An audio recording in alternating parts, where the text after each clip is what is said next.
2020, the JBL Quantum Cup brought you the best of the best in competitive gaming. Watch this year's top teams compete, play with the pros, win JBL products and cash payouts. JBL Quantum Cup. Watch, play, win. Hello and welcome back to the JBL Quantum Cup. It's day 2.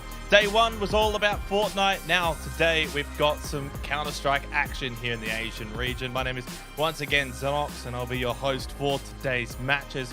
We've got ourselves another long day today, of course. Throughout this weekend here for the JBL Quantum Cup, we've had 3 titles, 3 regions, and ultimately, we've got ourselves a lot of glory to be won from all of these different teams, all of these different titles. It all started with the closed qualifiers, even open qualifiers for some, such as CSGO, many weeks ago. But of course, this weekend is all about the playoffs. It's all about victories. Of course, yesterday, all 3 regions, EU, NA, along with Asia, competing in Fortnite. We've been able to get through all of those duos. All of those events are done. Now we move forward to Counter-Strike. Today, of course, this is an Asian-only tournament. We've got ourselves 4 teams, 2 of which coming through from the open qualifiers, 2 then also invited. And then tomorrow, and maybe even later on, we've got some Apex from North America. 20 of the best teams from Split 1 of ALGS have been invited here for the JBL Quantum Cup. So 3 titles, 3 regions, and ultimately 3 awesome days here for the JBL Quantum Cup. Now, of course, I can't do it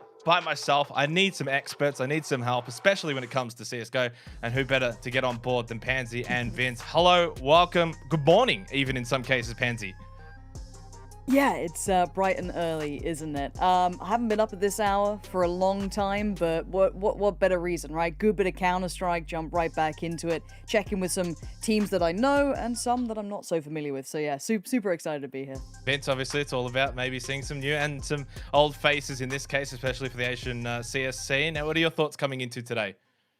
No, I'm really excited, man. I mean, as Pansy just mentioned there, and as you just touched on, you got the likes of Tyloo, obviously, at the Major recently. A lot of people were expecting maybe big things from them, and now we get to see them against Vici, who are a team that's maybe going through a little bit of change. So, yeah, there's a lot to be excited about with this matchup. Definitely is. Let's go and have a look at the format and see a bit of a glimpse as to how it's all going to be structured. Now, of course, we had the open qualifiers, and as you sort of just touched on there, Vince, we had Vici Gaming. They came through. So did Checkmate as well, team from Mongolia. They also qualified. And of course, the 2 invited teams will be Tyloo and Team NKT. That's where they now basically play off today. That's where we're going to see who's going to be the best team from Asia here for the JBL Quantum Cup.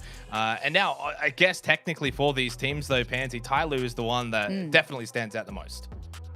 Hey, it's hard to look past Tyloo, right? Big name, household name, been there, done that, and the Major, right? It stood out to most people. That heroic game obviously comes to mind. Inferno, super close. People actually thought that, hey, they could actually really push here. And they also break into that EU scene a lot. They're out there in your kind of like IEM winters. They're in the qualifiers constantly picking up maps here and there, but never quite fully besting a team. But I'd say they lead the region by quite a large margin when it comes to these converting against other regions for now. One of the best things about, I guess, Asia CS, though, Vince, is, of course, so many different nationalities really involved. When we look at, like, Team NKT, they've got, I think, like 4 or 5 different nationalities on the team alone. Obviously, Tyloo, Vici Gaming, mostly Chinese. But then you got Checkmate, the Mongolians. Yeah, absolutely. I mean, that's kind of the allure, I suppose, of the Asian region. There's so many nationalities that are taking part. You got Kaze, of course. Malaysia is being represented in this team for Vici, who are going through a bit of a transitional phase. Kami's only been their coach for about a month as it stands. There's also a bit of a question mark regarding who their 5-man roster is going to be. Zhou King, who's been a member of this team since 2018, apparently will not be playing in this tournament. Instead, a man called Mercury is filling in his shoes, and you have to feel that's probably yeah, exactly, big shoes to fill, and I wonder how that's going to affect their performance today. Let's go and have a look at the bracket. So we'll look at the prize pool first, actually, and see what they're going to be playing for. That probably matters a little bit more to some. Of course, in USD format here, $25,000 overall here for the Counter-Strike portion of the JBL Quantum Cup. Now, first place, they'll be taking home $12,500, and then it kind of scales down from there. But at the very least, the best thing about this, though, Pansy, is that at least everyone walks away with something. Yeah, you know, participation awards. No, look, genuinely, you're right. A bit of cash in the pocket is never going to go astray. And honestly, it's very hard to see, I'd say below Tyloo, where you put everyone else, because bear in mind, Checkmate coming out of those qualifiers did super well. I think they bested Vici in that 2-0. So, you know, that second, third, fourth, maybe even first could be anyone's game. So yeah, it's why I'm excited for this now. Well, let's go and have a look at the bracket and see basically how it's going to stack up for today. Of course, single elimination, best of 3. To put it as blunt as it is, you don't get too many chances. It is, I guess, for all intents and purposes, Vince, meant to be a quick day when it does come to Counter-Strike terms. Oh, absolutely. It's kind of a blitz of a tournament, and that's what we love to see. I mean, Asian Counter-Strike often can throw a few curveballs in. I think it's safe to say. Yeah. I'm expecting to see quite a few of them today, but if nothing else, it's always entertaining, especially when you have teams like Tyloo taking part.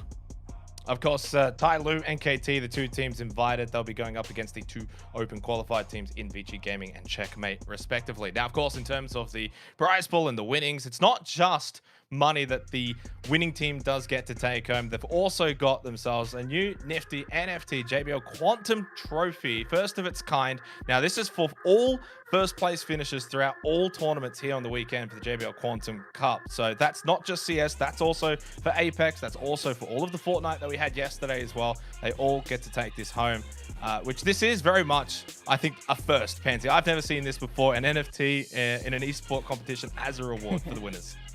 Hey, it's a whole new world, right? Like, you got to embrace it. I'm still learning, okay? I look, I'm old. I'm a boomer. I don't get it, man. I don't get it yet. But I'm learning. I'm trying to pick up on it. But hey, what a little bit of, you know, icing on top of the cake. You walk away in that first place. Why not have a little bit of something to remember it by as well? Yeah, just quickly as well, we've also got Harvey Norman on, and they're always fascinating to have as a sponsor. You can watch, play, win here as a competition, of course, to get involved as the viewers at home. I think it's about $15,000 share prize, which is quite significant. Of course, if you do want to get involved, jbl.com.au, and if you're over across the pond in New Zealand, jbl.co.nz. I think they, of course, like to be a little bit special over there in New Zealand. Moving forward, though, we'll now bring to our first matchup, Tyloo versus Vici, Vince, which I think this is definitely a matchup that could be the match of the day, even. It certainly could be in terms of entertainment value, but I think in terms of how close it's going to be, in all honesty, I think Tyloo are the firm favorites. Some of what Pansy just mentioned before, Tyloo are consistently playing against some of the best teams in Europe. They only narrowly lost against G2, by the way. I believe that was 16-13 at IEM Winter. Yep. They then got knocked out by OG 2-0. So you look at Tyloo, you think this is a team that's consistently playing against some of the top teams in the world, and they're actually holding their own. Vici, they've barely played in the last couple of months. Yeah, I mean, Pansy, obviously, I think even the regulars globally should know Tyloo. Oh, 100%. They should be a household name. They were, even when I was regularly casting Counter-Strike, even stepping back, coming back in now, good to see they're still posting results. If anything, actually posting more competitive results, which is excellent. You know, just as a quick eye test, you just look across it, I still see the same names who are still delivering, no lack in performance there. I mean, Summer Attacker, all these names, Dan King, these guys have been, as said, you know, top of the pack for a long time, and I want to see if anyone's caught up to them, if anyone's starting to push them. As said, things get a little bit funky when it's, you know, around the regions. Everyone knows each other a lot. They prac against each other, I'm sure. So it's always interesting to see if maybe that can close a gap here and maybe give a bit of room because, you know, Vince said it. That game he just brought up, that was on Mirage. Again, you know, where'd you go to? That Inferno game up against Heroic. There's a lot of good results internationally across the map pool. It's not like one cheesy map works for them. They've got a lot to work with here. So good luck to whoever faces them. Well, as you said, Pansy, obviously Tyloo, a team that's probably a household name when it comes to CS, but Vince for Vici Gaming, well, they're just straight up a household name when it comes to esports. Oh, absolutely, 100%. And even though we're painting a bit of a bleak picture here, they do have tons of talent on this team. Yes, they're going through a transitional phase with Cammy stepping in and Mercury playing over Zhao King, which will definitely be a big loss. I say that, not much is known about Mercury. Maybe this guy is a hidden gem. Maybe he is just going to pop off and really turn a few heads here. But you're looking at Kaze and Jamyong. Typically, these are the two guys. Kaze is the AWPer from Malaysia. Very, very good individually skilled player. And Jamyong is just a rock-solid rifler. So I feel like if Vici are going to stand a chance, these two need to pivot off, and I'm really curious to see what Mercury has in his locker for us. Definitely feels like if Vici had to go all the way, it's going to be the hard way, of course, going up against Tyloo first in the semi-finals. I guess that does now bring us to our next discussion, which will be map vetoes, as it typically is for Counter-Strike. And I guess in some ways, Pansy, is this where we start to question as to where we're going to be going? Is there any insight here? Sure. Anything that you want to add to this? I look for where Vici can close the gap, right? Because as we said, internationally, we've seen good litmus tests for Tyloo consistently now. I don't know where they find that edge. I don't know them well enough. Maybe there's a map that they can depend on. Maybe they can... I don't know. You take away Inferno, you still leave things like Mirage open. You leave a lot of the kind of just fundamentals that sit well with them. I want to see what they come in with, because they have to be hyper aware of their opponent. They have to know these teams so well. They should be able to do their prep. Maybe they found a little bit of room, but I'm worried it could be a 2-0 potentially, unless there's something in that veto that they can identify quickly. Well, what we'll do is we'll get the map veto up, and then that way, Vince, you can have a bit of a glance, a bit of a look. You get the easy job here. It's going to be Vertigo from Vici Gaming, Mirage for Tyloo, and if needed, Inferno. Yeah, I think the problem here, as Lauren was touching on there, is that Vici really don't have that much in terms of data out there, which we can really go off. What we do know is they like to play Nuke, and they have a 100% win rate. Problem is, it's Tyloo's insta-ban. Every single game they ban this out. So even within the map pool, you're looking at this and you're thinking, man, it does not look good for Vici at all. It's hard to see which of these maps, Vertigo and Mirage to kick things off, that really get things going. It was against G2, as Lauren mentioned. There was a very close game on Mirage, and that's going to be the second map. Vertigo is also a map that Tyloo have played 6 times, 83% win rate. Good luck, Vici. Pansy, I'll give you, of course, a little breakdown of the videos here as well, now that you've gotten a glimpse of them. Yeah, that Inferno's worrying me too. You touched on the first two there, Vince, and I see it, right? I'm like, oh, maybe... I was looking at Vertigo, I was like, oh, maybe there's a chance here on that. They've only ever lost it internationally as well, like, once they've gone outside of their region. So, again, that still sits with them. Let's say it does go to a third. Inferno. I mean, this has to... it has to be a 2-0 if you want Vici to do well here, which is already a very tall task. Hey, it's possible. If we go to that third... I think Tyloo can just power through it. Maybe I'm wrong. Prove me wrong. I'll be super happy to have an upset to start off the day with. You know, who needs a coffee? I can just have that instead. But I'll be very interested if they can do it. Because as I said, you got to come out just blistering speed on those first two to somehow dissuade Tyloo from doing what they're meant to. Well, the other part of it as well, in the open qualifiers that Vici Gaming did come through, they didn't really get too many games. They did lose to Checkmate originally in the upper bracket final, one of those being on Inferno 16-9, which was, I guess, a pretty one-sided affair. So I guess the general consensus here, Vince, is if somehow Vici are to get through this match, they're going to have to win Vertigo and Mirage. Exactly. Yeah, I have to echo that. Inferno is a map that Tyloo have been good on for the longest time. And as Lauren completely correctly pointed out, this has been a roster now for quite a considerable amount of time, especially the core of this roster. So you're looking at these guys and you're thinking, if it goes to 3, if it goes to Inferno, this feels like it's a done deal. And even when you look at the first 2 maps, not looking good. However, as I said before, one thing that the Asian region is not lacking on is individual talent and ability levels. And sometimes, if I'm to try and play devil's advocate here, Tyloo's tactics are questionable. They can get a bit too aggressive. They can get punished. Maybe that's a way for Vici to get themselves in this. Just a little Do you bit. mind if I jump in on that? 100%. Just quickly, because Take it. I think just, looking through this, you're right, if we're going to try and sell a picture where, Vici somehow find that room, right? That's what we're looking for, is how can we go on the Hopium train? I would say at least there's a whole lot of tape on Tyloo. You've got a lot of games to go through. You know their absolute best, because they're not going to sandbag anything internationally. You get to see the full look of what they bring in. I don't know if they can identify maybe some tells coming through. But again, if you want to best someone who's, got the target on the back, right, that #1 team from the region, at least they have that to come in with, right? They have the opportunity to get all that homework done early, look over the demos, look over the VODs, try and pour through it all, get something, because I think we said it a fair few times already, but it holds true. Individually, incredibly skilled on the Vici side. I don't think many people were going to question that. Tactically, and their approach is where we're going to kind of maybe think, that's got to go Tyloo's way. But maybe they can navigate around that if they can just get enough of that homework done. But I'm clutching at straws here. I'm trying to find that little bit of silver lining. Yeah, I mean, obviously, we'll be clutching at straws here for a little bit. We are just waiting to get into the first match, obviously, so we'll be a little bit longer. But I guess that does give us more time to continue to break this one down. Obviously, Vince, any other sort of, I guess, anomalies or questions maybe coming into this that Vici Gaming need to overcome going up against such a powerhouse like Tyloo? Yeah, I think one of the problems, one of the terrifying prospects about Tyloo is how evenly spread out the firepower is. It's not as if there's really that many weaknesses or glaring problems when it comes to skill level.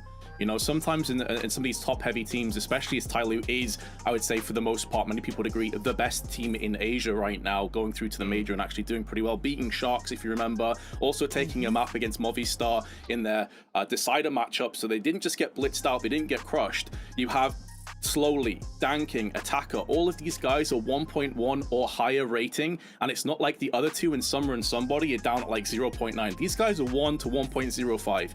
There is no weaknesses when it comes to skill level within these 5 players, and I'd even go out on a limb here and say, if we're talking individual mechanical skill, these guys are up there with some of the best teams in the world. That's never been their problem. Their problem has always been tactically focused.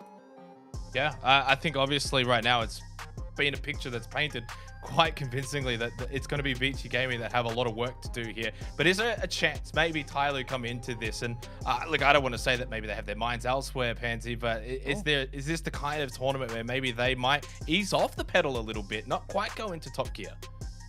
Hey, there's a world it could happen. Let's say you've been focused internationally, been doing all your homework and prep, focused towards that. You know, when you're coming into these, you know, the major maybe still on the mind, you know, that's where all that focus went to. Maybe. I don't think so, though. These guys, you know, they work hard, right?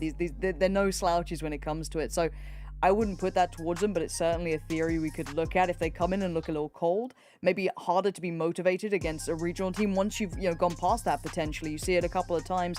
Teams that make it out of their more kind of, I guess, local regions go into national. Once they come back, they ease off a bit. You know, well, we're building towards the bigger picture here. But I don't see that being the case with them. I was honestly considering, you know, maybe Ancient coming out or some curveballs maybe coming in for Vici to try and find that edge, find that little bit of room to work. Obviously didn't opt for it, went for a Vertigo instead that Vici don't have a lot of reps on, but again, it's kind of pretty hard to tell, you know, what they feel like in pracs from that. But yeah, I was kind of interested to see that they didn't go too out there with the veto, but again, you know, you can't always come in just thinking you're a complete underdog, right? You got to try and play it like, you know, you have a solid chance in this, which they absolutely do. Yeah, definitely so. Of course, we've got a lot more to sort of break down, but for now, we'll go to a quick break. Of course, when we do come back, though, we will kickstart the semi-final. When I'm in an important match, my JBL Quantum 1 headset delivers the 3 things that I need the most: sound precision, communication clarity, and total comfort. I can hear my enemies reload, planting the spike, their footsteps, and even more. Echo canceling, make sure you're heard loud and clear to rally the troops. Active noise canceling eliminates outside noise so that my team and I can keep our heads in the game. Premium memory foam ear cushions, perfect for intense gaming sessions. JBL Quantum 1, sound is survival.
In 2020, the JBL Quantum Cup brought you the best of the best in competitive gaming. Watch this year's top teams compete, play with the pros, win JBL products and cash payouts. JBL Quantum Cup. Watch, play, win. Well, not too far away from getting into our first semi-final matchup between Tyloo and Vici Gaming. Thank you, everyone, for sticking around here for the JBL Quantum Cup. Well, the game is just about ready, so we'll do very much final thoughts, final predictions. Pansy, you can go first. I want to see something out of Vici, but I think this is Tyloo's game. I think I think it's going to be a 2-0, but I'd like to be wrong. I would absolutely love to be wrong on that. Vince? I think I have to echo those statements. You know, I want to be here and thinking it's a close game, but in all honesty, I came into this thinking it would be a 2-0 from the veto.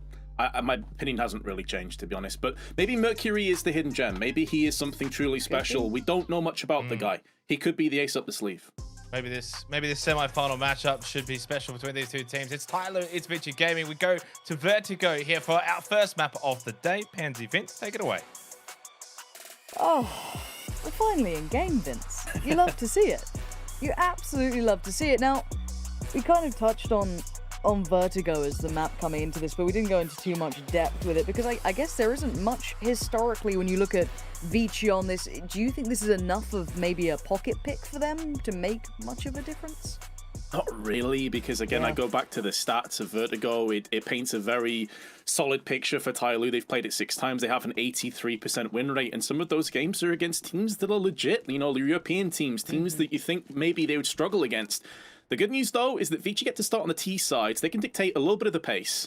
And Tyloo's defense will be tested. Attacker stuck on the B side of the map by himself with a USP, and is just playing for sound cues for the time being. But Vici are taking their sweet time. They're not quite pushing just yet.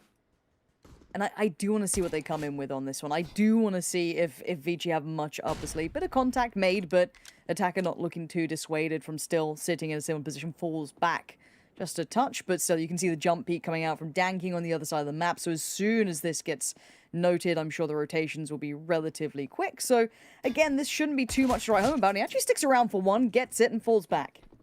Very nice. Exactly what they were looking for. Now that man that we're a little bit unsure on, bit of uncertainty. Mercury is pushing through on the side. Danking flashed out, but the cavalry now arriving in spades.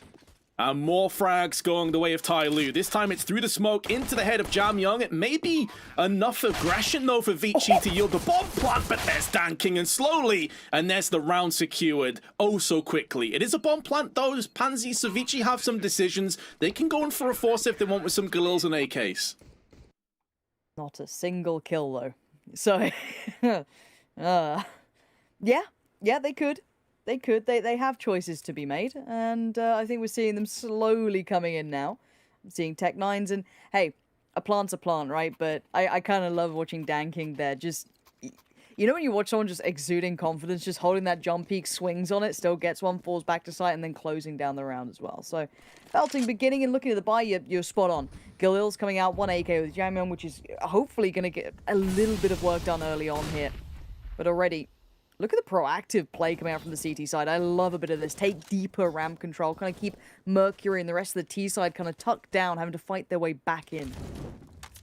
Yeah, especially considering now they're hearing Molotovs thrown out, they must have a very good idea that this is a full-on full buy. And the downside of going for the firepower is it leaves you very low on utility. Only a flash, only a Molotov alongside it, and they line up for somebody to spray down comes into fruition, and just like that, Vici have been repelled on middle. They still have control over the bomb. That is the only silver lining overhead. They have been shut down so far.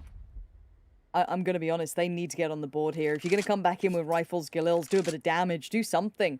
Let's find a little bit of a way forward here, just for that confidence, just a little bit of a mental note. Hey, they're not invincible. At the moment, Tyloo look absolutely rock solid. Somebody, though, gonna have to be a little bit more cautious, down to 29 HP. It's not the end of the world. But already gonna start exploring. Again, keep your eyes on the rifles. Mercury, the player that you've kept your eye on, and I'm gonna join you on that. I want to see what this man can do. As I said, big shoes to be filled.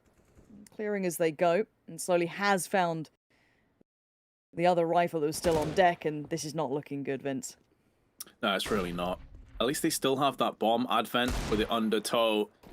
But the fact that they only have 2 players left, and now Ty Lue with 15 seconds are starting to tighten the noose. As the bomb will get spilled, Mercury getting 1. A second frag would be solid, but that won't be forthcoming.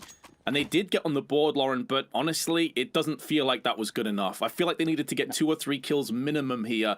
And the other aspect of that, the other edge of the sword, is they've actually just given across an AK now to the CTs. So their buy gets even better as well. Yeah, and it just kind of piles on the pressure, right? Vici now was struggling before on a more even footing, if not a benefit to having that AK. Now they're down to absolutely nothing, and going forward, that obviously does then fall towards Ty Lue. But I also like the discipline on Ty Lue there. We're talking about possibly the aspect that they could overlook Vici a little bit, get a little bit complacent in certain areas, as you know, when you're deemed a favorite. But they actually kept really composed towards the site there, didn't overpeak. I actually liked seeing that. Now, a little bit of chip damage to start with towards attacker, but already early information being received, and you can already see the 2 players for the CT side stuck towards the side, pretty deady on this. That should be a pixel appearing soon, as there are 4 players around, and that's a shot and a half. There's the Mercury you wanted to see, and maybe a follow-up, maybe not. Somebody, or just anybody would have done the job, but somebody's done very well. 4 kills already, add a couple more to that as only 1 remains, and it's swept aside. So 4 stand again, little damage done, no bomb plant this time, 3 on the trot for Ty Lue. The only slight, maybe, success I could say is that that rifle wasn't retrieved from Danking, who keeps his MP9, so it's a little bit of money that needs to be replenished. It puts attacker down to 1,000, but as you can see, everyone else is very healthy indeed. Only Mercury is on the board.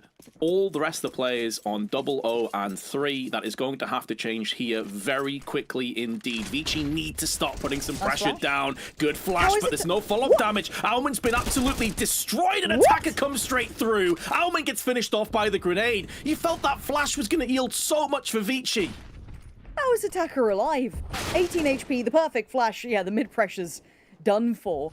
And Advent's there, but gonna claim 1. Is there any more to be had? I'm still baffled that attacker got away with his life. Completely blinded. Still managed to best. And now we look at what's remaining. Advent and Mercury. Bomb not to hand yet. And once again, I look at the discipline of Ty Lue. Do they start tucking in a little bit? Do they start being a little bit more cautious? Did Danking catch a glimpse? I don't think he did then. And Mercury's got, oh, he had 1 shot at it. Gonna have to now give that up and fall away. Snatched at the opportunity. It's going to be able to retrieve the bomb, though, so that will keep Ty Lue honest. They can't get too aggressive, knowing that attacker is low on HP. And even if complacency maybe could have crept in, obviously that $12,500, the bragging rights, and Ty Lue wanting to make sure that they keep at the top of the pile of Asian teams. Attack a bit of an off angle, reaps the rewards. Big headshot onto Mercury, will get traded out, but also does damage to Advent. So he's done so much work in this round with his 2K, and slowly will pick up the pieces. Ty Lue off to a brisk 4-0 lead. That was a nice little off angle as well. That was actually kind of sweaty. I like that. But again, I have to just credit the spacing on Ty Lue. It felt like there was never a chance to kind of spiral that momentum, a couple of picks here and there, no instantaneous trades, but there was always that player close enough by. And I just need a little bit more from Vici. Hopefully they're going to feel out of the game. That quick flash worked really well. Maybe they could kind of work towards that again, just kind of popping through, see if maybe they could capitalize towards attacker again, maybe close down on what they had. But Danking's been solid on this position. It looks like they want to test this again. Nade could do a whole lot of damage, and it does. Oh no, the carpet bomb. Mercury, though, as ever, on the prowl. 3 kills to his name. Still 3 players to get off the mark here for Vici. Maybe this is the round they can steady their nerves a little bit.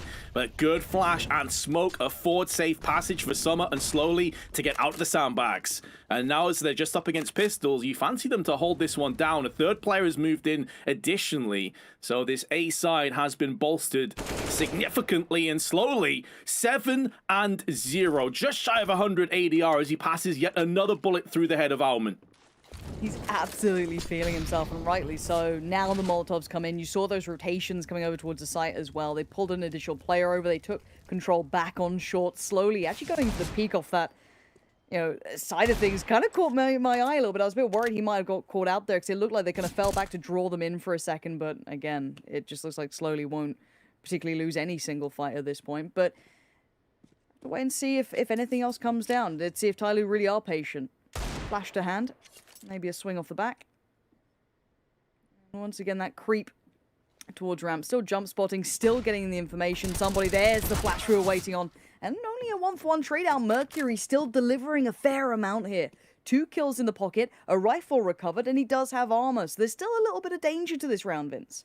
And Advent's joining him as well, but it will be all upon Advent now as he tries to spray down. But there is Summer. And there is a 5-0.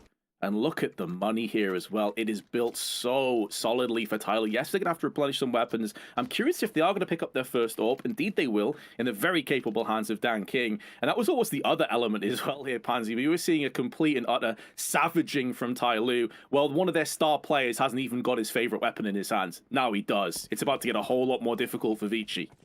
I don't think you're wrong by any means. I'm a bit worried. And again, if I'm Tai Lu, confidence just brewing, just spilling over the top. Gonna go for that first pick. Doesn't get too much of a reward, but pressure across the map now. So can't hit that early rotation. Mercury once again looking to thread the needle. This time Summer's got his number. Maybe a little more aware, maybe starting to read out Mercury, what they'd like to get up to. And look at the adjustment towards ramp as well. Slowly sitting towards kind of construction side, a touch more. And again, no punish maybe on those early flashes that were working so well for them. And again, you now know that Dan King is prowling around with that AWP in play, and say his name, and you'll see him in the feed. So already going to best his opposing number, and it's a 5v3. That's so terrifying as well, because I was thinking to myself, yeah, Dan King's got an AWP, but so does Kaze, and Kaze's a very good player. Make no mistake, the guy is very capable. 0-6, like never even saw anything with his AWP in this round. Jam Young, one of the other star players in terms of the stats, is going to show us why with a brisk headshot onto somebody, but there's no follow-up available as Attacker will take him off the table. Advent last man standing, 1 frag, nearly turns into 2. But Tai Lu, well, they seal a deal for a 6th time, and Pansy, this is getting out of control. It's spiraling. It's 6-0. We've got a couple of players not on the board yet that need to be. I don't really know what to do with this one, and I think Vici are in a similar position. Keep in mind, this is their map choice, right? So you got to sit here and think to yourself, this is the one that's got to be the closest, right? Because then you go into Mirage, which fundamentally I still feel is Tai Lu's. Even if the map is close, I'd still feel they close. And we don't even talk about Inferno, because that is, you know, super one-sided in any way you want to cut it. I don't really mind which team you're a fan of, but, you know, just logically thinking. So Vici need to find an answer, and fast. I don't know if the timeout's going to provide much. Maybe they can try and devise something from these early rounds, but already that ramp lockdown's been looking spot on. Not seeing too much of a weakness on that. Again, that early flash did catch a little bit of the aggression on the other side of the map, so maybe they could build from it, but I'm seeing nades, I'm seeing mollies. This is a fair investment coming out from Vici. Yeah, fair investment, and of course, full round loss bonus, so they'll have a good buy into the next round as well. Gives them something to work with, but it's been, as you were touching on there, the nature and how easy these rounds have looked from Tai Lu. Sometimes at a 6-0, it's pretty close. You know, there's a couple 1v1, 2v2s. That's just not been the case here at all. It has been a bloodbath. They're looking to try and close the gap, though, up on ramp, but there slowly with 2. Could become 3 as well. Indeed it is, and he still has enough bullets in the ammunition and HP to just dart away with 44 to his name. Grenade up and over, and a Molotov, and Advent has to press forward into the arms of Slowly. He's got a 4K already, and Jam Young is the last man standing. And you know what? I'd have tried to paint you a picture of hope here, but look where the bomb is. It's not to hand. It's not within touching distance, and they're so hyper-aware. Summer, as the angle has surround, 1 kill again is all they're going to get, and Vici, this is the round that timeout should have been for, right? The buy coming back in now. They need something. I need to see some of these key players making their appearance. We got people on James Bond right now, and that's just not going to be good enough at this point. Slowly just teeing them up. This guy is going to be just exuding confidence now.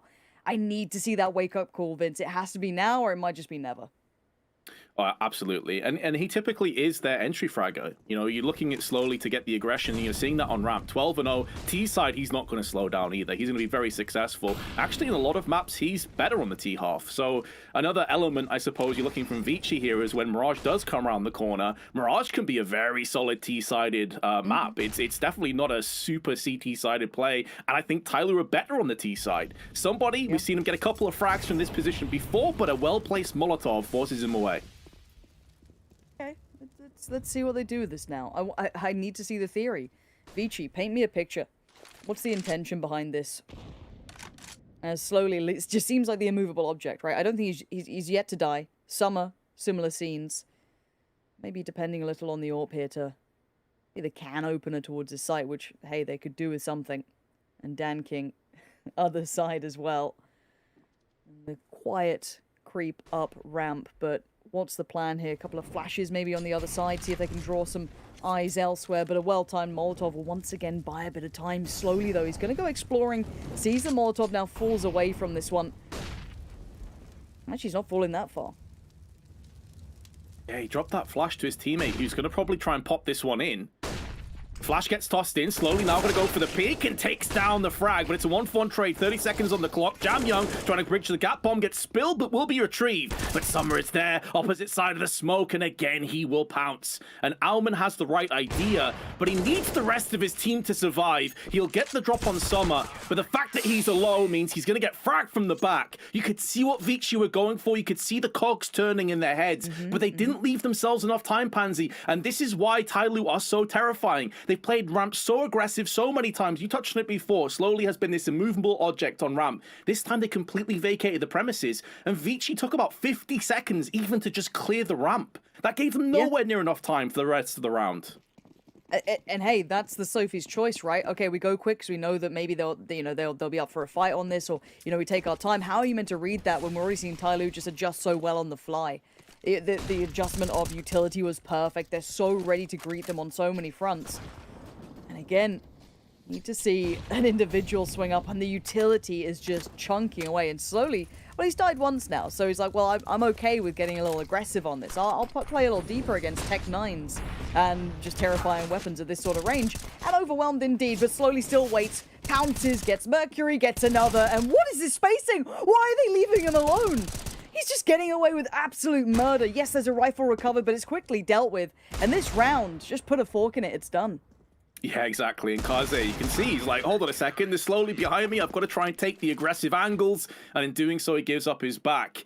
That was fantastic play from Slowly, but I'm 100% alongside with you there, Pansy. Surely, if you're Vici, you make sure that you just deal with him as fast as possible. It's not like they only had 15, 20 seconds on the clock. They had plenty of time. Again, I can't blame the first player, even the second to an extent. Once you get down to the third in line, it's like, someone please give him some pressure. Please, someone deal with him. Just stop ignoring this guy. This could be a nice little ramp piece coming out as the smoke goes in. I want to see if they get a little proactive on it, or if they're going to sit to a similar position. Now, before they have almost punished this, I kind of wanted them to revisit this side of the map a touch. And once again, attacker doesn't get flashed, doesn't get forced away. They do trade it out 2 for 2, but again, I want to see if they can get these rotations right. Maybe Mercury can hit that lurk and actually punish one of these players. This is probably the closest start we've seen to a round, though. A 2 for 2 trade as Summer goes in, and there's Dan King with the AWP, blocking it down from the generators. It was looking promising for Vici to get their first round on the board, but now it falls to Kaze to pick up a 1v3, and it would have to be a 4K on top of it. Now, he does have the bomb, and he does have time. Problem, doesn't have much intel. For all he knows, he's getting flanked right now, and that's surely going to be in the back of his mind. Molotov down. Oh, no! Bro, what have you done?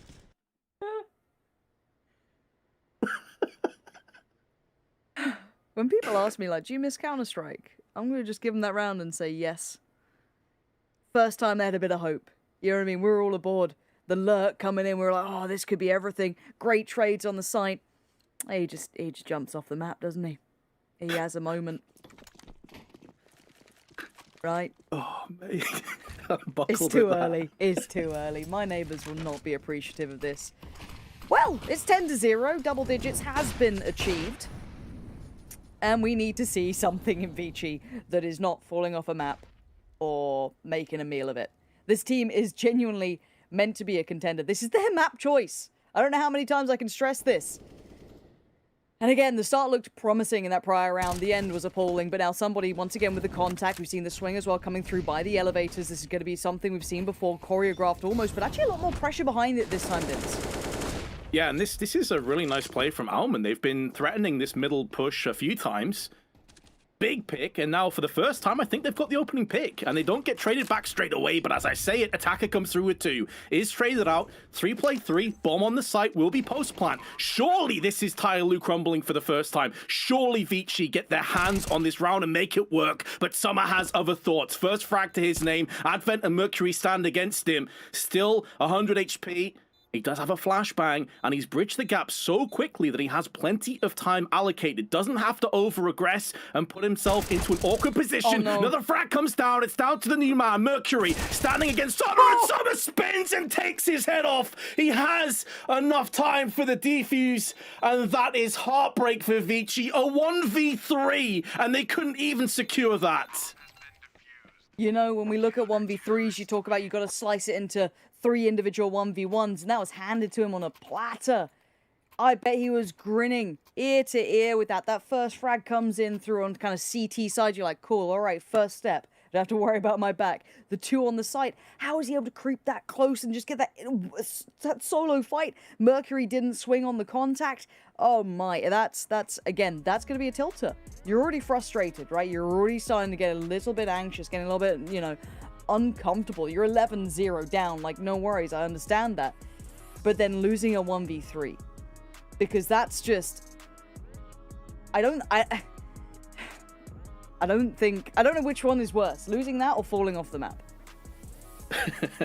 and then you have the wombo combo of doing it back to back, right? It's like, oh, and that really does just epitomize how this game has gone for Vici so far. You know, there's so much promise, but the execution just hasn't been there. Kaze, this is the biggest surprise to me. Yes, he's going to have negative kill for falling off the map, so that has to be taken into account. Sure. But even with that being taken into account, 1 for 11. He's had 0 impact, and he is typically one of the players on Vici that you look to carry them. Yep. Hey, you said that literally at the start of this. You know, kind of singing this guy's praises, looking towards him to be someone to do that sort of damage. The AWP coming out to play, and please check on it this time. Please don't let Slowly do this to you again. There we go.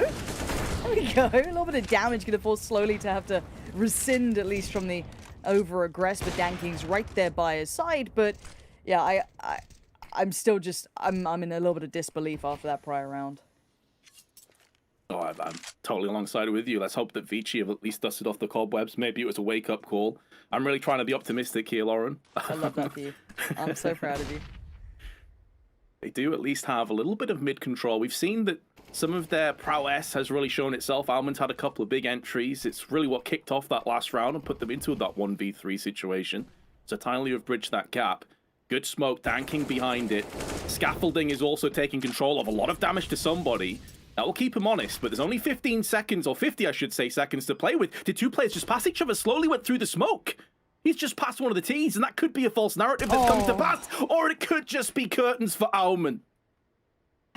Slowly just can't do anything wrong in this game. His positioning, his timing, it's all paying off. Now, gets to turn around in time, does only get to see the tip of the barrel from Mercury just before his life does get depleted, however. 3 still standing.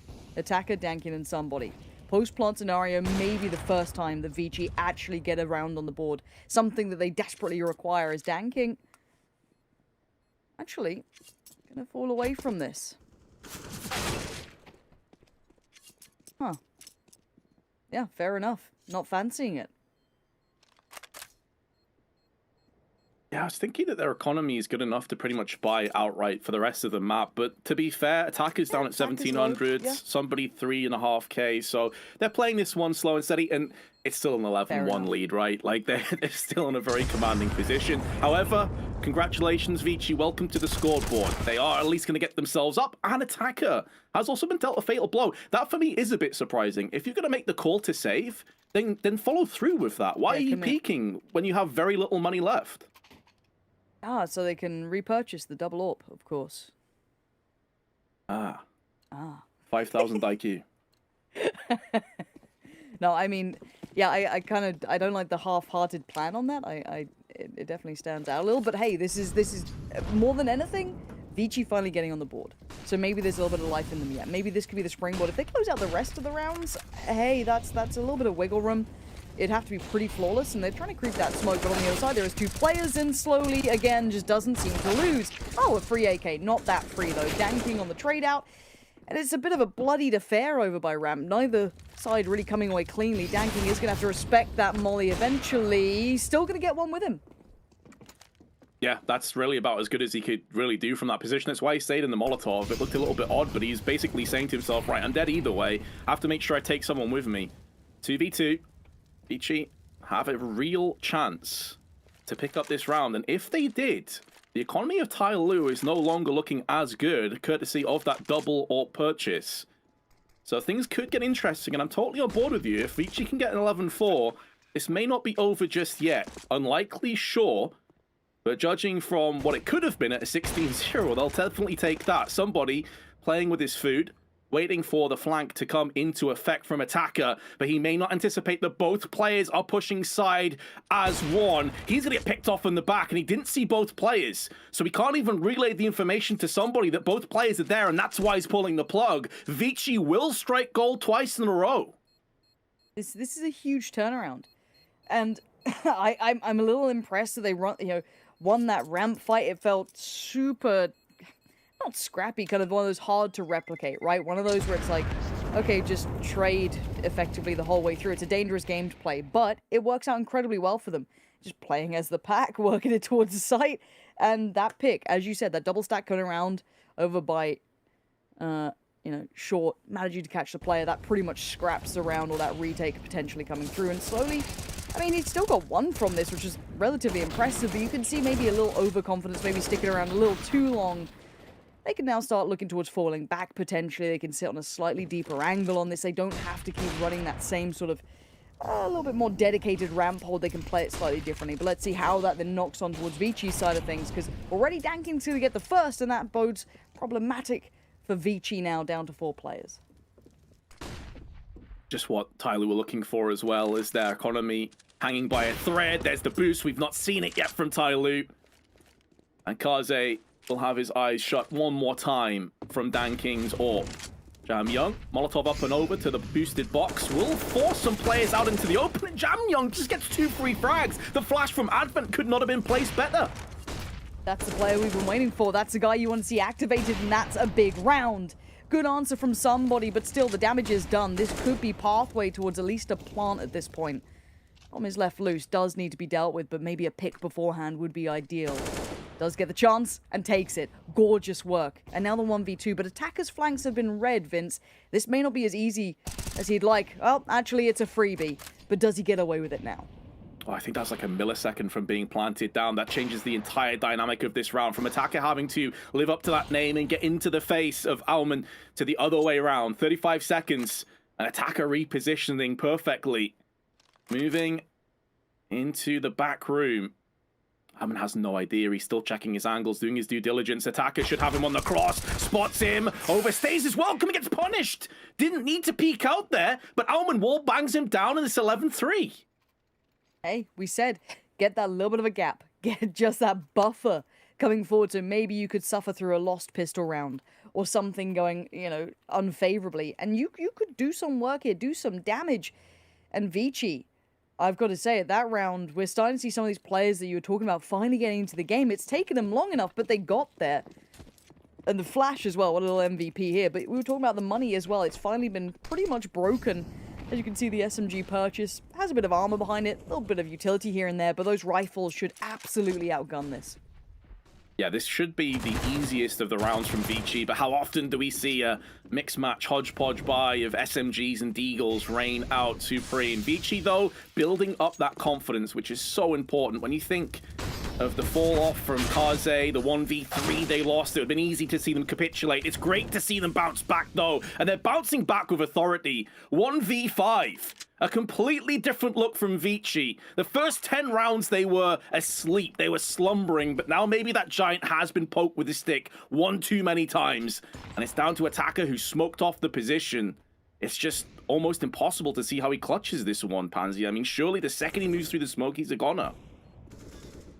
I feel as though you may be on the money with this, but you know what, attacker? Show me something. Give us whatever you got. You might as well try and close it out. It doesn't work for them, but Vici, it is a window of opportunity. It's a chance, and it's a slim one. We don't have to sugarcoat the pill here, Vince. We can be honest with this. It's only 4 rounds, right? It's not a huge amount to come in with a buffer of. A couple of unforced or forced errors, it could be a problem. However, Tyloo sits supreme at 11 beside them. We're going to go to a short break on this half. When we're back, we'll see if Vici can close the gap.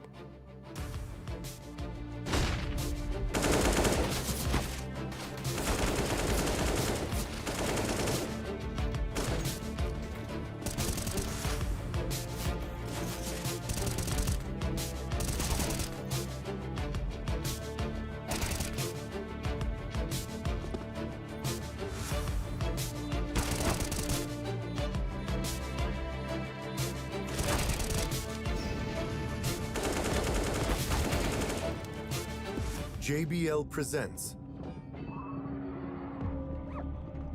the sounds of victory.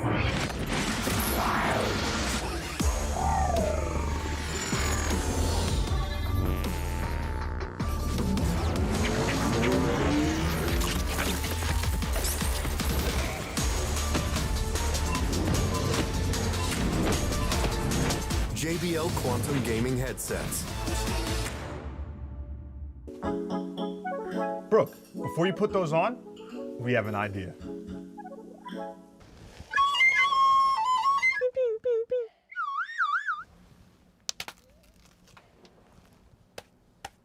Behind you. Oops, never mind. You lose. Where were the footsteps? Should we leave? Yes. Go. I'm sorry, Brooke. Go.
In 2020, the JBL Quantum Cup brought you the best of the best in competitive gaming.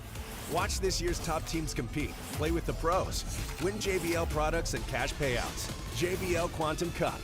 Watch, play, win. Alrighty, let's get back to the semi-final. If you've missed it, watch the last couple of rounds if you're a Vici fan. Otherwise, just let's hope for the second half here. Because 11-4, Vince, it's been a weird affair between these two, right? This has been a very curious matter, but we actually have a bit of an all-in piece coming out, so maybe we can get to that in a second. Let's see if they clear sandbags. Do I see a molly? I do, so that could be cleared out. It's now being tossed in with a couple of HGs, but Kaze survives. Alive. That's a very good question, because both those HGs landed on his head. Like, honestly, he should be dead. Julie's in mid. How do you feel about him? You know, with what I've seen so far, Lauren, hit me with him. Let's go. Love that. Love that. An absolute firm believer.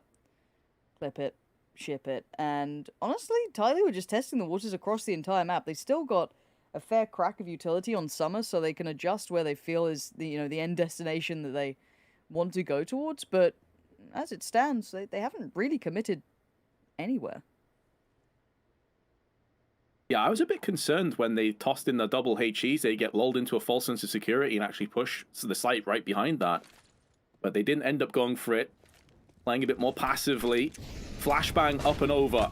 Advent, Molly has to come out, but Jam Young takes the head of attacker, and he's gone in for more. Summer's the next to be spilled down, but now Tyloo starting to close the gap. The Julie's not working out, and Kaze, the aforementioned 4 HP, picking shrapnel out of his kneecaps, has to limp over to the site and somehow remedy the situation slowly, and somebody up against him. This USP is going to have to be on point, and you have to feel as well, Pansy, if he wins this, some big mistakes from Tyloo, some massive oversteps. As Taze goes in for the first, and somebody does give his life away. Slowly just needs to land a bullet anywhere on Kaze, and this round is done, but Kaze still takes him.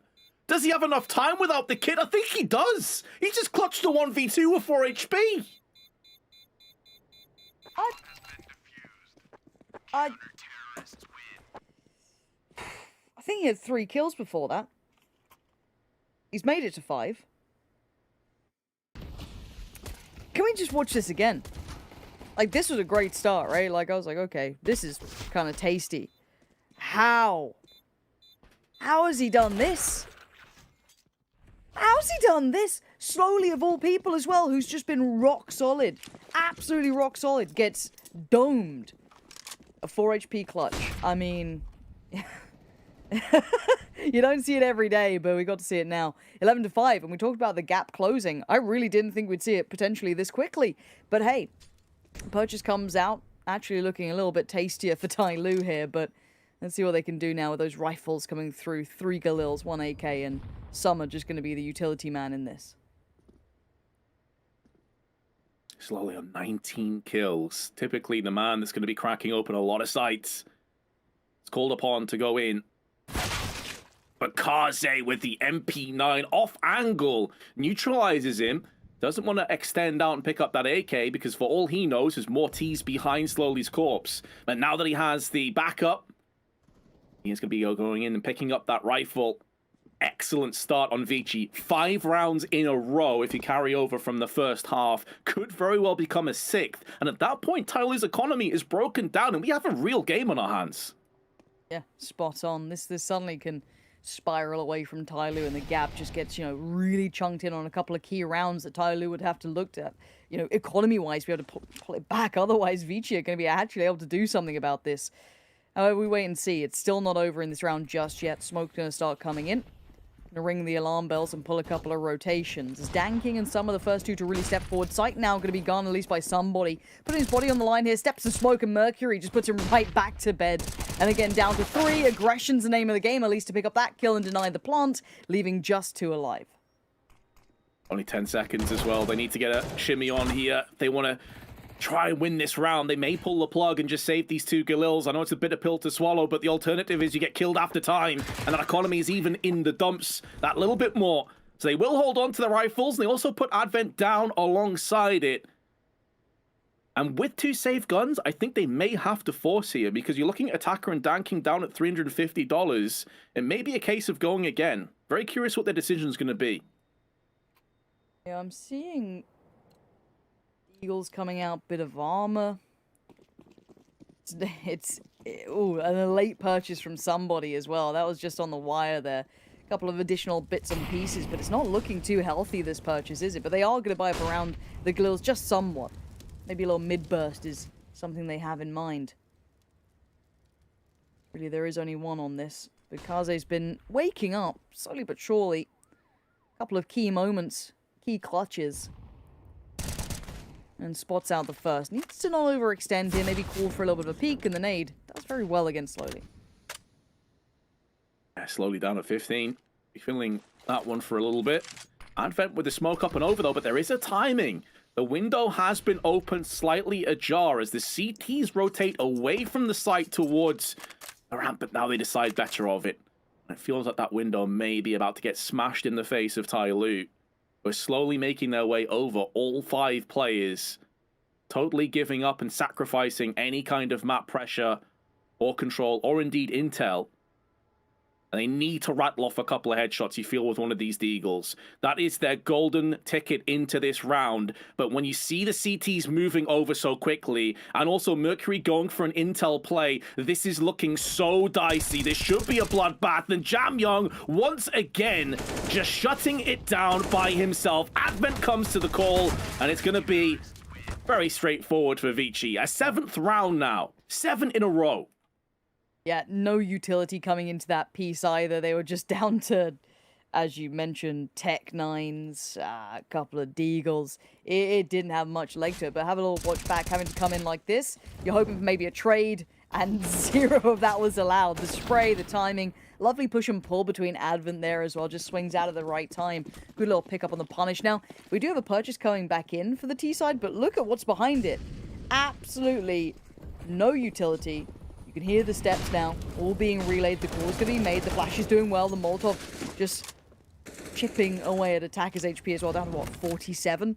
Not ideal at this point. Let's see how Mercury does here, because we saw a little bit of a specialist on the other side making some mincemeat of them before. Mercury going to hold the line well enough here, and again, this puts a great deal of pressure on that one smoke that Summer has. That is all they've got to play with. Yeah, precisely. They went for raw on firepower. If a couple of those players with the AKs dropped down to Galils or even MAC-10s, we could have had a ton of utility, but they decided against that. Smoke's now clearing, and Danking wants to get aggressive. Mercury holds his resolve, though. Spray down through the smoke, also has a bit of backup on sandbags. So Tai Lu, once again, have been slapped away. And Vici taking a lot of map control early on. A totally rejuvenated team from what we saw for those first 10 or so rounds of the map. And now Mercury in tandem alongside Omen. They're locking down ramp with ease. And again, I want to start looking at Tyler's run on this map in the past, because this T-side so far, look, their money's been in shambles, but Vici have come alive. And looking at Vici's history here, it's been pretty limited.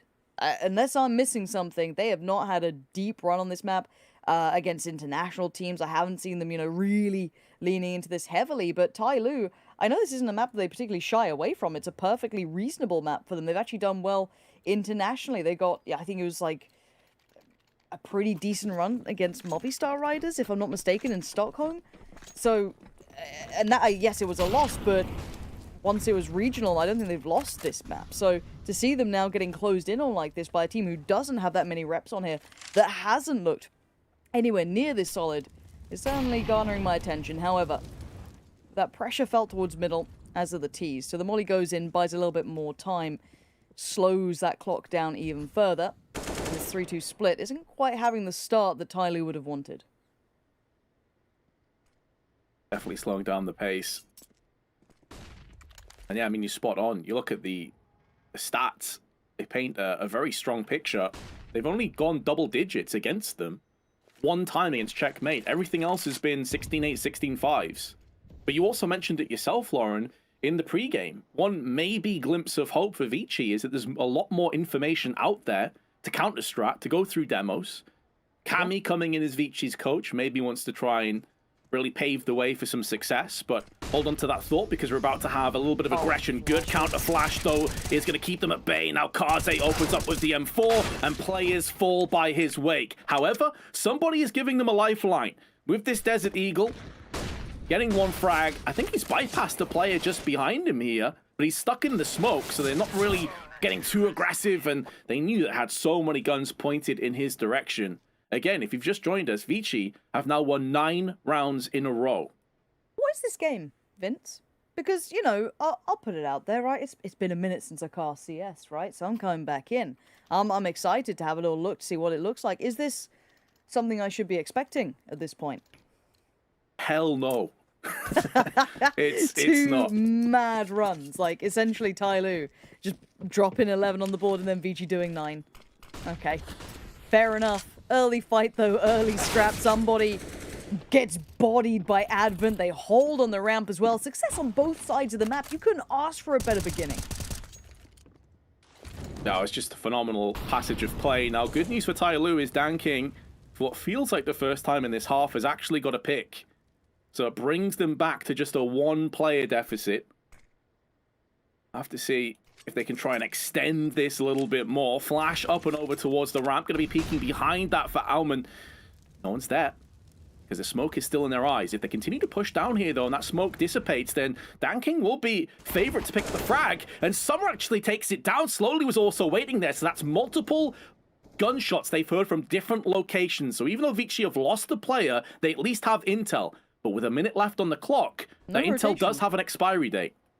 I was kind of expecting maybe one player to hit a rotation by this point, but Kaze going to have all the pressure put towards him. He's going to do well to deliver on one side, but you can see maybe why they don't want to hit over rotations, because Summer's gone exploring. He can take deep CT control, kind of push his way past the gens. This could be so important and allow that time for Dan King to get over here with that bomb, get that down. But Summer's not going to overextend. Obviously, we know that no one was here for a fair bit of time, but unaware. Summer reads it well. Good adjustment. Smoke goes up, and we're into a 2v2. Very, very viable. What do they have for the retake, though? 2 flashes on Advent, and there's the last piece of utility invested by Tai Lu. Kaze is a little bit low, however. Could be a problem. A flash up and over. Dan King takes the speculative shot. Nothing forthcoming. Looking for a flash from Kaze. The pop up and over. Doesn't really do anything, though. More just stymies Vici, and when you look at the fuse on the bomb, at this point, there's way too little. At this point, Vici should be getting the hell out of there, and Dan King is going to neutralize Advent on the way out. It looks like Kaze may survive just about, and Dan King may go down with the ship. He's going to be close, but does survive. So Tai Lu finally putting an end to the rot on their T side. Well, they make it to 12. Now they just have to string together more rounds. I don't know how to characterize this, because I feel like we're seeing night and day sides, right? Like, sometimes we'll see Vici looking super slick, nice spacing, good aggression, winning fights on both sides of the map, and then you'll see them, like, maybe being a little careless with the timer on the bomb. I mean, some mad stuff going on, and hey, I can't even look away from Tai Lu, who were perfect at the beginning, and then absolutely fell to pieces. However, we go again, a Mercury. Oh, he's ahead of that smoke. He's super deep on this ramp side as well. He can keep this space. That's gorgeous from him. As long as Kaze can keep a little bit of their attention turned, he should be able to capitalize on this. Maybe ease a rotation as well. Maybe let one player kind of hit that rotation towards the other side if they fancy it. Nade gets posted. Gonna force Kaze away, but Mercury, he's still lingering on the smoke, man. He ain't gonna fall away from this. Or maybe he is. Just gonna sit there and spam away. Fair enough. 3 players behind you, doesn't fancy it. They've wasted a lot of time so far, Vici. And they've also landed a shot, a parting gift onto Dan King. So 45 HP remains for the Tai Lu AWPer. Mercury with an incendiary just to try and stall a little bit more. But of course, it was a very similar situation in the last round, and Vici overextended and over-rotated and gave up their backs from Tai Lu. That was at the cost of multiple lives, though. When you have 5 players all healthy, no reason to rotate over. So Tai Lu are going to have to force that respect out of Vici Gaming. 40 seconds on the clock. Time running very dry, and they still have very little to really work with. Tai Lu slowly's been smoked off on middle. They'd love him to wrap around the back and start to put some pressure down so there's less eyes looking down on the ramp side, but it just feels like they may have been choked out for too long. Smoke over onto side, and they're only just starting to push in. Slowly gets neutralized by Kaze, who can hold his position. He could be coming through with more, perhaps not required, because Alman elsewhere is putting down the pain. They're just looking to try and draw out these shots, but there's not enough time. You've got to get in there, Tai Lu. 7 seconds to play with, and slowly finally shows his hand through mid, but it doesn't matter. The round is done. What?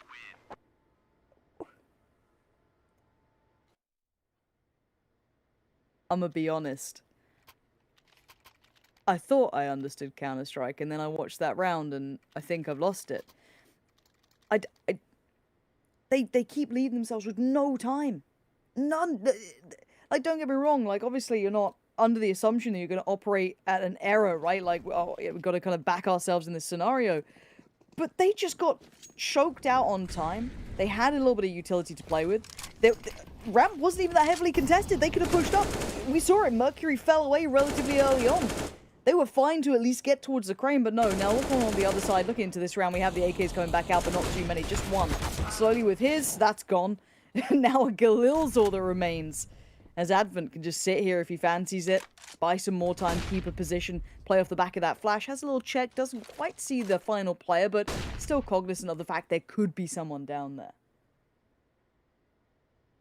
I think you're just starting to see some of those weaknesses that Tai Lu have had for quite some time. No one ever doubts their individual prowess, but it's their tactics, their strategical element that sometimes lets them down. Mercury, it was a target-rich environment. He tried to spray them all down, and in doing so got nothing but a damage, but that was it. However, there's no molly for the sandbags. Ormond's position here is so powerful, and Jamyoung is keeping them off the scent. Oh, that flick to attacker is slick. And in doing so, buys up time for Dan King to start to rummage around the back, but the timing couldn't have been worse, and Jamyoung is so fast on that trigger. He's just flicking left and right and taking bodies with it. Somebody opens up a little bit of room over on the B side of the map, now has the AWP as well, so Advent has to tread very carefully. If he falls down, this is a winnable round. The flick up from somebody who gets multiple chances, but can't stick the landing, and Vici draw us back to just a 1-round deficit. Talk about discipline and patience. Thank you, Tyler, for the timeout. You've just been absolutely choked out in this map. I need something out of you because, honestly, Vici look like they're brimming with confidence. You just saw them fly in there. Yeah. The AWP's been picked up. Now, let me just jump through from mid. No worries. I'll be fine. Like, they're taking every fight. They're feeling themselves. And the turnaround from Jamyoung is mad. He was kind of doing very little in that first half. That one clutch comes in. A couple of big key rounds, he's just propelled himself like an absolute beast, and the timing on him then rechecking as well was just unreal. Look at that little glimpse back. Dan King just gets his head removed. And again, the confidence is starting to brim, and I can't blame them. You've just got 11 rounds, basically, not even just back-to-back, but pretty much. And Tyloo have been completely stopped. And this is a team that goes to majors. This is a team that pushes heroic. And right now, they can't even work out a round. Yeah, it feels like all the confidence has been absorbed from Tyloo to Vici. Now it's Tyloo that are lacking that killer instinct, as the Observer expertly showed us as well. There's a couple of HEs down in the spawn. One of the perks of now being able to drop across those grenades, of course.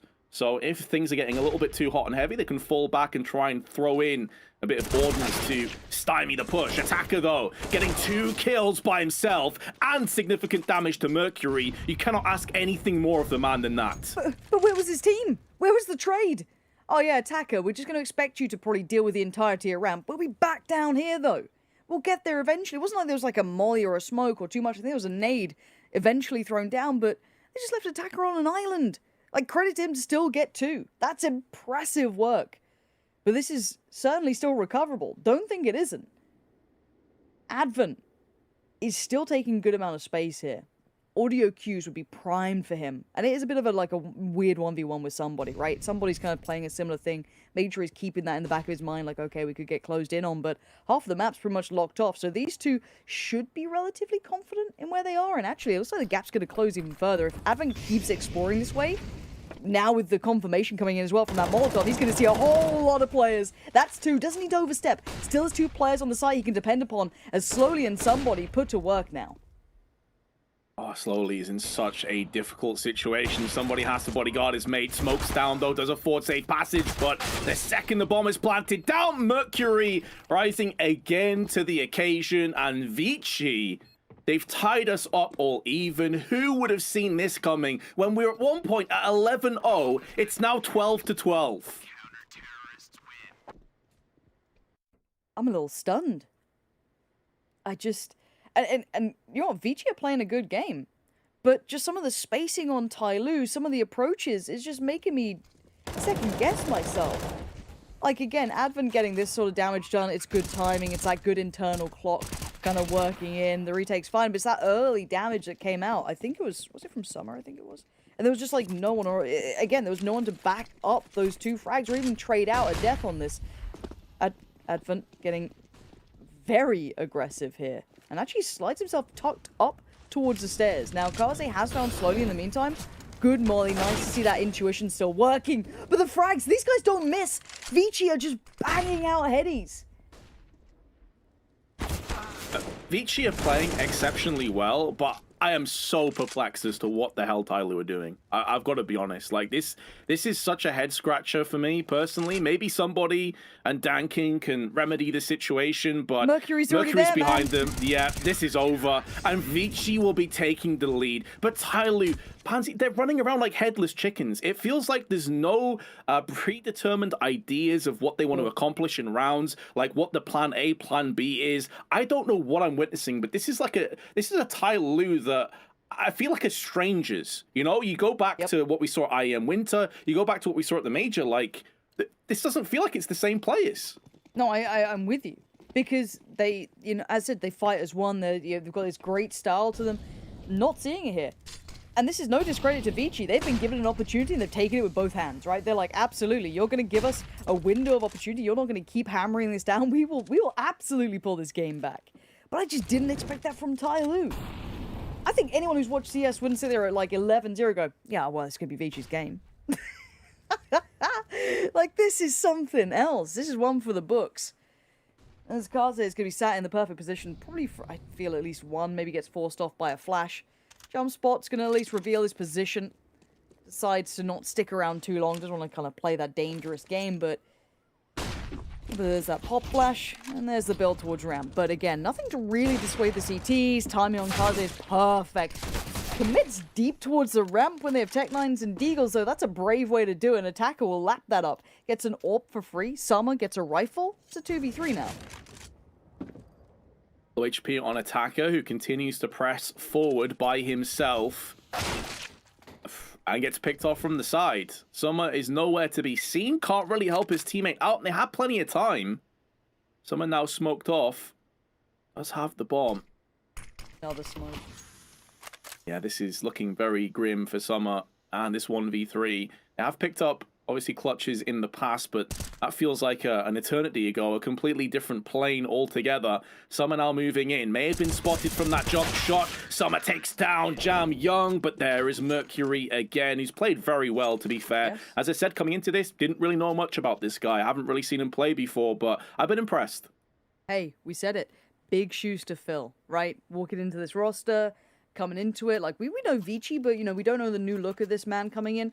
And a quiet start. Hey, it was not a pretty look, but credit to the man for keeping that composure. Not kind of, just instantly kind of getting emo and kind of falling off.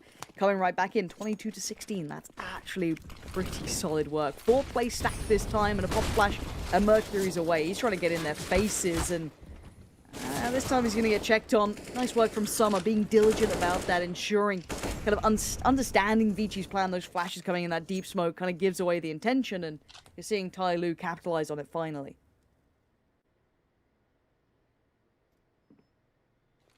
Definitely like the idea from Mercury, just unfortunately took a stray bullet through the smoke. Attacker now, big headshot.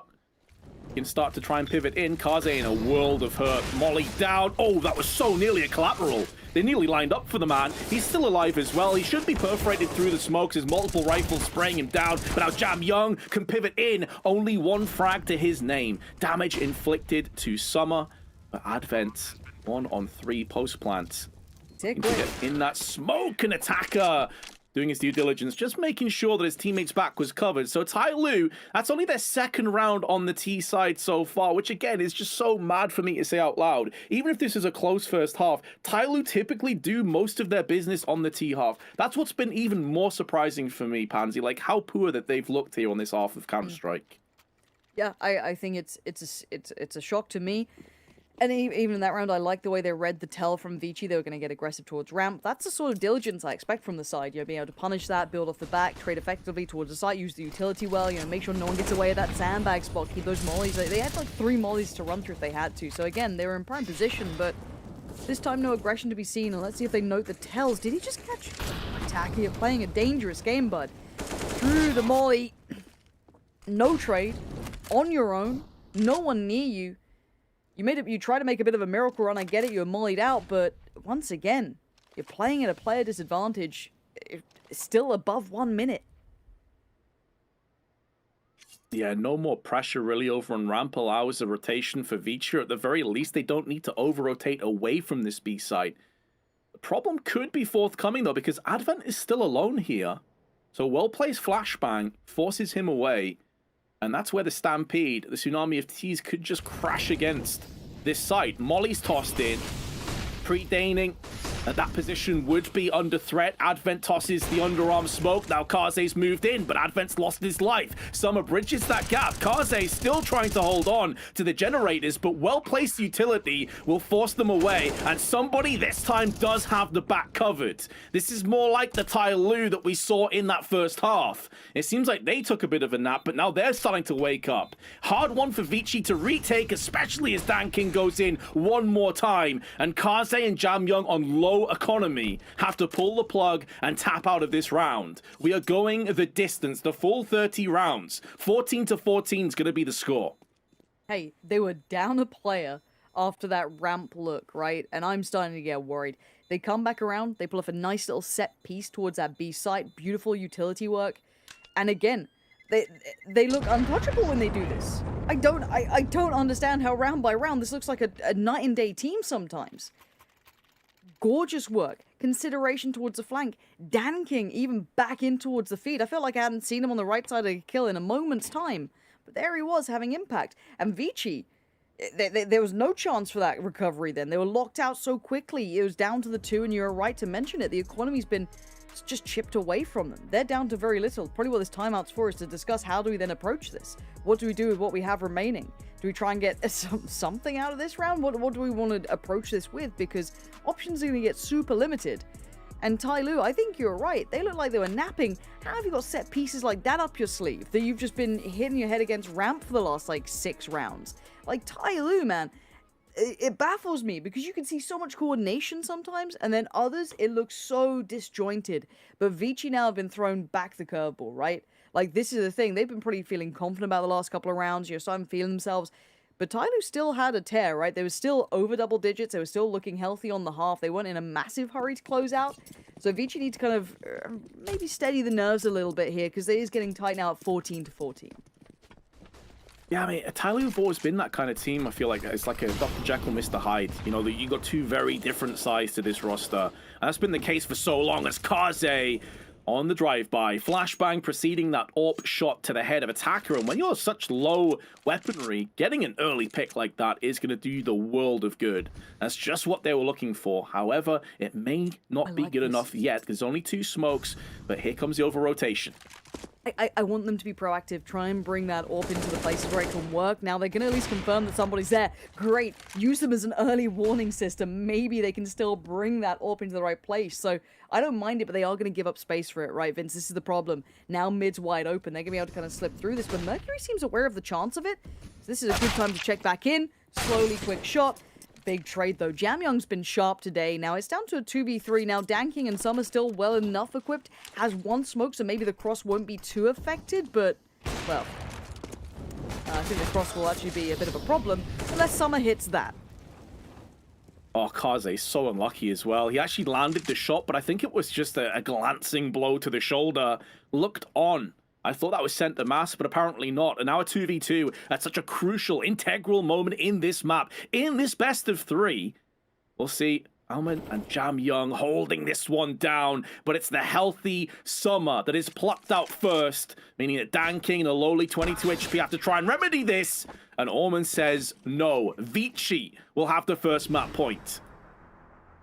And hey, again, Kaze loved what he was doing there, trying to work around the map, being super versatile on that CT side, trying to get varying positions. Good pick here, then leans over towards the other side, gets another.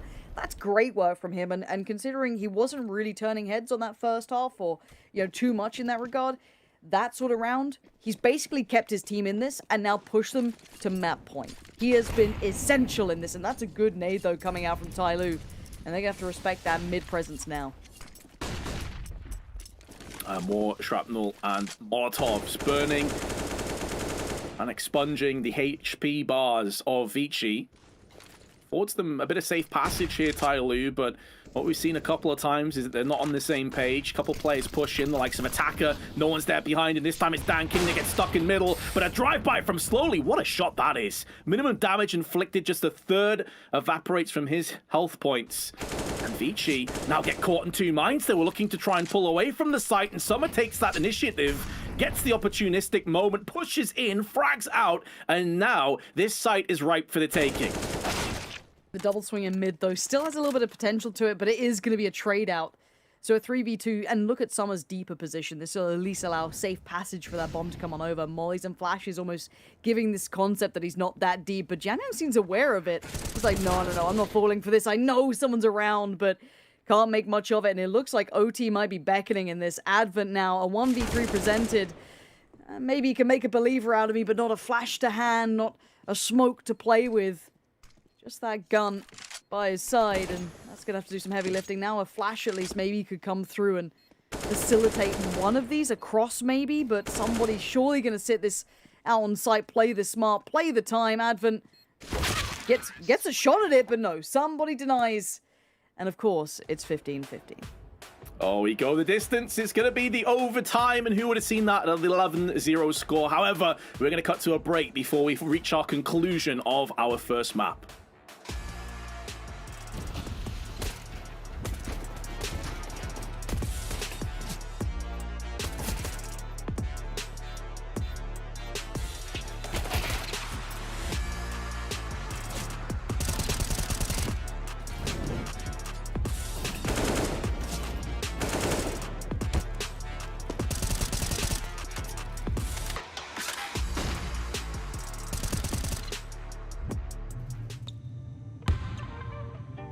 There is always a new challenge, and the hard work never stops.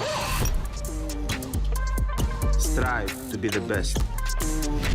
Make the most of your opportunities. And enjoy.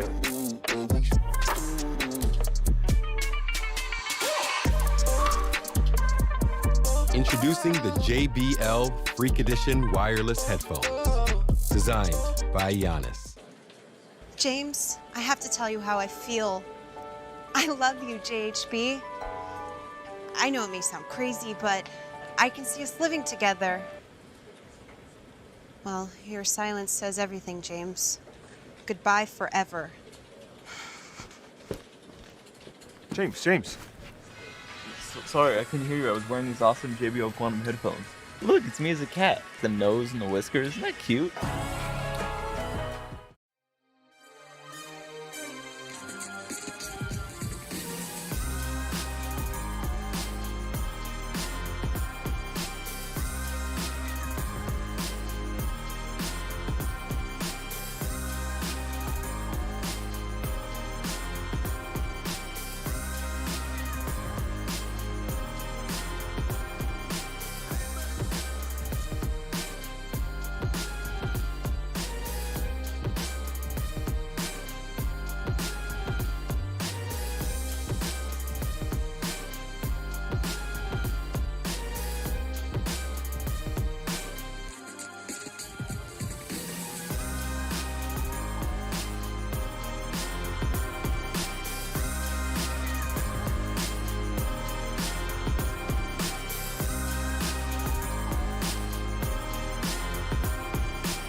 In 2020, the JBL Quantum Cup brought you the best of the best in competitive gaming.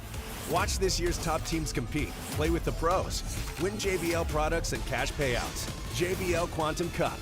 Watch, play, win. Well, I think at the start of the day, if anyone told me this was going to go OT, I'd have been like, all right, nice one. And if one of you at the half would have told me this was going to go OT, I'd have still said the same thing, but here we are, 15-15. Vince, what's going on? Just talk to me now. Tell me what's happening. I wish I had the IQ required. I am too low on the IQ scale to explain this. I have no idea, but what I do know is that somebody's kicked off the overtime with a quick-fire headshot over on the B side of the map, and it's Advent that gets splattered. It's been chaotic, I think, is a fair assessment here of Tyloo. We've seen two very different sides to them, and maybe having a couple of minutes to themselves to recollect their thoughts and kind of calm down a little bit. Maybe we're going to see the best of them again here. Maybe a rude awakening. That second pause for thought could echo throughout this game, but we'll see if they can convert now. They've been struggling towards hitting that ramp side cleanly, trading effectively, having good spacing. Vici had constantly dealt with them pretty well, honestly. Flash is going through. You can see the intention behind it. First time we're really seeing that sort of piece. But again, no action off the back. A close flash to clear. Nobody's pushed down this time. As we can see, both of the players sitting one towards sight and one towards short. Stood up on the boxes is Mercury, looking for that off angle. Feeling like a risk is needed and necessary. But we have seen Tyloo a couple times run out on the clock. Not be proactive enough and get punished Other side of that, though, of course, is that Vici's utility management has been very good. Orman is going to be pushed upon here. Flashbang is good, and Summer and Attacker simultaneously take the site, raise it, pillage it, and it's looking good for Tai Lu to claim first blood in our OT. Kaze and Jam Young not really in a position to feasibly fight for this, especially now that Kaze's slow peek round the corner yields his life being deemed forfeit. And Jam Young, he's surely not going to do this. Peace? What's just gone on? It's a mad flash lineup, so a super nice, a clean site take.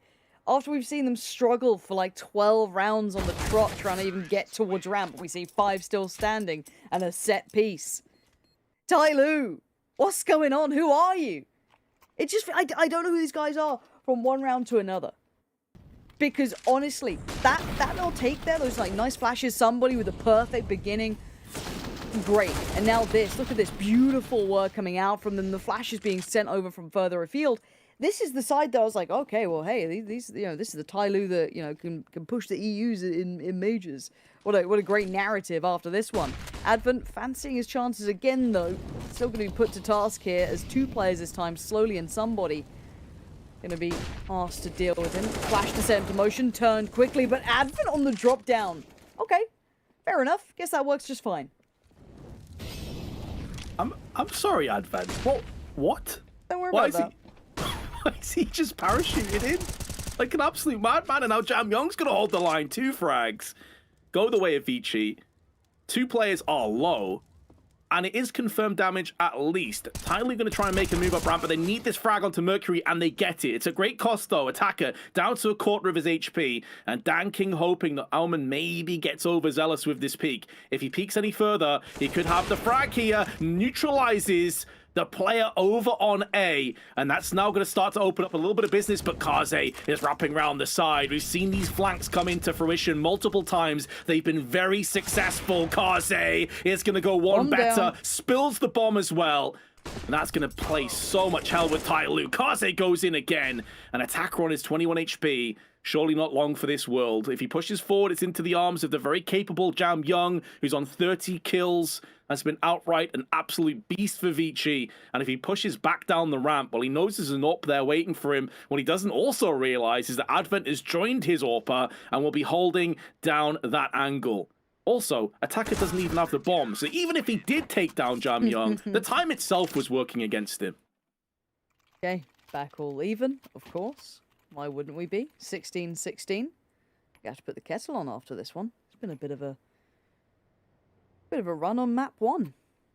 And again, love those rotations from Vici though. Right there, perfect timing, gorgeous flash as well, just to keep isolating these players. And the timing on these flanks has been absolutely mad. 2 players instantly behind them as soon as Tai Lu start trying to slowly build that ramp control. Quick flash and maybe a quick peek, but it's going to be Dan King again, still looking for a pixel out of place, but nothing presented early. Mercury with just, the traditional spam through the smoke, trying to get everything right, just kind of going through the motions here. And I'm looking for a player to make a difference, do something a little out of the ordinary. And slowly could be that player, but Kaze still holding down this mid look, so I don't think he's going to get much out of this.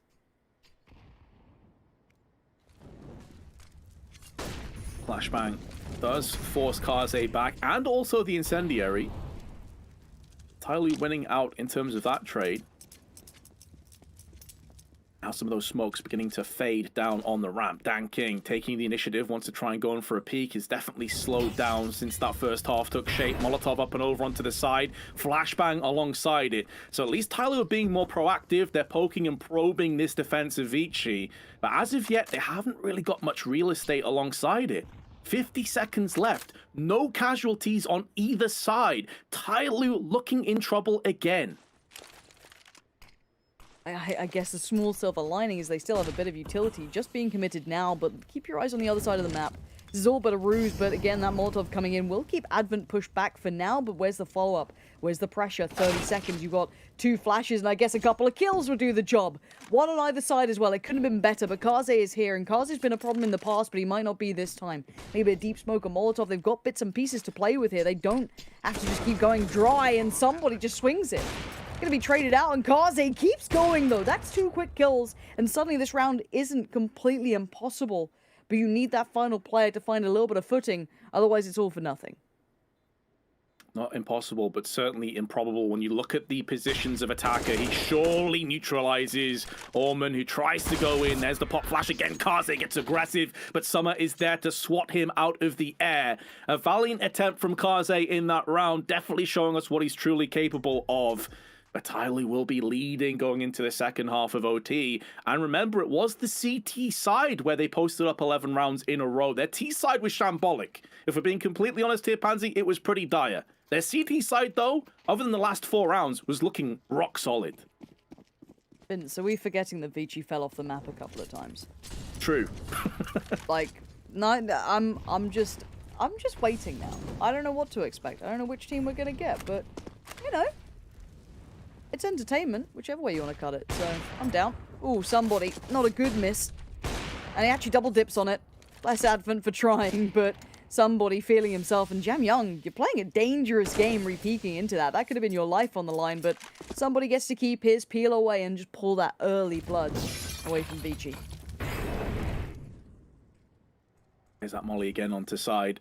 Allows you to flirt with the idea of pushing onto the A side where keeping your options available. Kaze wants to try and find a pixel to execute off over on B, but no one's really biting down on this. It's more of a deep, passive defense. This is often the case over on B side. If you're going to get aggressive, it's normally in the first few moments of the round, and you fall back. Somebody's been spotted, gets tagged, but it's his elbow that gets blown out, so he still can stand. Using his left arm on 27 HP. 45 seconds on the clock. Vici down a player, and they haven't really got a lot to talk about here. Mercury's alone on ramp. It's hard to see how they can thread the eye of the needle, Pansy. This is looking bleak. It is. And again, if they had made progress towards one of the 2 sites rather than just that little bit of, I guess, a flirtation with middle, I'd be a little bit more on board. But Summer, again, can play this sort of angle just fine. Now with the utility coming in, you kind of know what's up. Summer can decide to either peek it, try and keep in check the sandbags, or try and fall away. He got both of those kills, but here's ramp. And it's a 2v2. Vince, we're down to 8 seconds here, but bomb's going down. Hold up, what? Wait. Yeah, don't worry about it. Excuse me? Slowly's now got in for one through the wall, because why not? Mercury is the last man alive. Vici, oh no, he's gone for the full defuse. He's sticking it down behind the smoke, and Mercury never had a chance. Such a good opportunistic play. The second they knew he was on ramp, there was only one decision they were going for, and although Mercury will keep his AK, it's now 2 map points for Tyloo. They've got the buffer, they've got a little momentum to it, and they've got the double AWP out. Now, last time that was a problem, they do at least have 4.5 at map point in their favor, so I'm a little less worried about it this time, but hey, Vici, these have been way closer. Some of these players have been activated now in comparison to them being super quiet the first time we got to see this. Let's see if there's anything more left in the tank. Early damage towards attackers can at least set them up for some potential success, and are they pushing that smoke? I just felt like they were actually committing to that, and Mercury is. A little bit of passing here slowly, though. Made a bit of a name for himself initially on the first half doing this sort of damage. You've got to know there's another. That was not Mercury you just found, so you know that he's still lingering this smoke. Slowly does. He keeps it in mind, and he keeps 2 bodies falling favorably towards them. To be fair to Tyloo, it doesn't look like they've slowed down too much from that first half that we saw on their CT side. It's looking rock solid. Slowly was a constant thorn in the side of Vici down on ramp. Now somebody rotates through. The call is good. The rotation on point. Attacker can hold his close angle with the M4. Somebody can take the shot, can be a bait and switch in. There is utility though, and it depends on where these mollies and flashes do reside and where they do connect. If one of them lands on Attacker, he will be forced out and he will very likely die. He's only on 28 HP anyway, so only a couple of ticks of a Molotov will secure him. But good counter utility is in play as well. 40 seconds. Now they're going to be lining up the flashes and smokes. This has to be bang on, though. Somebody still gets away with a peek. Not going to be forced away. Attacker as well. Relatively unscathed in this position. Still buying time and making Vici so uncomfortable. What are you going to do with this now? You've been held up. You've been slowed down. That's going to be maybe a helping factor, but you need more. An Attacker is taking it away. A trade is all that's offered as slowly denies any momentum building back in. And Tyloo limp across the finish line. This was not a clean game, Vince. I don't care who you are. If you're a fan of any of these teams, this was not clean at all. Well, no, far from it. What a very intriguing game. I'm not gonna lie, I actually came back and I think it was 11-0 when I sat down originally, and I was like, oh, I better not go too far. This might be a quick one. And lo and behold, it ended up being the complete opposite, guys. 19-16 final scoreline, OT required on the first map. That was probably a kind of match, maybe, Pansy, that I was not expecting. Maybe so much so the 11-0 I wasn't expecting. Then the comeback I wasn't expecting. It just had everything. Was it good, though, is the question. Was it a good game, I think is what we have to ask. Because, Joe, I'll give credit to Vici in this for pulling that back. Their first half was atrocious. It happened, slow start. They pulled it back and they pushed someone like Tyloo to a massive extent. They made them look silly.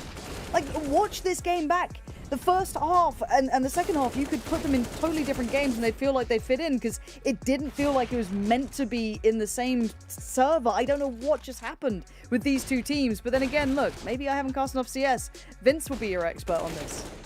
No, that's definitely an outlier, Pansy. It's definitely an outlier. You don't see that too often at all. And, you know, there's two sides of it. One, Vici, as we said, credit to them. They took every opportunity that they had going their way with both hands. But Tyloo, there's going to be a lot of question marks over that T side because, simply put, it was an absolute disaster. Top to bottom, they won 2 rounds on that T half, maybe a third towards the end.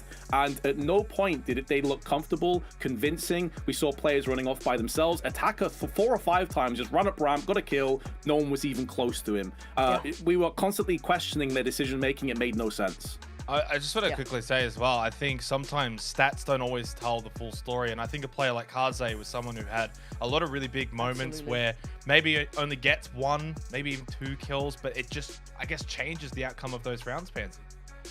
No, Kaze to me was a standout. And again, Vince kind of noted him at the start of someone to kind of look at as being someone who could make a difference, do a bit of damage here and there, and he was super quiet, but then just came alive, right? And the ability to do that, especially when the chips are down, you're not feeling yourself, you've been shut down. You didn't even see at this point 6-0, 8-0, nothing's working. The resilience, the capability to come back and keep doing a good amount of work for your side. And you're right, it wasn't always the flashy, 3Ks, 4Ks, whatever, but he was putting in the hard work. Remember that mad round when they only had the AWP to play with and they had to convert with it? He was essential in that moment. Yeah, he really was. And if you take your mind back as well, he was the player that fell off the side of the map. Yeah. Like, that's an embarrassment if you're Kaze. And I don't say that, to ridicule him or anything. He's not happy about that at all. So the fact that he came back from that 11-0 deficit to then post up significant play, I've got tons of respect for the man. The guy has got true grit. Like, he really showed a lot of resilience in this game, as did Vici. Yes, they lose the first map, but it was looking like a bloodbath. To take Tyloo to OT is significant within itself, especially within the parameters of how this game came down. I think the other biggest factor here, though, Pansy, is the fact that was Vici's map pick, right? And we kind of spoke about it in the pre-match discussion. If there was a way forward to the grand final for them, they needed to win both maps. Well, they haven't been able to win on their own map pick of Vertigo. Now, do you sense that it's just going to be Tyloo to maybe run away with things? I think that's the safe choice. I think it's just because Inferno's that final map, and I'm never going to doubt them on Inferno. This could still be a close game, potentially. After seeing what we just did, I've lost all faith in Tyloo, if I'm honest. But by bare minimum, Inferno being the third should get them across the line. But this does open up the real possibility of it actually going all 3 if they play anything like that first map now. I think there's a part that says the 11-0 Vince at the start. When I looked at that, when I sat back down, I thought, okay, here we go. This is going to be maybe the best of 3 is going to be over pretty quickly. Do you sense it's going to be that 11-0 or that sort of comeback firepower that we saw from Vici going into our next map? My concern for Vici is it's all well and good at doing that on a map that you're very comfortable on. Can you when you're on Mirage, which is a map where Tyloo are typically in their element? My concern for Tyloo here is that their T side looked very lackluster, and that's typically their bread and butter, especially on maps like Mirage. They will be starting on the T side, I would assume that they get forced onto that T half. So if we see indecision, if we see poor decision making and some really rough trading, Vici could do it. We saw Mercury. He was an unknown quantity, right? We didn't know what to expect from this guy. He played really well. He fit in just fine. So it could potentially get close, but as Lauren correctly said, I think if you're going for the safe choice here, it's probably Tyloo 2-0. Well, what about Tyloo's attacks, though, Pansy? At times, very slow, really just right down to the last 30 seconds or so before they really executed. Is that something that might come back to bite them on Mirage? I bloody hope not. This is a team that goes to majors. I don't care if they're having an off day. You can't exist in both spaces in my mind, right? It's you either get those fundamentals down, and we saw it. OT, a couple of the rounds towards the end for Tyloo.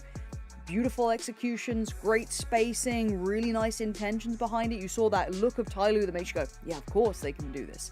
But then, as you rightly pointed out, we saw rounds where they left the clock way too late. The spacing was atrocious. The trading wasn't there. We saw night and day performances, even just on that T side. So you're bang on. I am a little worried about Mirage, but this map just plays to fundamentals, man. Everyone should have that down pat here. This shouldn't be a problem for Tyloo, but neither should have 11-0 lead on map one. Just quickly before we do go to the break, again, a reminder here, you can take home the Sound of Champions with up to 25% off the latest JBL Quantum range. You can shop at jbl.com.au or jbl.co.nz as well for those over in New Zealand. For now, though, that's map one here for the semi-final. Go to a quick break and come back on the other side. It's Mirage.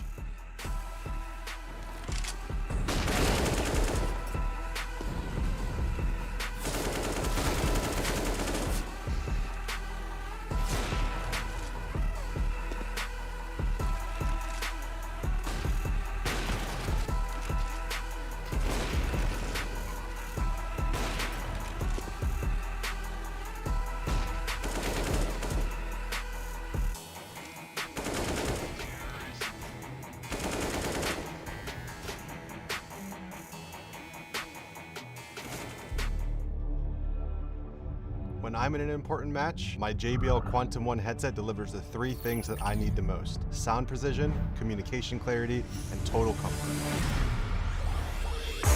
I can hear my enemies reload, planting the spike, their footsteps, and even more. Echo canceling, make sure you're heard loud and clear to rally the troops. Active noise canceling eliminates outside noise so that my team and I can keep our heads in the game. Premium memory foam ear cushions, perfect for intense gaming sessions. JBL Quantum 1, sound is survival.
2020, the JBL Quantum Cup brought you the best of the best in competitive gaming.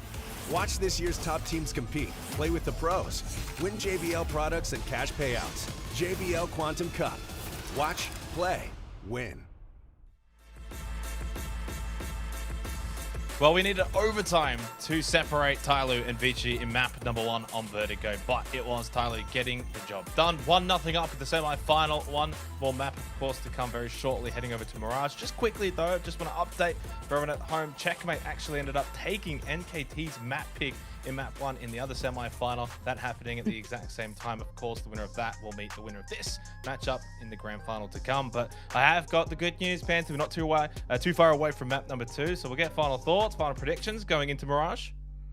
I need Tyloo to play like the favorite that they are, because map 1, if I'm them, I'm not happy with that. I'm not happy we went to OT. We should close out our games, and if you're Vici, get scrappy, get in their faces. Vince, quickly. Yeah, I have to echo that. They were the favorites coming into the tournament to win the entire thing. I think they need to come out with a declaration. They're a real statement here on Mirage. All right, must win now for Vici if they want to keep their hopes alive here for the JBL Quantum Cup. It's Mirage, it's Tyloo's map pick, it's their game to win. Over to Pansy and Vince. Yeah, thank you so much. And we're going to just get right into things. No need to mess around. It's all coming up through ramp, apparently. No messing around from Tyloo either.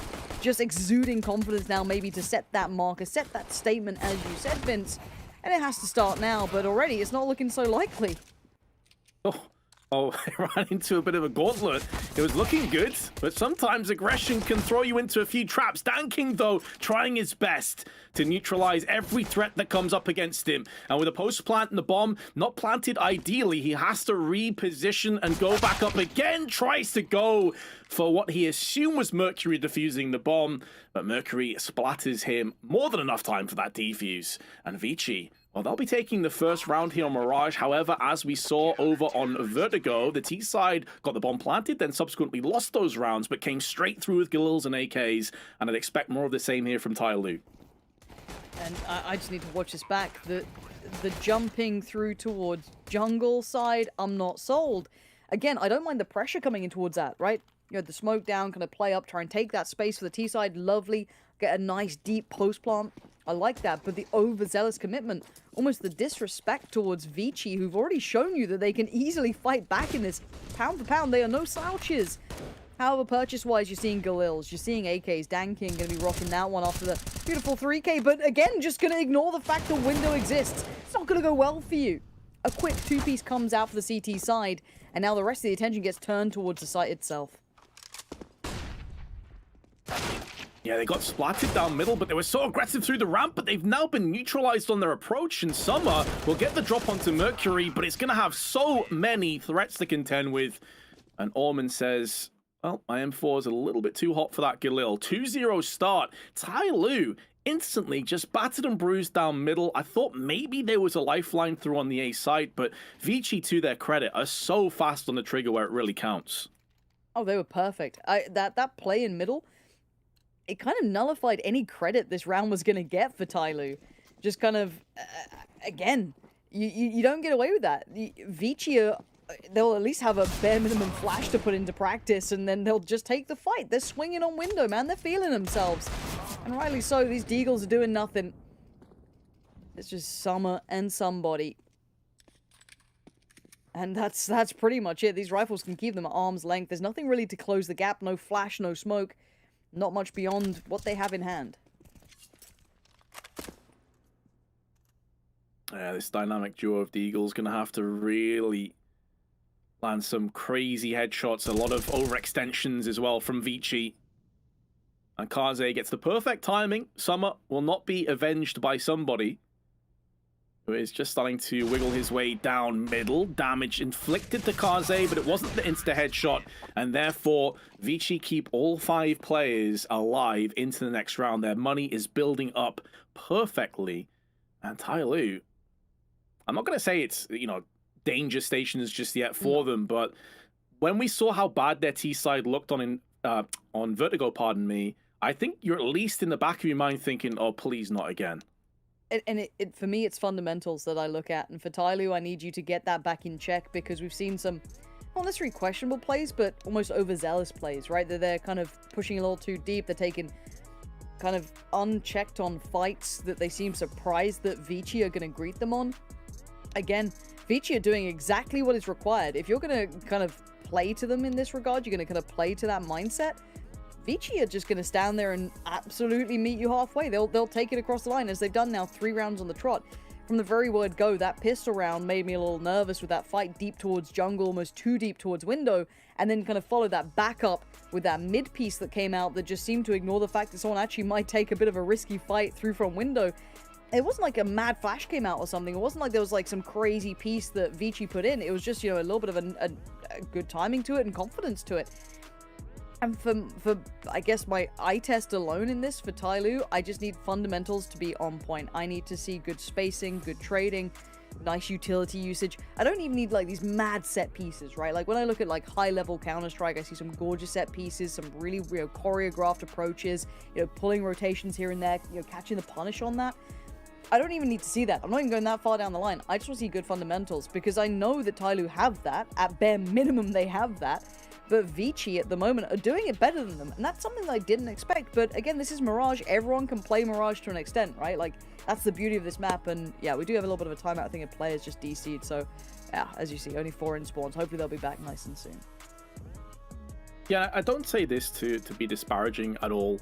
Somebody unfortunately did disconnect, as you just touched on there. But when I think of Tyloo, I don't think of this sort of this finesse on the T side. I think of it as a sledgehammer. You know, they're the kind of team that is just going to brute force, blunt force trauma you down time after time. They're going to just be relentless. We've seen it already. It didn't work out for them over on Vertigo, but you're going to see the attackers, the slowlies, just pushing out by themselves, getting a frag here or there. And I'm completely on board with you. I don't need to see the most intricate set plays here. Just solid set plays. The ones that every team on the planet knows. That's where Tyloo are in their comfort zone. That's where I feel like they're at their most dangerous. Well, you're right. And when you talk about that kind of sledgehammer approach, that kind of, you know, heavy hitting, quite aggressive, I don't mind that, but you need to supplement it with the fundamentals that go hand in hand, right? The spacing, the trading. Otherwise, it's just meaningless aggression. You see other regions doing it so perfectly. You know, back when I started to really look at kind of Brazil, then springboarding into, you know, their highlight was the aggression they'd bring out and how beautifully executed it was. It didn't look out of place, it didn't look out of sorts, because they had those fundamentals in support, right, complementing it perfectly. If Tyloo want to run that game, no worries, I'm down for that, that's cool. But I need to see that second layer to it, where they've got the consideration to it, and that to me will be kind of where we need it. And it's too early, I'm gonna get dizzy. Don't be pulling loops on me. Help. But no, again, for Vici though, this is part of the course. They're happy. This is playing out exactly like Vertigo did. In their minds, they should be confident just with this beginning. They're sitting going, okay, well, if this is the plan again, we know how to play this. No worries. We haven't had to adjust too much. We can play out our game. No problem. And they also have the luxury as well, if we're being completely honest, with Show King obviously not being in the roster right now. He's been there since August of 2018. It is a significant change. The Kami coming in as their coach. This is a team in transition, and not many people, ourselves included, didn't really expect to see much of them. We all kind of thought this would be a fairly straightforward 2-0, wouldn't even be that close, especially when the maps came through. We kind of, I don't want to say that we wrote them off necessarily, because we always have to keep open our minds that it could be a close game. But if we're being honest, we probably didn't think it would be. So the fact that they've even made the first map that close, have taken Tyloo the limits where even some European teams have struggled against Tyloo when they've been brought down to those very murky waters, that in itself is a bit of a moral victory. They come out of that first map, if I'm Vici, with their heads held high. And now anything at this stage is just a nice bonus on top of it. It's like we were even saying coming into this map that it's more like Tyloo need to make a declaration of intent. They won the first map. That goes to show just how good Vici's position currently is. Yeah, you're on the money with that. And again, I just get worried for Tyloo. And you're right. And there's something that you said there that's very true, is that there is a state of, I guess, change for Vici in that regard, right? That they are in that state of transition. We don't know quite what they are. So more often than not, when you're in those positions, you go with what you know, right? You go for the safety consideration, which is, well, we know how Tyloo play. We know that they can, you know, do deep runs, or not necessarily deep runs, excuse me, but they can push European teams at, you know, big tier 1 S tier events. So that's the safety of it, right? That's the what you know. That's where you can lean your, I guess, intent towards. And Vici is just, hey, let's see what you can bring out. Can you surprise? And again, I think Inferno will always sit very favorably towards Tyloo. I'm not going to be taking that away from them, even if Vici have elevated. I don't think enough has changed for me to change my opinion in that. But if, again, Vici can keep finding these kind of areas that they can find holes in Tyloo's approach, if they can come into this very cognizant of their opponent, which they seem very aware of, this is fantastic. But again, Tyloo on that set piece team, right? It's not like they're running set pieces that have, certain tells, or we're seeing like anything being super read by Vici. It's just been this aggressive meeting between both of them, which Vici are winning out more often than not. Oh, certainly, and the other aspect of this round as well, as you can see, some of these players have AKs. We did have 5, but unfortunately has dropped again as we went through the Invisible Man back on the server. They will have a buy into this round, so there is a bit more impetus and importance put onto this one, that if they can win this first rifle round, proper full investment round, then maybe there's a way forward to break down that economy. But the play that I've been most impressed with here, and I did touch on him in the pre-game, Kaze played well, don't get me wrong, but Jam Young, his aim has been so on point. Like that M4A1S on the CT side, he was flicking left and right. I feel like he's going to be an integral part of this Vici roster once again.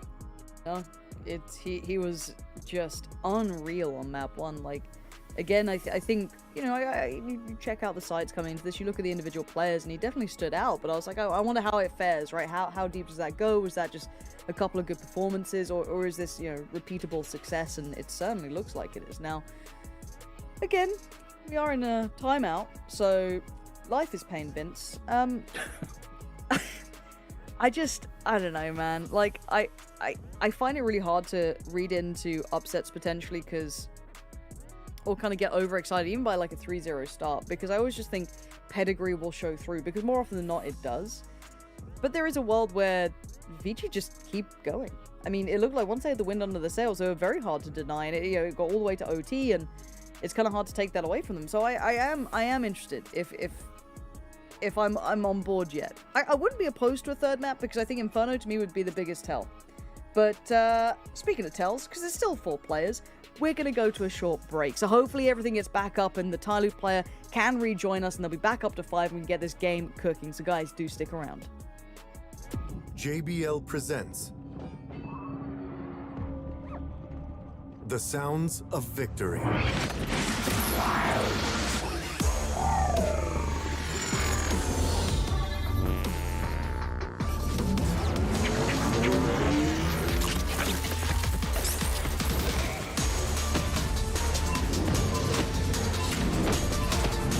JBL Quantum Gaming headsets. Brooke, before you put those on, we have an idea.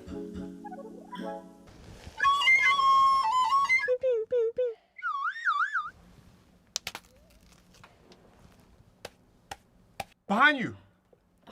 Oops, never mind. You lose. Where were the footsteps? Should we leave? Yes. Go. I'm sorry, Brooke. Go.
In 2020, the JBL Quantum Cup brought you the best of the best in competitive gaming. Watch this year's top teams compete, play with the pros, win JBL products and cash payouts. JBL Quantum Cup. Watch, play, win.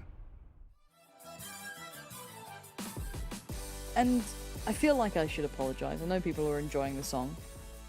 You can still hear it now. We just left it for a little bit. Just a little tease. But we are going to have to get back to the game. Took a little bit of a music break there, but no. Luckily, the player is back with us. Hopefully that retains and there's no further issues. But thank you for your patience. We can jump back in. And, well, if you're a Tyloo fan, I don't think you're that upset anyway. It was 3-0. And we have to see if there's anything in the tank, because this would be a pretty rough ride as a beginning, right, Vince? Oh, absolutely. But it's also a bit of a combo breaker for Vici, because they steamrolled to a 3-0. Long, lengthy pause, a lot of time, going off the boil perhaps, just cooling off. Could be great news for Tyloo, all things considered. However, if they do come into this round and come out second best, Vici post up a really solid round, things start to get a little bit scary. Well placed smoke, as somebody tosses in the HE. No real damage. Jam Young up on the perch, and also playing the bait and switch alongside Orman, who tosses in a grenade of his own, and they're also trading out. So they're doing a really good job of actually stalling away Tyloo, but Tyloo deciding they actually want to take a bit of mid-control as well and put a bit of pressures down here. Yeah, that's what we like to see. Smoking off towards connector, one towards window. Molly goes in. 3 players going to work their way up cap, but it's just going to be kind of Mercury forced away. Kaze as well going to have to relent at least the peek through window, and that's going to be the side piece coming through, but no pressure really towards the back lines of the site. A little bit of a flash, sure, but they're just fine. So Danking and Attacker, you're still smoked off. You're still kind of screwed here, and there's trades everywhere. Danking now in a 1v4 after one Molotov. Position already noted. Maybe you can get a little bit of a timing on one. Eats the flash. You can see it just net closing in. Tag comes out and say goodnight. This was just clinical from Vici. They looked so unfazed by anything Tyloo was trying to do. Yeah, precisely. I mean, I was kind of trying to build it up as though Tyloo maybe could have cooled off Vici with that lengthy pause, but it just seemed like it was Tyloo that was slow at the gates. Every single trade on the approach was comfortable and convincing for Vici. A great shot from Jang Young. And we were just talking about him before that break kind of kicked off, that he has been so impressive. When he can flick across left and right like that, there's very few players on the planet who can really stand toe-to-toe with this guy. He's insane. He's very much on the radar now. You can see a little bit of a set piece towards 8.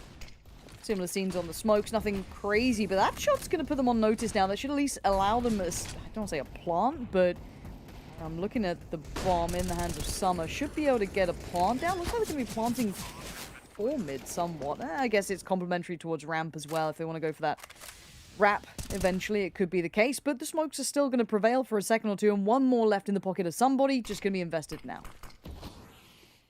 We'll play smoke. Flash also available. Somebody tosses that in. They're going to look to try and stampede over on the connector side. Jam Young, in the meanwhile, though, making the most of this. Good flash tossed in. Jam Young lining him up. And suddenly all the T's fall where they stand. It was looking good for a few moments, but dire straits now for Dan King's Deagle. And Alman, just in the nick of time, takes him down. And there's enough time with the kit for the full defusal. Vici off to a 5-0 start.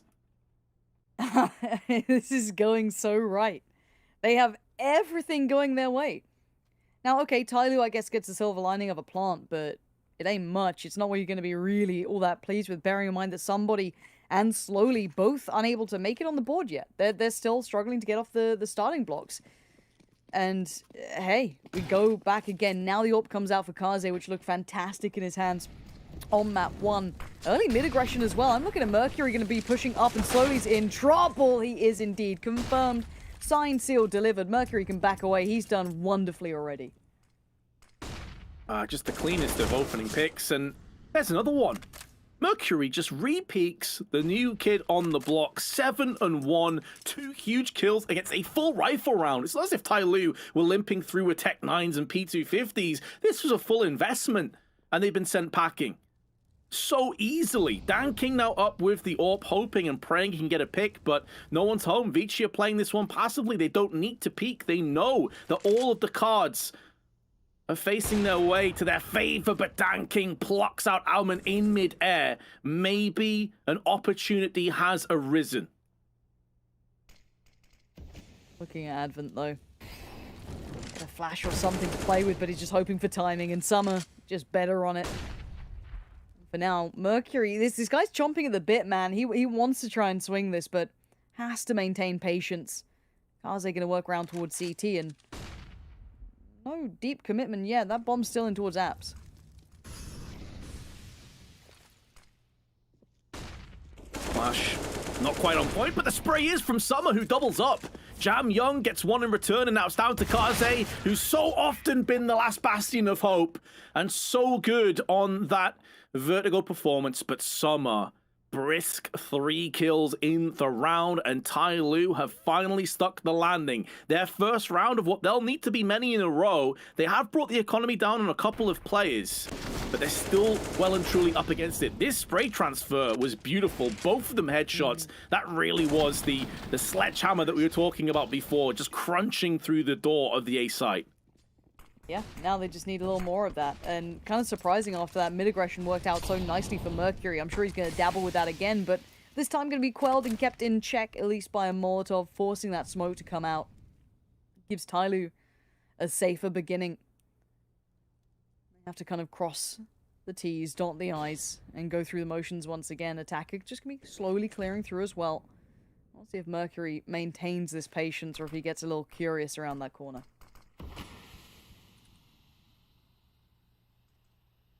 I suppose the concern for Mercury here is a stray HE could probably finish him off, but he is playing a fairly safe angle. A nade would have to come from the underpass where he does have eyes, but simultaneously he can also watch on the short side. Now that smoke is dissipating. Second player comes over. That'll be Kaze. They forfeited window control, which has now been smoked off anyway. And that barreled the gun won't be giving away the position just yet until they get closer, but that's where Kaze gets put into play. Now they know he's there, and Kaze doesn't do anything to save his teammate. Does hold his resolve, though, for the frag. No-scoping attacker before the smoke fully plumes, but he should be a goner anyways. About to get pushed in from somebody, but Jam Young deals with that threat, and Advent up close just tightens the noose around slowly. Even though Alman takes him down, it's a 2v1. This round is already baffling to me. 20 seconds. Bomb is not within grasp as well. Danking needs to get a wiggle on, and he's down to 15 now. And again, if he doesn't get a freebie here, I think the time might be the biggest problem, the biggest enemy, and you can see Ullman already going to tuck himself in towards the corner, make him play for every second. And the cross now being watched. It's been noted, it's been heard. Danking's out of there. Vici going to get another on the board, 6-1. And again, Jam Young there coming through. I was a little bit surprised. I think it was somebody coming in through by kind of ladder-ish, kind of playing towards window potentially. I'm not 100% sure, but again, the timing wasn't there. And Jam Young's, his aim is unreal. Him catching him through that window denied any further pressure coming in. I think this was it from Jam. It was somebody indeed. Jam Young doing that denies any crunch, any further pressure coming in towards that kind of connected jungle spot. So now, everything's gone your way. And once again, Mercury looking to get a little bit fruity here, get a little different, look for something. And why not? The game's been going your way. You might as well try and keep getting in their heads, keep taking that space. Especially as Tai Lu seems so happy to just allow him to grab control of middle, underpass, and the connector slowly. Just walks straight into the crosshair. Mercury will not miss. Danking, Molly in his eyes, can't afford to try and wide swing on connector, so decides to peek up on short instead, but it's completely vacated. Mercury, once again, just stands tall and delivers, vaporizes this push single-handedly. Now, Tyler don't have a ton of weapons allocated to them. In fact, it's just the Galil that could be falling by the wayside in a couple of moments' time as Summer's down to 26.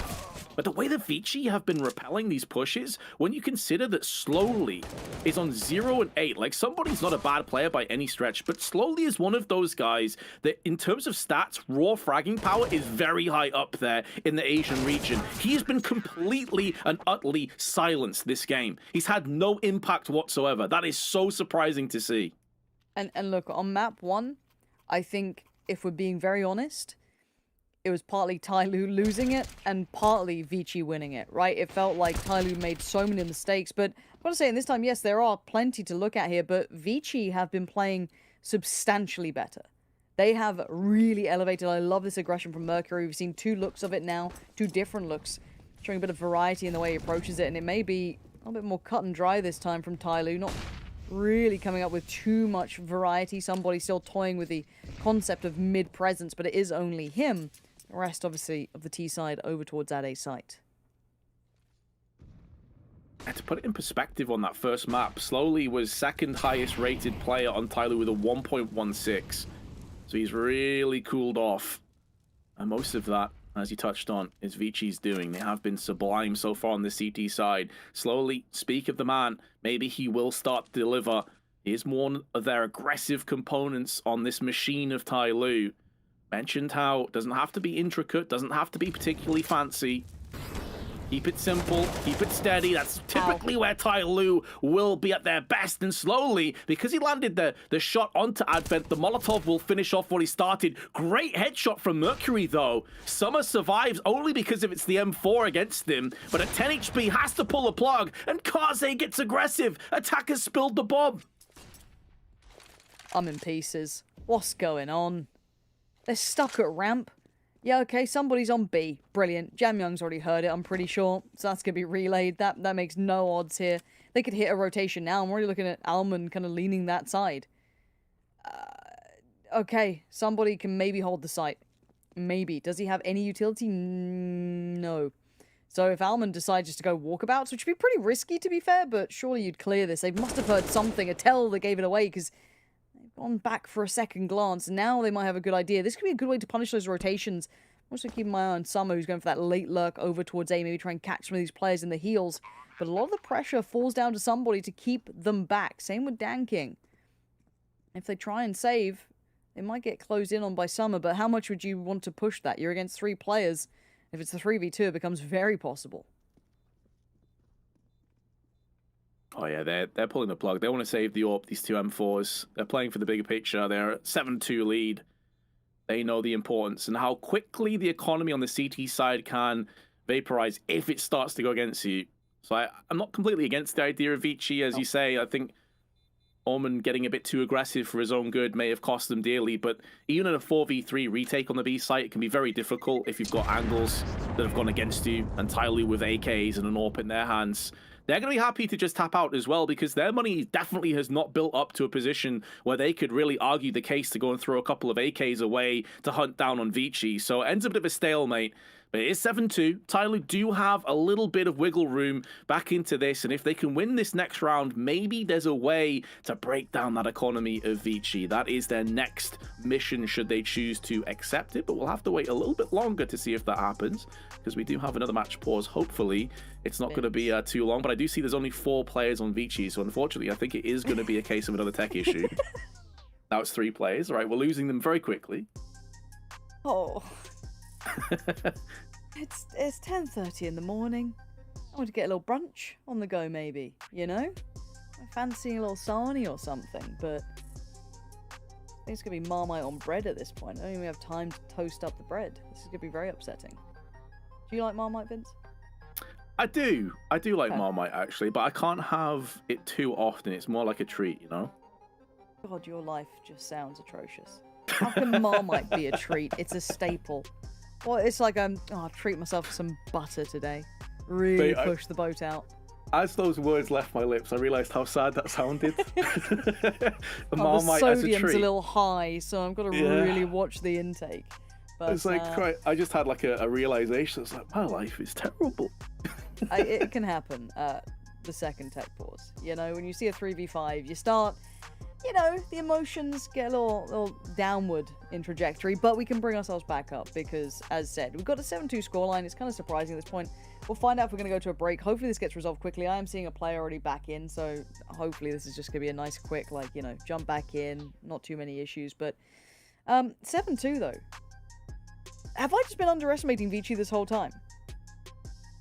No, I think you've been fair. You've been fair with your assessment, and you know the stats speak for themselves. I think the problem is that Tyloo have just looked a shadow of themselves, and I don't mean any disrespect to Vici, because they have played very well, and the plays that we expected to see really shine have shone. They've looked very sharp. Mercury's been very impressive, but I think even the most staunch Vici fan, if they're being honest, knows that this is not Tyloo's A game. Far from it. They're in like second gear. So yeah, I think it's a case of Vici are playing about as well as we could expect, and Tyloo haven't fully shown up just yet. Yeah, I think that's actually a pretty fair assessment, considering this is Tyloo's map choice.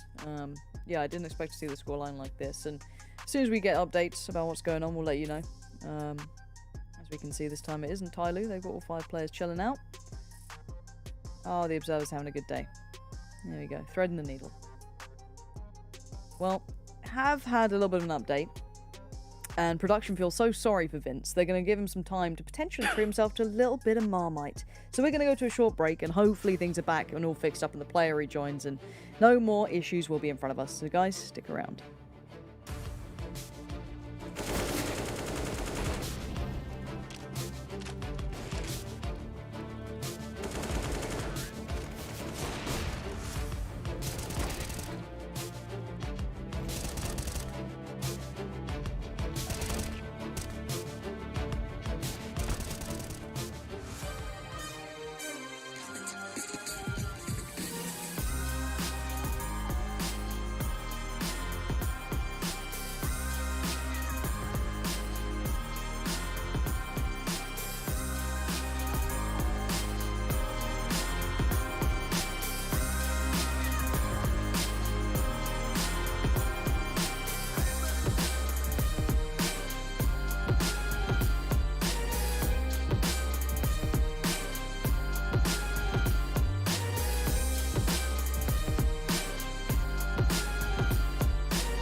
2020, the JBL Quantum Cup brought you the best of the best in competitive gaming. Watch this year's top teams compete, play with the pros, win JBL products and cash payouts. JBL Quantum Cup. Watch, play, win. It's time to get back underway on Mirage. We appreciate your patience, as unfortunately there were a few internet issues between the players and the coaches. Where we left off was a 7-2 score with Tai Lu hot off the back of winning the last round. And Pansy, maybe there's a way forward, but there's still going to be a lot of grind required if they're going to pull this one off. Oh yeah, it's not going to be an easy task by any means, but we've seen that small window of opportunity can lead you to things like OT. Already, Kaze going to have to fall back towards window, see if he can find a little bit of safety here. Actually looked for another angle, almost found one too, but going to just fall away for now. But again, we know they like to get proactive towards mid. There has been a consistent hotbed of contestation between these two teams, and typically it's been Mercury that's came out ahead of them. Very good tandem play between him and Kaze. Mercury now, though, instead of going down into the connector and middle, is holding the window, allowing Kaze to put that AWP to use on the back of the CT boxes. They did get nullified pretty hard through Palace and Ramp that last round, and 3 players now making their move in. All 5 of Tai Lu breathing down the neck of A, but it will be a 3-pronged hit. Slowly, the only element of surprise that may throw a wrench in the works here, but a well-placed smoke is going to keep the T's at bay a little bit longer. Yeah, but Advent's going looking, and he's going to find the answer he didn't want. So a little bit of an overstep to my eye at the very least. Oh. Hello? Vici? Where is this Tai Lu come? Vince. Vince, I'm losing it. I'm losing it.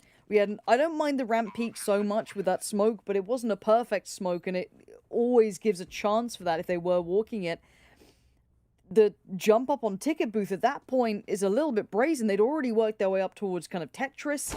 Now, the last 2, well, that's going to be 1 found, and the second might be closely sought after. Again, some of these peaks are a little careless from Vici, but again, they're probably feeling themselves a little overconfident there, but Tai Lu coming back in sharp this time. That's just what we really wanted to see from them to make this a little bit of a closer affair as well. They need to break down that economy. It's not going to be fully razed to the ground, but the savings are depleting now. And Orman wants to hold on to this AK. Wrong side of the smoke from Attacker, but he guesses correctly, and Orman loses his life, loses his AK-47. And although there are bits and pieces maybe available for Vici, I wouldn't be surprised if they actually held fire and didn't go for a buy here. Yeah, looking at what you'd have 3 players on a pretty low purchase, and of course a tactical timeout comes in now to discuss that. Yes, you'd have 2 players able to buy, but the rest, I'd be curious to see if that's enough for what they want to do. Really just talking things through here. Hopefully this won't be another technical, and does just stay tactical. That'll keep me happy. Do see an AWP for 1. Now that, to be fair, just the AWP alone last time around did look very strong. They supplemented it with a couple of pistols, but mostly just kind of played around it, being aggressive, trying to support him in the way he wants to use it. Could do something similar. There's a little bit of money they could invest here, maybe a flash or 2, something. I'm really only seeing Mercury and Alman really buying much behind in there. Okay, so there's a CZ as well.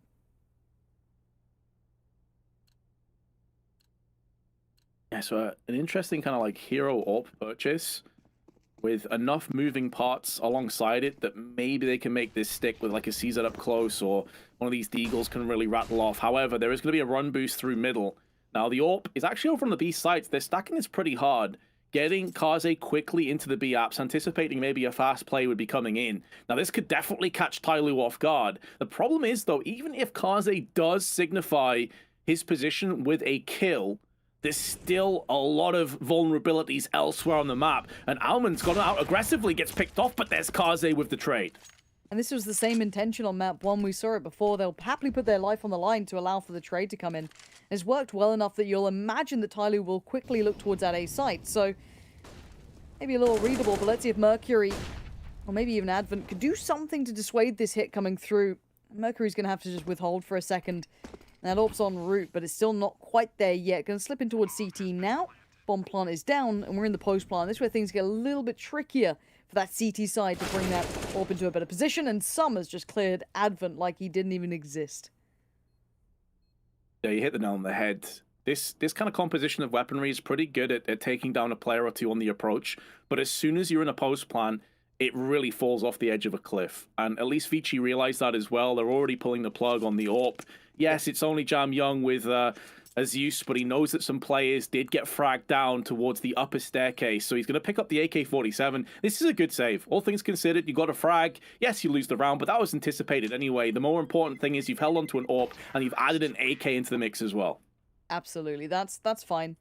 They should be more than happy enough with that. That's a bit of a net win, I guess, if you want to just remove yourself from the round. But again, Tyloo showing a little bit of life here after what was quite the flat start. But I feel like it seems like the kind of tail of this matchup that it's very hard to get a good grip on if a team's gonna have consistency throughout, because it looks like night and day, round by round sometimes.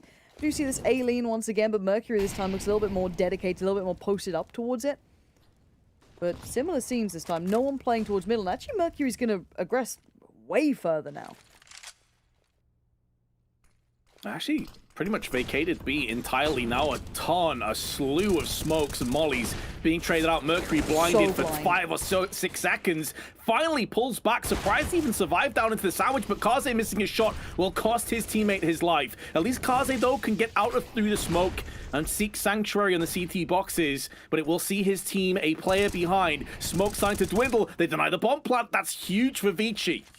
Yeah, that was through smoke. You'll take it every day of the week, but it's not something you can depend upon, but maybe you can. I'm seeing a lot of these, just a little bit of a pixel, a silhouette shown. That's all they need in this. Somehow, they get the 3 kills, even though there's still a lot of room there for Tyloo to work, but they just got held at the end, denying that plant and keeping Tyloo humbled. Vici get to 8 rounds now. I'm kind of impressed they were able to still find those. I'm kind of curious what sort of line of sight that Jam Young had there to be able to at least deny that, because that was such a pivotal pickup.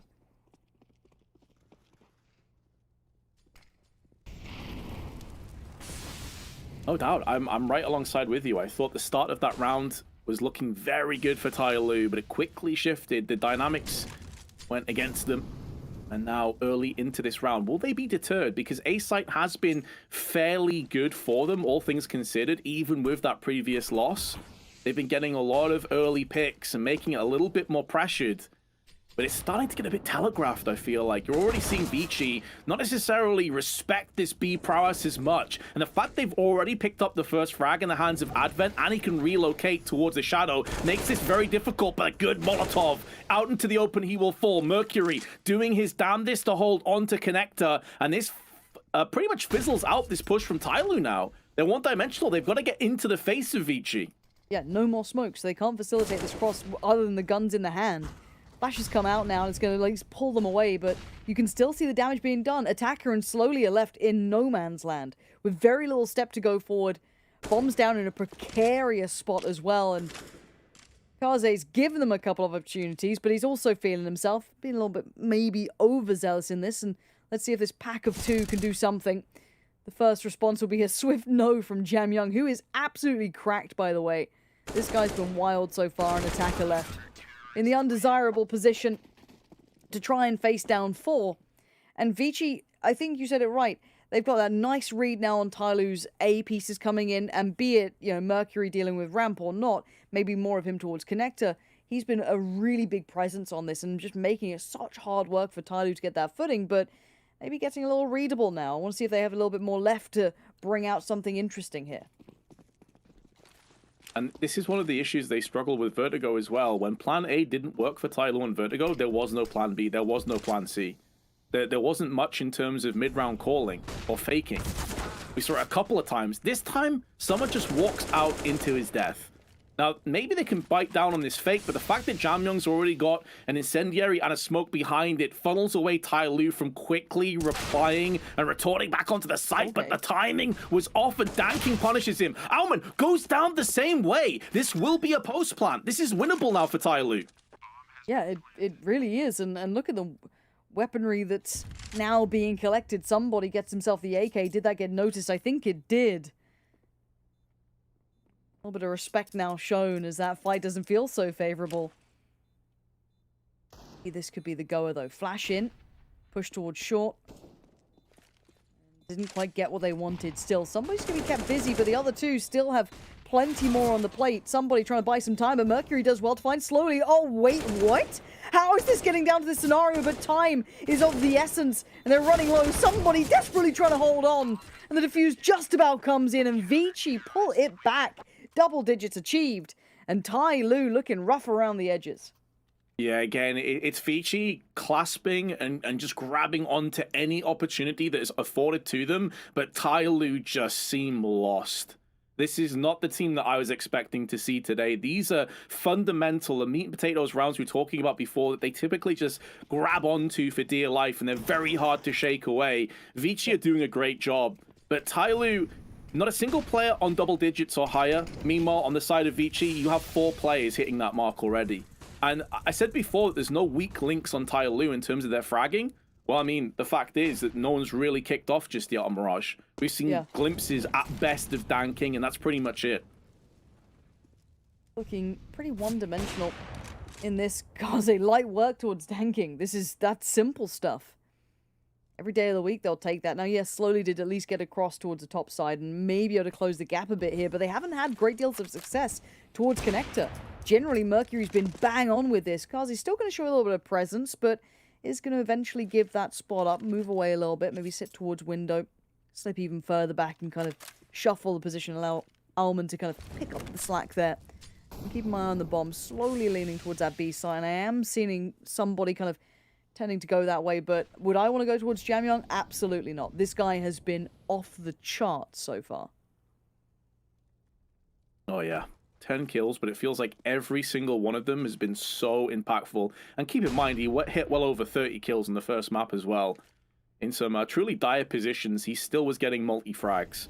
Very impressive performance. Molotovs are good to the back of benches and flashes alongside it, but there's no follow-up damage. Allman downed by Summer's hands, who drops to 10 HP. Now Jamyong, the man we were just touching on before, has to come through, and he is passing every single test. Slowly, finally puts him down, but the damage has been done already, and now somebody has to clutch out the 1v3. Just 10 seconds left. First frag goes his way, but has to hold on to this plant. In doing so, he's allowing the CTs to close the gap. In comes the next player. He's so unfortunate. He tags Advent in midair, but it's not enough to kill him.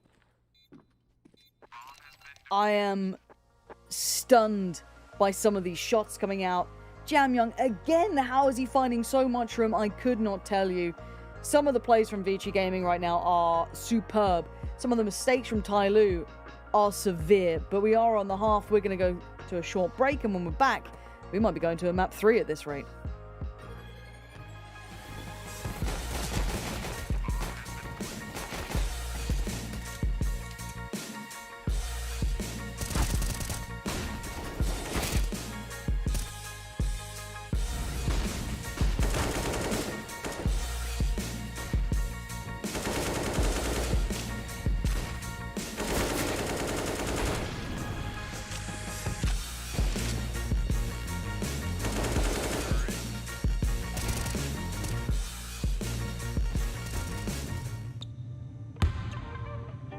There is always a new challenge, and the hard work never stops.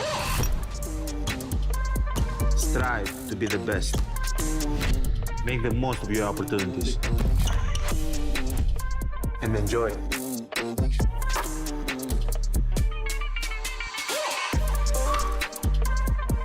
Introducing the JBL Freak Edition wireless headphones, designed by Giannis.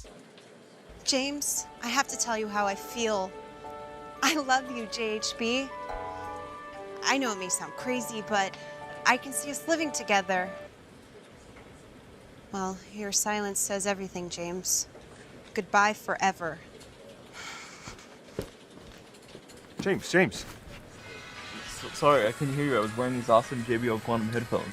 Look, it's me as a cat. The nose and the whiskers. Isn't that cute?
2020, the JBL Quantum Cup brought you the best of the best in competitive gaming. Watch this year's top teams compete, play with the pros, win JBL products and cash payouts. JBL Quantum Cup. Watch, play, win. Another excellent half if you are Vici Gaming sees them lead 11-4, but Tyloo on their coveted CT side is where they did the most damage on Vertigo and where Vici really did struggle. So perhaps, Pansy, history's about to repeat itself. Maybe. Maybe. I wait with bated breath at this point. My entire understanding of this game is out the window. And it's already Vici going to make quick work of middle. Put two up towards connector. Leave one kind of tucked in towards the ladder, but it's Advent doing a fair bit of work. Going to get a little bit of space. Leave Summer towards CT right now. Can he reaggress, take that space back? And now that's going to be the bomb noted. Look up towards Palace, going to spot out one, but Jamyoung has been a monster unto himself, and it actually still gets a headshot. This man hits headies all day long. What is his headshot percentage? It's actually filthy. 2v2 now, though, and bomb is left loose. Bauman can't get back cleanly. I think the days might be numbered for our favourite Jamyoung. Yes, though, Slowly's only on 12 HP here, and this is going to be going the way of Jamyoung and Vici. 3 kills, 15 in total to Jamyoung, who single-handedly just pulls this one out the back.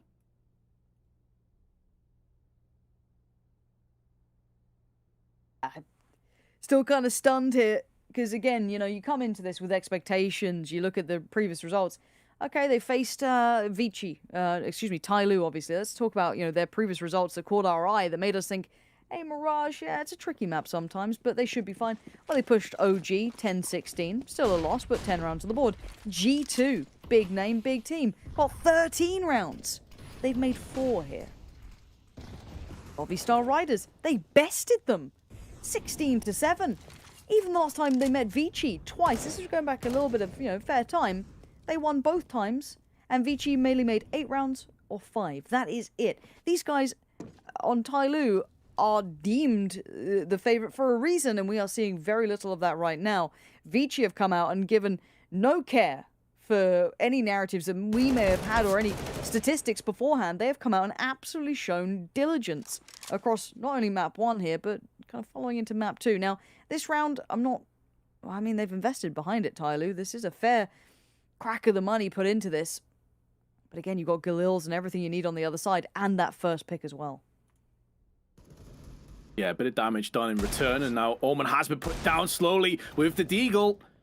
He's going to get traded back. Kaze, 34 HP, looking to try and limp his way towards the site. There's so many targets for Slowly, and he's putting the bullets down range. This is why we were so surprised when we started 0 and 8, because he has this in his locker, and he's starting to finally bring it out. Advent tagged from left and right. 41 HP remains to him. He is doing a lot of damage in return, however. Vici will be conceding the round, and it's Dan King that puts the final nail in the coffin. Finally, Tyloo showing us what they're capable of. But it's individual. I want to see them win as a collective. And maybe I'm being too fussy, maybe I'm being too picky, but show me a little bit of that. But with teamwork, with coordination. I know that these guys can go off individually. We know that by now. We know this narrative. We know that concept. I want to see that collective approach, because Vici have it in them too. Jamyoung has shown that this guy can go toe-to-toe with pretty much anyone. Absolutely insane player in this series. Now, the money has been quelled, at least to a fair extent on Vici's side. Eagles, Tech 9s, Galil or 2, a little bit of armor, and not much else. Looks like just a little bit of a mid-crunch. And not really going to reap many of the rewards from this, as Dan King still being quite passive, playing quite safe, doesn't need to overextend here. Precisely, especially when you know that Vici's money and or lack thereof is going to yield a very rough buy. Summer over on middle has just struck onto Jamyoung, so one of those heavy hitters, one of the talisman has been sent packing for the rest of round 18, and Dan King's going to try and make the most of that momentary weakness and actually wrap around the back of Vici. He's getting a lot of information, smoke down now to try and funnel away the oncoming T's, and every step that Dan King takes towards that B-Apps is tightening that noose that little bit worse for wear on Vinci's side. They could potentially, though, just explode out, especially as Dan King's actually checking the T spawn, so he's not going to be getting around the back of the T's anytime soon. He's making sure that they're not hiding outside of ramp. There is a way in for Vici here. If they explode and get the first pick, there's a way forward, but they've been swatted away from Slowly and somebody. And Orman, although he has the Galil, and maybe can thread a couple of headshots here, it's very unlikely they actually get this round. I maybe spoke too soon because Advent Steagle's doing a lot of the talking for them. And even though Vici have conceded this round, they've kept the economy of Tyloo honest. And there's still a long way to go for the CTs to make this one a comeback. Hey, it is a arduous road, and again, you've got to kind of play the percentages. You need the money in the right place if you're a Tyloo fan, if you want them to do well. They can't get kind of held back. They can't get the money ripped away from them. You're already seeing Slowly having to relent a little bit of the control, but he probably knows the money's not in a perfect place for Vici, so they're going to have to relent eventually on their side of things, so you should be able to get a little bit of a farm round going for themselves. But for Tyloo, you got to be flawless almost at some of these points, because Vici are finding those moments here and there. They're finding the cracks to exploit. An attacker 5 to 15. Bit of a shocker for him so far. Good damage, or chip damage towards Mercury, but mid once again given over. But look at Slowly taking the space over by Apartments. I like this. If you're going to give up mid, take back some of the control somewhere. That's I always like to see. Very important as well that they get 3 kills without any response, because a lot of the issues with the economy has now been bypassed. We were concerned that maybe it'd start to be ruined. Ruination was on the horizon for Tyloo. Vici with just Deagles. I think I had 1 Deagle and like 4 Glocks. Didn't get anything done. Very good news for Tyloo, but now Vici have another chance. They're going to go in for Galils. This is not going to be a great buy. 2 Galils. Jam Young may be in a similar situation as well. Actually has the AK-47, but they will not have the AWP. And we've already seen that Kaze with an AWP on that T side can be so dangerous. Yeah, I don't think that's a bad assessment. Again, we still have Slowly the old SMG. Now this stack could be in danger if they do eventually look towards underpass. For now, it's relatively safe as they're still doing this kind of heavy B-lean. A little bit of damage, not much. Somebody again going through the motions, going through his regime over towards that B site. He knows what he likes to do with this utility put down. He has to fall away, but it is just him here this time. The triple stack towards connector could get exploited. A lot of utility coming their way, but no commitment off the back. Now this could send alarm bells ringing, but I'm looking towards Slowly. Can he still read this correctly? He spots one towards... Oh, wow. Slowly getting Mercury down is mad. Yes, it's traded out, but the effectiveness of that is big. It kind of shows there wasn't full intent behind this B piece, but where's the rest of it going to come from? Especially considering it was an MP9 versus a rifle. He actually managed to go for a 1-for-1. However, they lost the piece that was in the window, which was Dan King, and now puts way more pressure on the rest of Tyloo. Somebody with 1 dropped down to 57, but knows that there's a ton more Ts on the horizon. Attackers now moving into position as somebody goes in for seconds, double dips, and actually gets the better of multiple players. And now Summer can make the most of that chaos. Clarity has now been cemented in, and Tyloo looking good to pick up yet another one. Maybe Jam Young can make this quite costly, though, with this AK-47, but he's taken a dink round the side and finished off from Summer. However, the hero of this round is somebody. Without his 2 frags from Get Right, that round would have come crumbling down for Tyloo. He was so necessary to pull off the win. But we still have to keep our eyes on that money. It's getting me a little worried here for Vici, because that gap is going to close up pretty soon. Again, if they go for a buy here, they can get maybe like Tech9's bit of armor or a Deagle if they prefer, but it's still going to be far from ideal. Only 1 flash and 1 smoke. Okay, a little bit more invested around it now. We're seeing a little bit more come through them. So they could pressure this B site. Maybe they're feeling that, oh, there was only 1 person here. We can kind of pour in towards it. Well, there was before, but there's not now. Now there's 2 players on the site.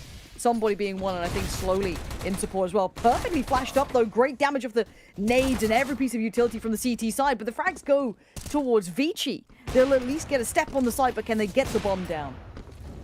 They must realize that these last 3 players are very low, but it's unconfirmed damage. Molotov down, HG behind it does finish off Alman. That's huge. Now, although post-plant comes in, it's a 3v2. Yes, you have an AWP, not the most mobile of weapons, but this is where Summer and Attacker, they need to lead the charge. Once those smokes clear, there's plenty of time left allocated. Needs to be some rapid headshots, but it is that man. It's Jam Young, still alive with Mercury. They don't check all their angles, and they lose 2. And now it's down to Dan King's AWP. He decides he needs the automatic spray of the M4 to clutch this one, and we'll take the first frag of Mercury. Has no idea Jamyoung's position, and this pistol round actually comes out and wins. Out of nowhere, Pansy, Vici have stamped their authority one more time.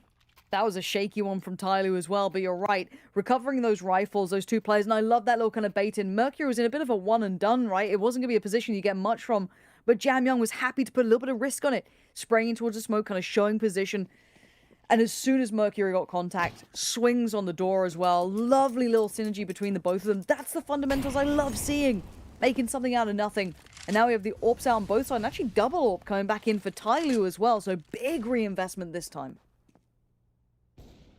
Oh, they need to bounce right back into this. They know the importance of this round. So much rests on this. They lose this point, it's a fulcrum, and it heavily swings in Vici's favor. That pendulum looks like it'll hit a map 3 of Inferno. But if Tyloo can hold on, could reset the economy of Vici, could get them towards double digits.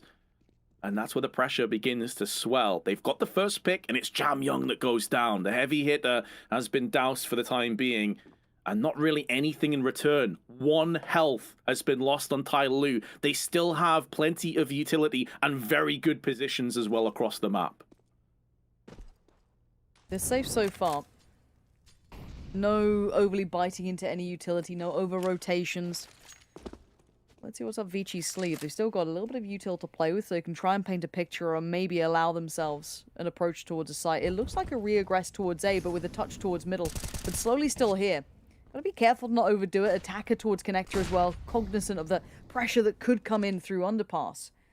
But again, it finds no footing. So we now look to the other side of the puzzle pieces, which is over towards Palace.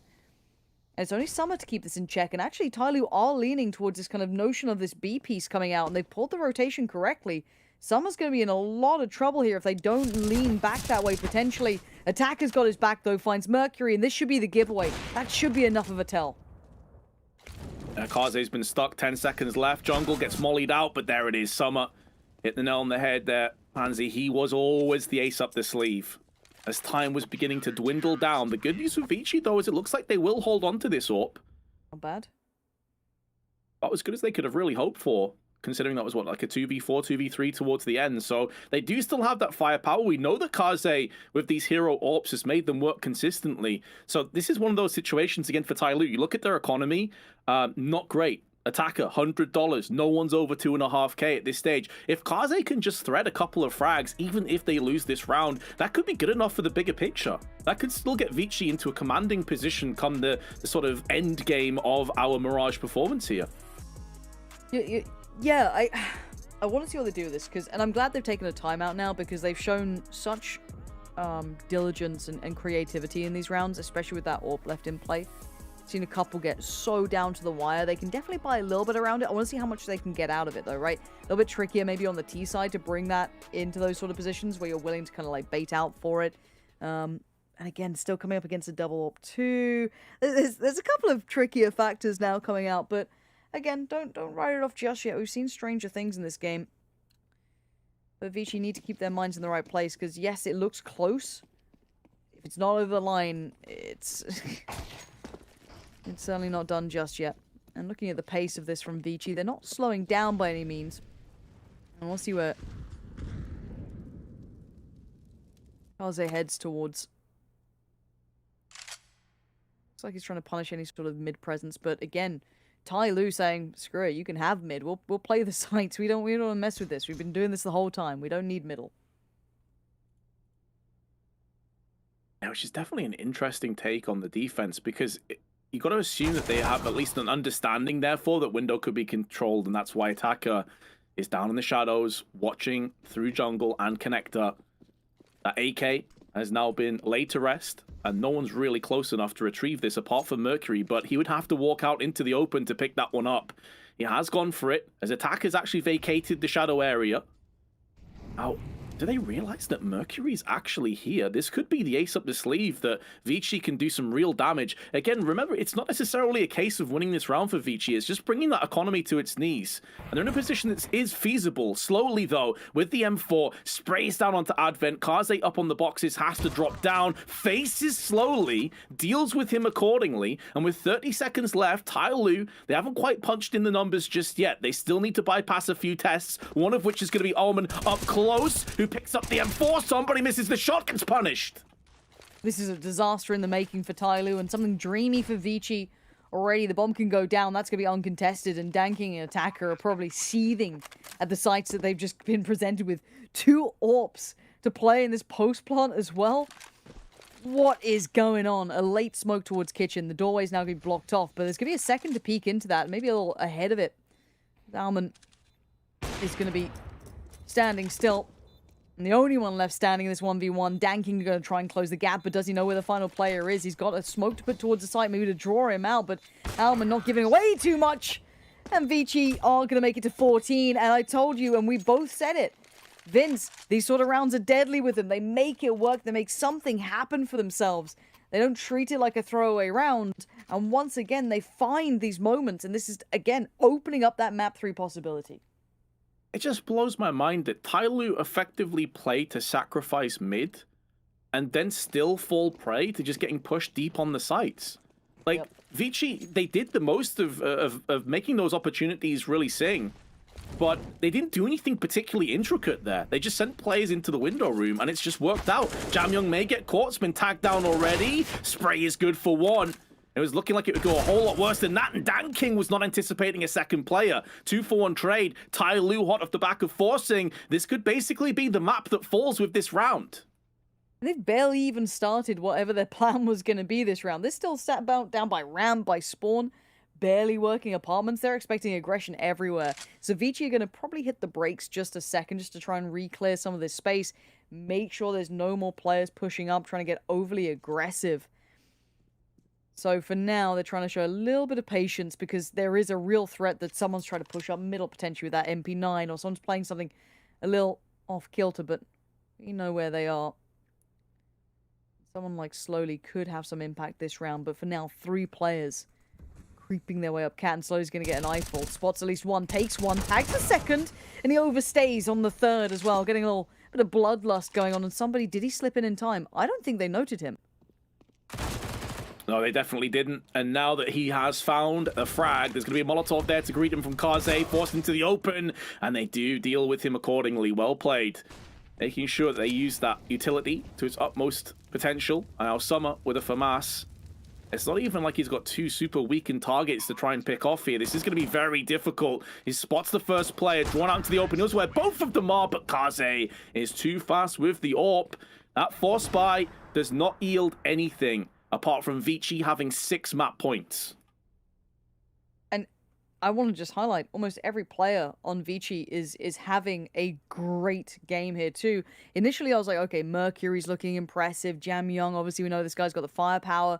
You've got the AWP coming in, but Almond as well, just slowly grinding that scoreline out too. This is going to be a long series, and Tyloo are going to be kicking themselves. They've had plenty of opportune moments, and the slow beginning just seems to have absolutely seeped into the rest of this game as Vici on the verge now. Once again, they start working middle, going through their protocols, and it's going to be somebody on an island towards being a stack towards that A site. Had to go for the risk.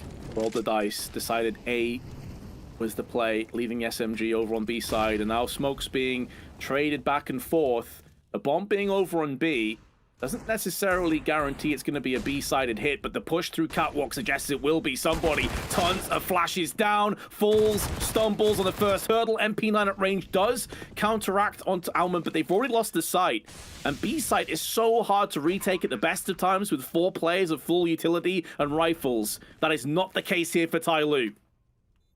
And Vici are still so well prepared. They still have a smoke. They still have 3, 4 flashes. But one head gets removed. That's Jamyong gone. Now Advent's put on notice. Flash goes in. Time gets bought. And I ain't seeing a kit. So this could be another problem that gets added on for Tyloo if they don't get a move on. The trade's effective, but there's still 2 more people. And one of them is Kaze, and he is not going to move. He's not going to give it up just yet either. Tries to play the time. He's playing the numbers as well. Just has to play the clock, and they can only do so much. Slowly is just given the gift of death at this point. Vici have absolutely excelled on this map.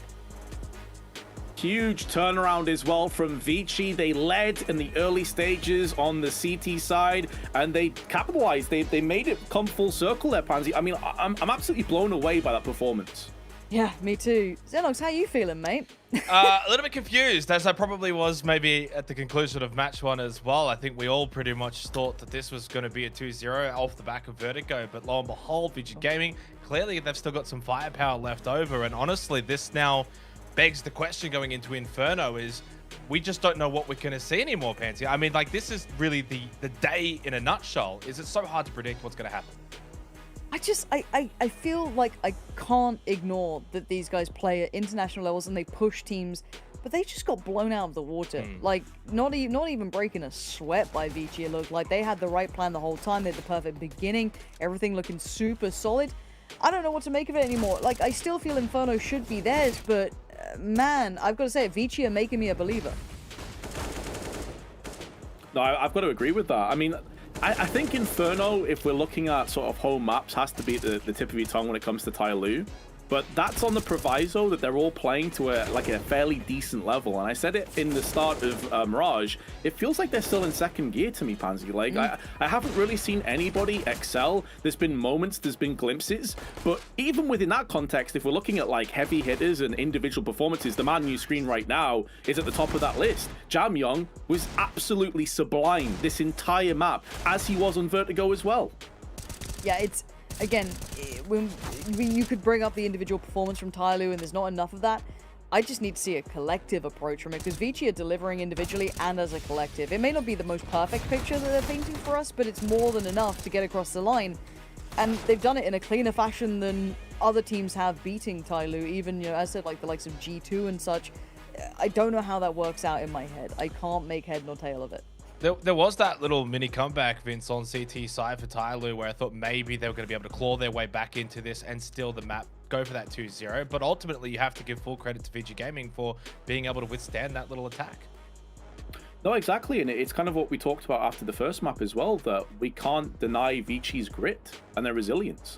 You know, 11-0 down, they battled back, they take it to OT. Yes, they lost, but as we said, they're the underdogs. I think they can still take that as a bit of a moral victory in a sense. Now they've actually taken down Tyloo in a map. Maybe the pressure starts to swell a little bit on Inferno. They begin to believe they actually can win this game. Maybe that's where, when the finish line is super close, things get a little bit sketchy, but I've been very impressed with them. And I think you've got to say that although Tyloo did make a bit of a comeback, they left themselves way too much room. Like, there was so much that they had to do. They had to get consistency, and we never saw that from them. And I mean, I guess, Pansy, remembering back that first map, it was OT on Vertigo. That could have easily been a map that VG ended up winning. We could have been seeing a 2-0 to VG Gaming, which would have been a bit of a surprise. They have to be taking the utmost confidence really going into Inferno, despite maybe what history says. I think they have to, and I think they're right to be doing that. You're on the money. That they have to absolutely be kind of backing themselves here. And I'm glad you brought up map 1. It feels like a lifetime ago. This has been a long series, but it feels like a totally different affair to map 2 even. So I don't know if map 3 is going to go the way it should, because map 2 didn't and map 1 didn't either. So I don't know where I sit on this anymore. It's kind of just gone out of that realm of expectation. And that makes it exciting, though, of course, for us. But I guess for Tyloo, that's going to be a little bit concerning, Vince, right? Because now they're kind of on the ropes. They were what I would consider in a winnable position going into Mirage with their map pick. They should be feeling a little bit more comfortable off the back of what was a tight Vertigo. And yet now they've lost that map. Now they're going to go to Inferno. And as we've seen throughout today, it's so hard to predict what's going to happen. Yeah, I suppose at this stage you have to think, right, it's a team that's been to the major, they've been to tier 1 events against European opposition, they've been here and done it. They also have a core roster that's been together forever. They've been in these situations before, so this is where they need to lean on their experience a lot more, I think. Maybe just try and keep it simple. We saw a couple of intricate ideas on Mirage that just completely backfired. Additionally, though, I need to see some more depth in terms of their shot calling and mid-round calling, because I said it before, if the plan A didn't work, there was no plan B, there was no plan C. They never at any point made me think that they could actually turn around and look lost. And that's the biggest issue for me coming through into Inferno, because that's a map where you do have to make a lot of mid-round calls. Yep, definitely so. Of course, we're going to go to a break. When we do come back, though, it will be the third and final map. It's Inferno.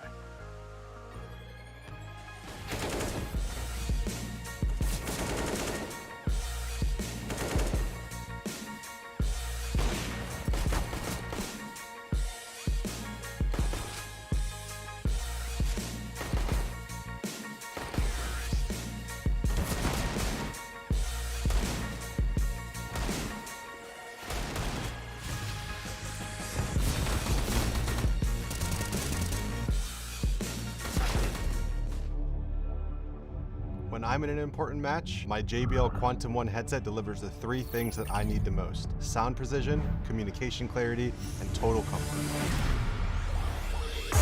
I can hear my enemies reload, planting the spike, their footsteps, and even more. Echo canceling, make sure you're heard loud and clear to rally the troops. Active noise canceling eliminates outside noise so that my team and I can keep our heads in the game. Premium memory foam ear cushions, perfect for intense gaming sessions. JBL Quantum 1, sound is survival.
In 2020, the JBL Quantum Cup brought you the best of the best in competitive gaming.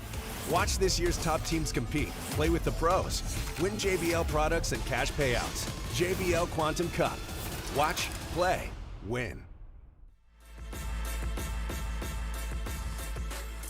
Well, the short format has turned into a bit of a marathon here for the JBL Quantum Cup, still in the semi-final between Tyloo and Vici Gaming. It is currently 1 apiece as we head to the third map to come. Inferno is where we head to next, Pansy, and, well, it's really difficult to predict, but we'll do our best to see going into this one. Maybe we expect a little bit of normality to some degree, and if that is to be the case, then Tyloo should be the team that edges out.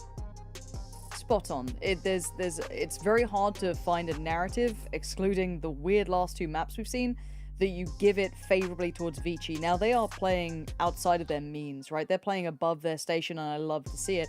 But Tyloo have real reps on this map. This is one that should sit comfortably with them, but who knows what state they're in after the last map. Vince, obviously we're not privy to that in their mind state, but I guess surely history and just generally speaking, Tyloo in itself, they should be able to get the job done here on Inferno, surely. Yeah, I think if you just took this at best of 1, Tyloo are like 95% favorites to win this game.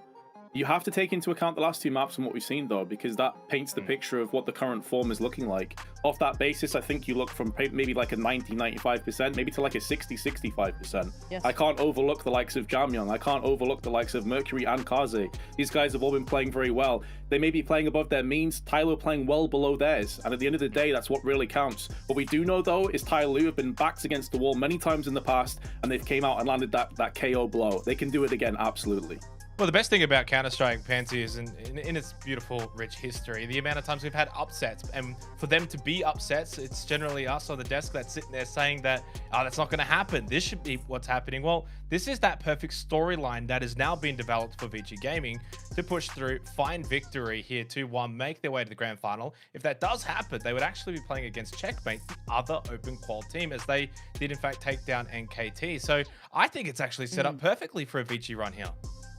Yeah, it's the perfect storm, isn't it? They've got everything that they need. They've kind of won in the conditions we really did not expect to see, things that we just didn't expect to happen, individuals elevating to a level that was unmet and unmatched. Now, whether or not it works on Inferno, we're yet to see, but I'm down for it. If this is what Asian CSGO is going to be like for me, you know, just at an eye test, it is hard to predict. It's hard to kind of categorize and really build that concept around, but it does allow for excitement. It allows for individuals to shine. So hopefully they can have a little bit of that here, Vici, because I'm kind of rooting for the underdog now. I don't know why. I kind of like the idea of them upsetting here. Maybe it's because I'm on the desk. A little bit of that Aussie underdog favoritism that we loved out under. But Vince, obviously underdog and upset and Cinderella story, all of those things aside, this is where we would probably be almost hoping for Tyloo to actually just get the job done. Come on, you guys are a serious team. We've seen what you've been able to do on the global stage. You cannot be dropping this one. What are the sort of, I guess, win conditions here, I guess, for Tyloo coming into Inferno that they need to probably bring to the table to get the job done? I think if they can win the pistol and bypass the first sort of force spy round, especially on their CT side, that's going to put them in very, very good stead. I need to see more from Dan King, though. I've got to be honest. He's a player that you typically look at over on this Tyloo side to have a lot of impact on Inferno. With the AWP, he is going to be very prevalent on both T and CT sides. Obviously, you can see right now the knife round is kicking off. This is pretty important, though, in all honesty, because what we've seen so far is that Vici in that last map over on Mirage posted up very good, solid CT showing. So winning the knife there, I think that puts them in pretty good position here on Inferno to kick things off. Does that maybe sway your thoughts, maybe going into this final map, Pansy? My thoughts are out the window.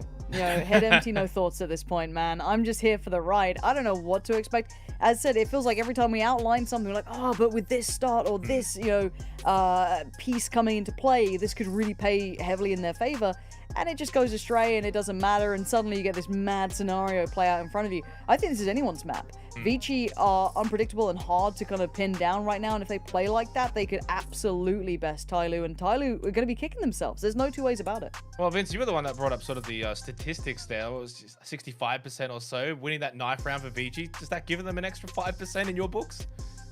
I think it does. Yeah, I mean, listen, if they can get a good CT start and they can stranglehold, they can get AWPs in play as well. Kaze go for double AWPs. That's something they sometimes do on their CT side. Then I can see them getting 6-7 rounds pretty fast here, to be honest. So I do look at that Mirage performance and I think, okay, if some of that carries over starting on the CT side, that does give them a little bit of wiggle room. However, they need the pistol, because as good as the CT side can be for you, man, can it be brutal on Inferno if things don't go your way. Take it away from here. It is the final map of this semi-final.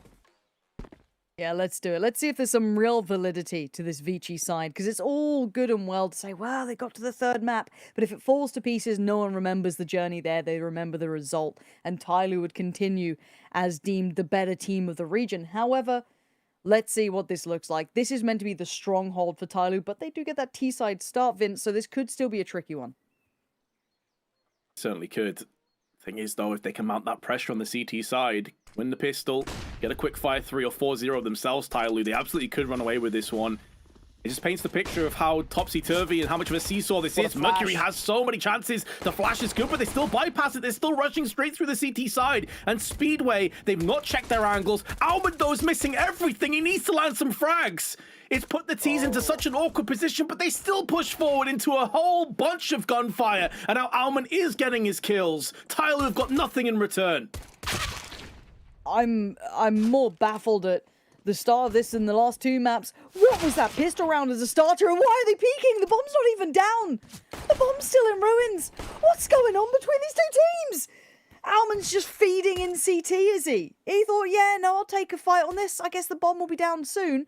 And suddenly Jamyoung and Mercury are like, guys, why are we in a 2v3? We had everything in our favor. And once again, they're still trying to get the timing on denying that bomb plant, but that's gone down no matter which way you want to cut it. And somehow Tyloo walk away with the round in the bag. But once again, this is true to trend.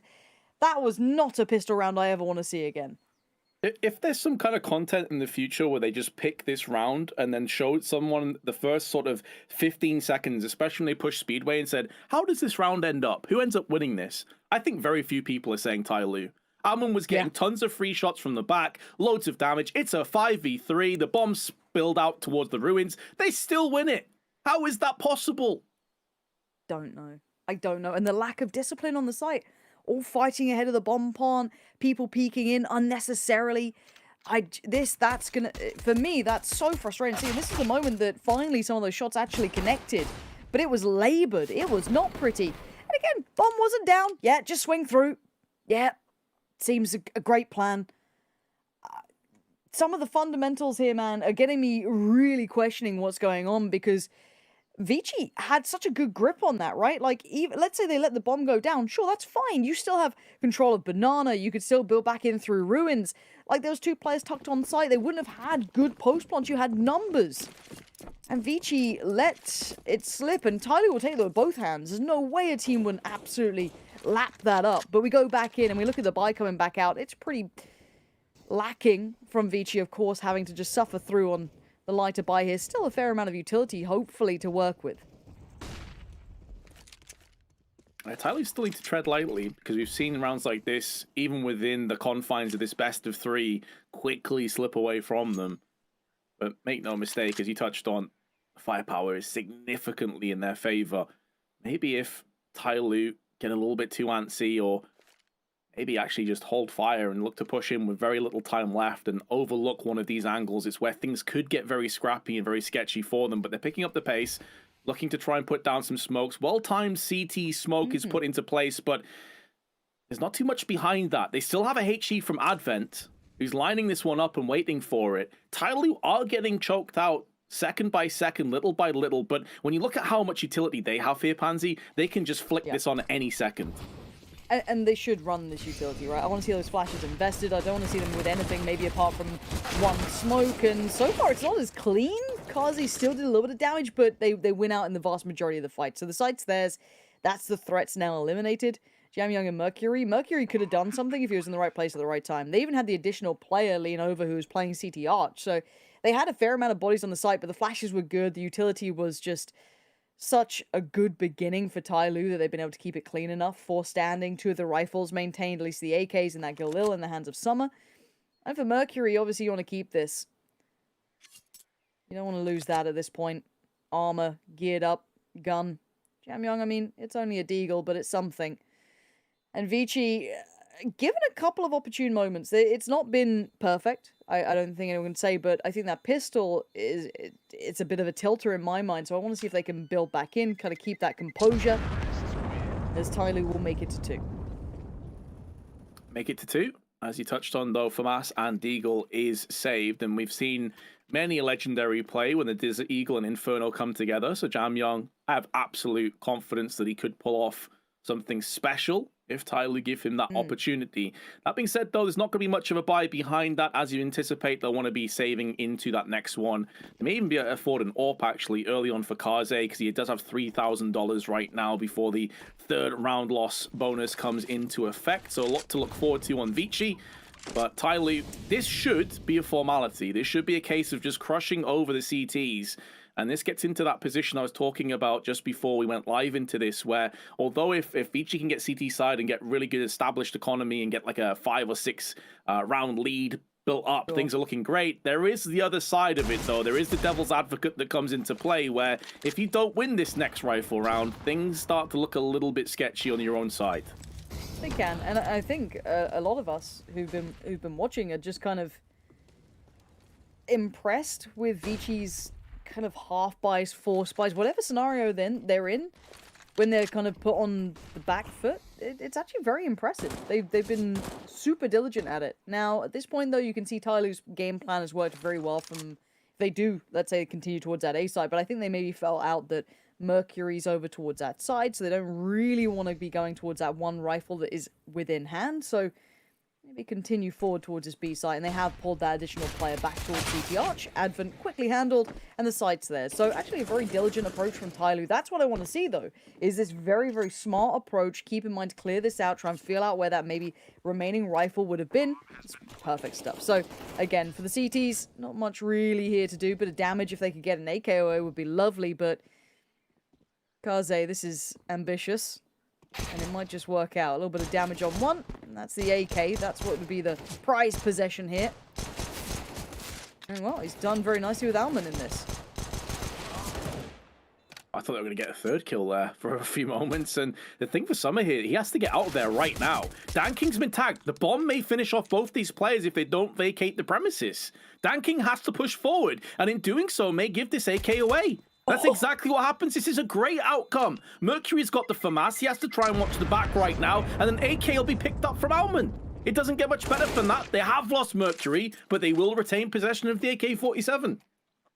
Right, they're so good at these rounds. They still find such value out of them. Even in the losses, they'll still make it pretty reasonable. Like, they actually still chip away a little bit. It's not perfect. Like, don't get me wrong, the money's still fine for Tyloo, but when you look at silver lining, you got to say that Vici, especially in the last two maps, always put up a little bit of something in those sort of rounds. But now we see the op coming out. Let's see where they position this to start with. It looks like kind of a more traditional start. Not going to go for that instant look down towards Banana, so just a little peek down towards mid. Sees nothing super early on, but going to respect the utility that's probably going to be coming out and the slow build from Tyloo.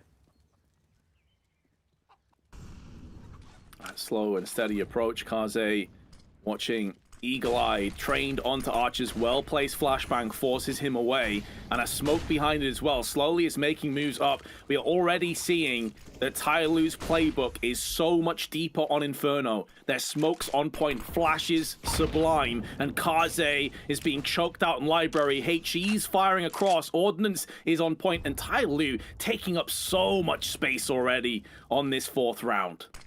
Not a pick coming in yet. Jamyong's still alive. Still sitting okay. There's the first one to fall. That's going to be Advent called off, trying to maybe garner some information through from CT Arch. But look how close by these players are. They've hit the brakes for a second, and surely that paranoia is building with Vici, thinking, well, they could go B. We literally have no one here, but confirmation of attendance. Jamyong now needs to come up with the goods. Only one. This time, good trade for somebody, even a better follow-up. And again, that's going to be a confidence builder. They worked against a site that was pretty much rife with CTs, and they walk away with potentially 4 alive. This will really stabilize that confidence for Tyloo, and obviously send Kaze way off to try and keep hold of that orb. Yeah, they're a step ahead. They've read the script. They know exactly what Kaze wants to try and do here. If Kaze loses his thought, it's looking pretty grim for the next round. Good shot. Somebody will be punished. Because they lost a few players in that previous round, the economy for Tyloo is not quite as good as you were hoping for in a 3-0, potentially 4-0.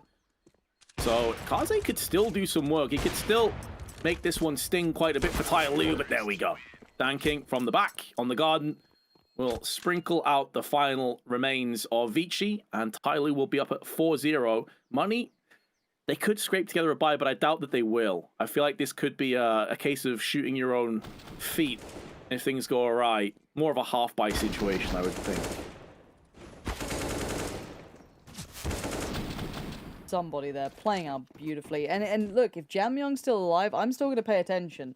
Right player to be in pit. You can see him just being that turret for the side, but for now, going to be kind of forced down to the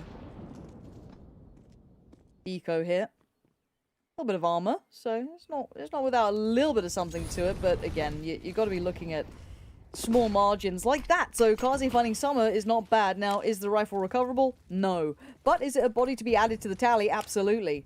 Pop flash ready if they do step closer, and maybe the swing from Almond could work out nicely. Kaze with a quick rotation too, so maybe reading into this B piece. I have a good idea as to this one. Plus, Tai Lu may feel stubborn. Like they want to hold on to that rifle that's been dropped down, so they're going to stay around the area. Alma gets splattered by Slowly, eviscerating as they look to pillage onto the site. Still 2 more defenders remain. Advent and Kaze in tandem with 3 kills. And now they trade up to some rifles as well. Slowly to try and retrieve this, remedy the situation, but this poison has been ingested so deeply that Tai Lu likely will fall on their sword in the most unlikely of rounds, but however, Slowly is still in with a shot. Doesn't know where the player on the B site currently resides. Stands to reason, if he's not coffins or new boxes, probably the backside, but Kaze still takes the head and makes it his. Great round for Vici. Look, Vici are absolute god tier at these, like, weird buys. If they're down on, like, a couple of deagles, maybe a UMP or something, suddenly they're, like, God's gift to this game. And the timing, the push and the pull, working through the smoke, nice work between the two, and obviously a little unfortunate for Dan King just, working out the smoke at that point. You're just kind of into the blender, but Vici just finding these moments, finding these awkward times for Tai Lu to try and work around. It's enough to give them a bit of a gateway back in. Now, again, overall, Tai Lu have been playing a very solid game. That's going to be a frustrating round, though, I'm certain. As the battle for Banana does continue to rage on. It looks as though the T-side at least weathered the initial storm.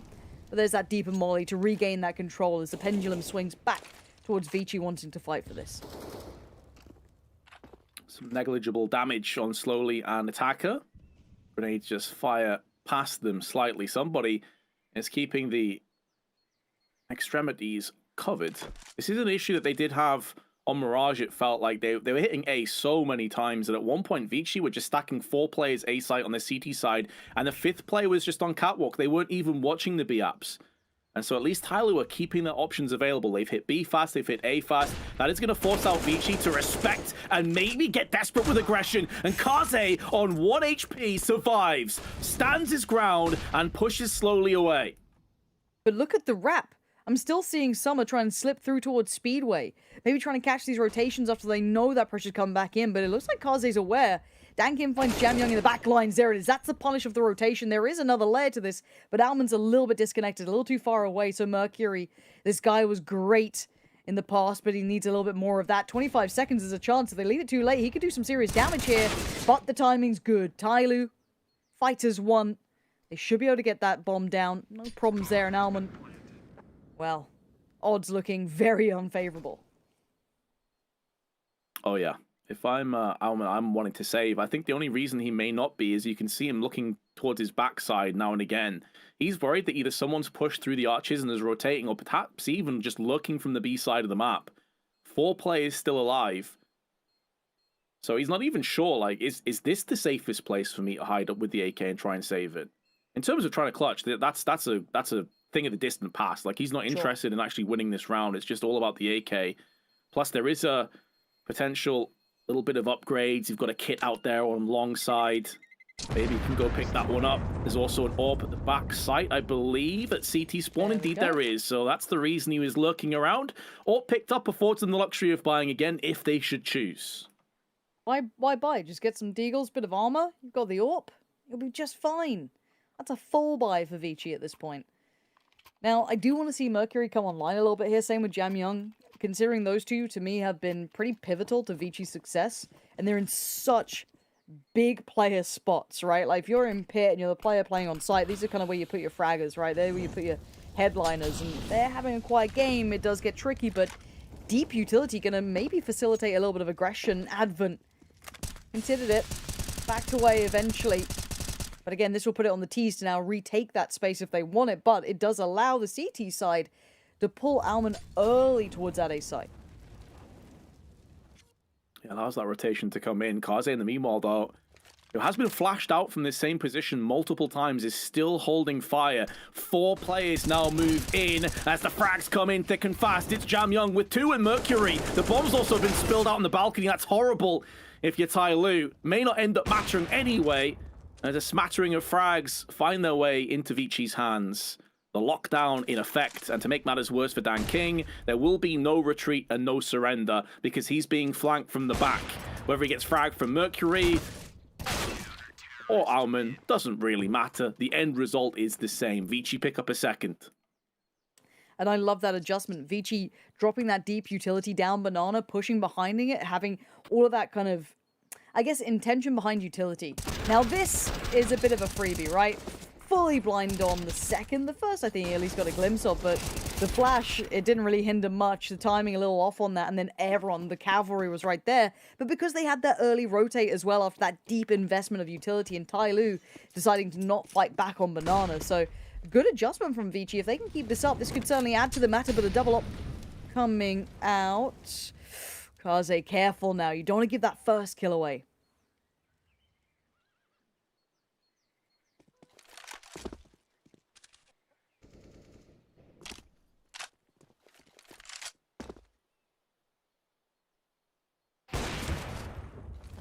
Oh.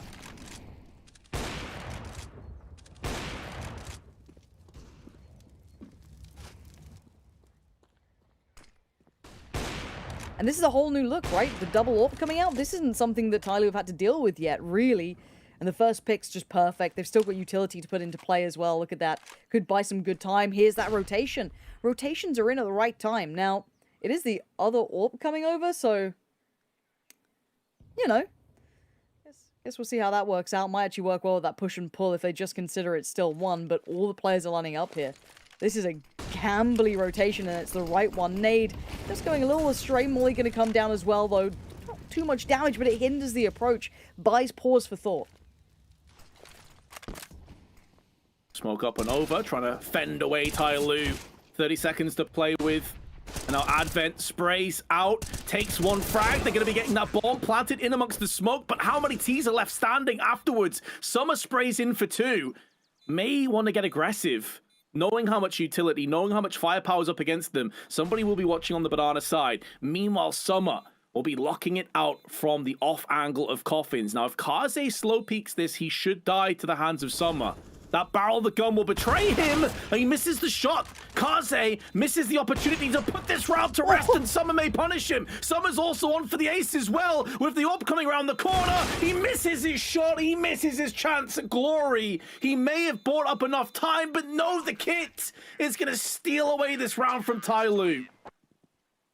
How much more could he be expected to do? 4 kills, bringing that clock so close as well. But Vici, we've said time and time again, grit, determination, all these descriptors just go hand in hand with them. Correct rotations are something that's catching my eye too. It feels like they've always got that additional man in the right place. They're reading Tai Lu very well at this point. There's no big errors from Tai Lu at times in my mind. It's just Vici are actually a little ahead of them, and I don't feel we could have said that about some of the other maps. This is a very good display, and now caution needs to be shown. Tai Lu should be afforded a little respect in this. Those deagles can do damage. Most Eagles can certainly put a damper on the economy as well. Kaze, though, passes his test through on middle. Actually goes for a repeak. A little bit aggressive, but doesn't get punished for it. And now a 3-player strong defense on the A side, starting to take shape. Mercury dealing with the threat of attacker, forces him away. But it seems like Tai Lu have given up the idea of going onto the A side, and they're going to be doubling back onto B. There's only one defender here. Vici may have overthought this. Now, there is a smoke down, but I doubt Tai Lu and Deagles are going to be respecting this too much.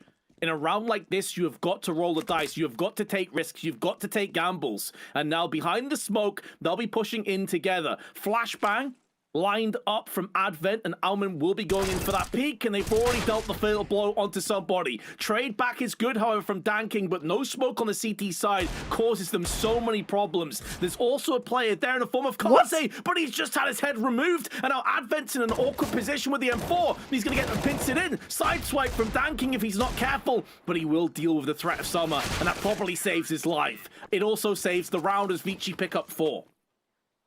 That was again teetering on the edge of going severely wrong.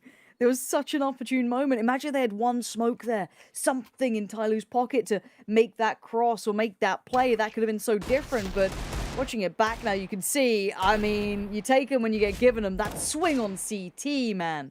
Dan King's looking tasty today, but again, Advent keeping calm, keeping composed, back towards Nubox. Probably saved them in that. Bai comes back in though, so we're back kind of where we were. Not at the double up this time. Kaze slowly almost died as well, roasting alive. And there we go, put out of misery by the nade. A kindness at that point, but an early advantage for the CT side. You couldn't ask for a dreamier beginning. Now they're going to post up Kaze with that AWP over towards B long, leave him on towards Banana. He can kind of lock that down himself, and they get that nice 4-play stack towards A. That's not the first time that we've seen Vici have a lot of success down on Banana either. We had that double AWP setup where they nearly got a 2-for-1 shot down. I think it was Alman that got that one landing. And now a freebie pick, no health lost in retaliation, and Tyloo not really in a position right now to punish them. Now, it is one player on the B side. It is Kaze's AWP, however, so he can take the shot and fall back. And to make matters that little bit sweeter for Vici, they have a second component coming in. That will be Orman. As Kaze still watching, Tyloo slowing down the pace considerably, and some good counter utility tossed in. See the rest of it now coming through as well. Might force the hand. And there it is. Actually going to crest the corner well. Going to force Kaze back here. Not wanting to overstay. Doesn't need... Okay. He was about to walk that smoke and it makes me nervous. But Omen's fine. Still good for 1, 2, a third. Get out of here. Deals with them just perfectly. And Kaze just says, no worries, buddy. I got your back. I'll be there when you need me. You're fine on your own. And we're back all even. 5-5. You doubt Vici for a second. You think, they've had the rough start. This is looking good. This is the map for Tyloo. And look at this man. Digs his heels in. And for the T side of Tyloo, you've got to be kicking yourself in that. Oh, yeah, because as you could see from his perspective, I mean, again, well played. But they faced him one by one. Yep. Like, he basically was playing a rail shooter. Like, just, I'll hold my crosshair here. You guys run into it one by one, please. Okay, thanks. That was the most straightforward 3K Alman could have asked for. And now Tyloo, on the back of taking a really considerable lead, it was, what, 4-5-0 at one point? And now 5-5, and their money is in trouble. They're into a half-buy situation with Vici every chance to start to extend this lead come the second half.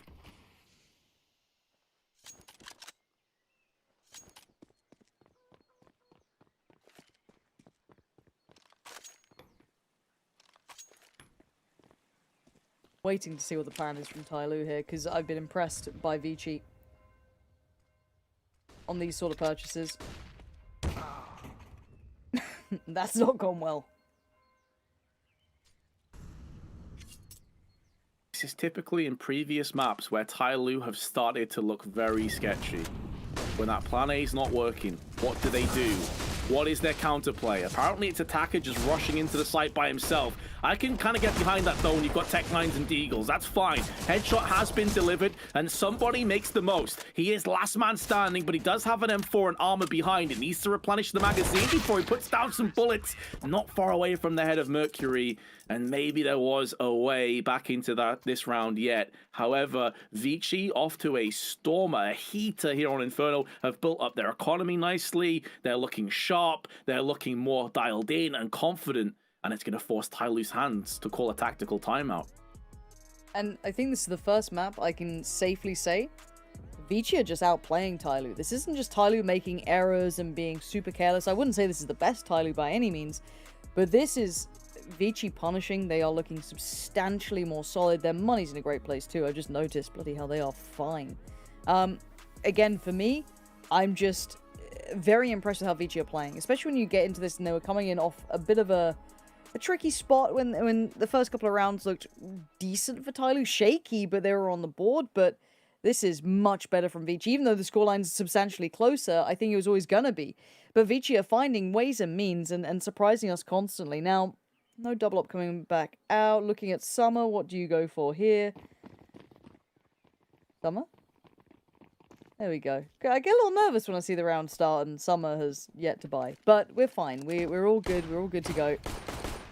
The purchase is good enough. I want to see if there's still life in Tyloo. You highlighted it very well that maybe they struggle with depth here. Maybe they don't know where to go on this. Maybe that frustration showing a little bit with that, you know, the individual pushes coming in, not looking good at the spacing or trading. I mean, as much as I do want to credit this towards Vici because they're pushing them there, Tyloo are looking a bit crumbly. Yeah, and the surprising aspect for me is that I can kind of expect that because they've historically had issues with that in the past. But Inferno always seems to be the map where they have the most facets to them.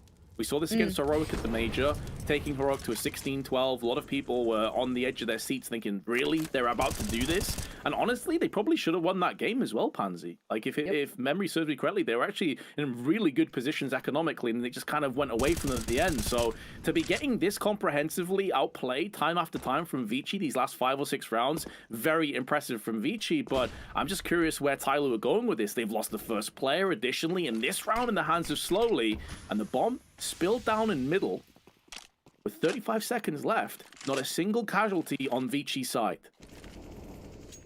Now, this could be the only time that I've seen Vici actually struggle with over-rotations. They did just pull Kaze away, but Jamyoung's still here, and this guy's normally good for at least 1, maybe 2. Kaze's got Summer. Actually, a quick shot down on the follow-up as well. Kaze's made it there in time. The savior they needed. Somebody, anybody, please. Tyloo, what is going on? Tom now down, tries to make it away. Kaze with a bullet in the back. Vici look unfazed by this. Yes, they had a couple of issues on the initial hold and the push coming through, but once again, just ready to go. Vici are outplaying Tyloo handedly right now. Yeah, they really, this last 5 or 6 rounds, they have come alive. There's no two ways about it, and Tyloo have kind of retreated and retracted back into their shell again. The players that we saw really kick off this half, and slowly he's been a little bit quieter. Kaze has been a man possessed on 13 frags right now. Actually make it 14 because he got the last kill as well. Post plant. Very well played from Kaze. He is just performing so above what a lot of people would have expected from him, but it's actually Alman. He's the player I'm looking at right now and thinking, wow, because he's not typically the guy at the top of the scoreboard. He's not typically the guy you expect to be excelling, but he's absolutely pulling it out when it really counts here on Inferno. Now, last time around, we saw this deep banana control come out. They kind of hit those early rotations, right? It looks like something similar. Allman's going to go and kind of hit that rotation towards the A site, and I wonder if they do it again. But this time, Tyloo seem a little bit more aware that they have to fight back for it somewhat. Otherwise, you're going to have Vici having the perfect players on the right side. So there's still utility being invested into this. Tyloo, though, going to be slowed down here. They can't go for that quick piece. They're actually going to try and fight on banana. That's a burst. Straight through the smoke, past the molly. They try and pour towards the side, but Kaze's made it here in time. That's one. Steps out for a second. Quick trade. Attacker going to power forward. But again, they're just putting their bodies on the line. Vici do not care. It's a 2v2. Oh, beautiful. Exquisite 2-frag play from Mercury, keeping this round alive. They're a bit isolated from one another right now, Vici. They need to wait for Jamyoung to join alongside Alman, but only just got the bomb planted, have Tyloo, so there's plenty of time left on that fuse. Vici don't have to rush into this one.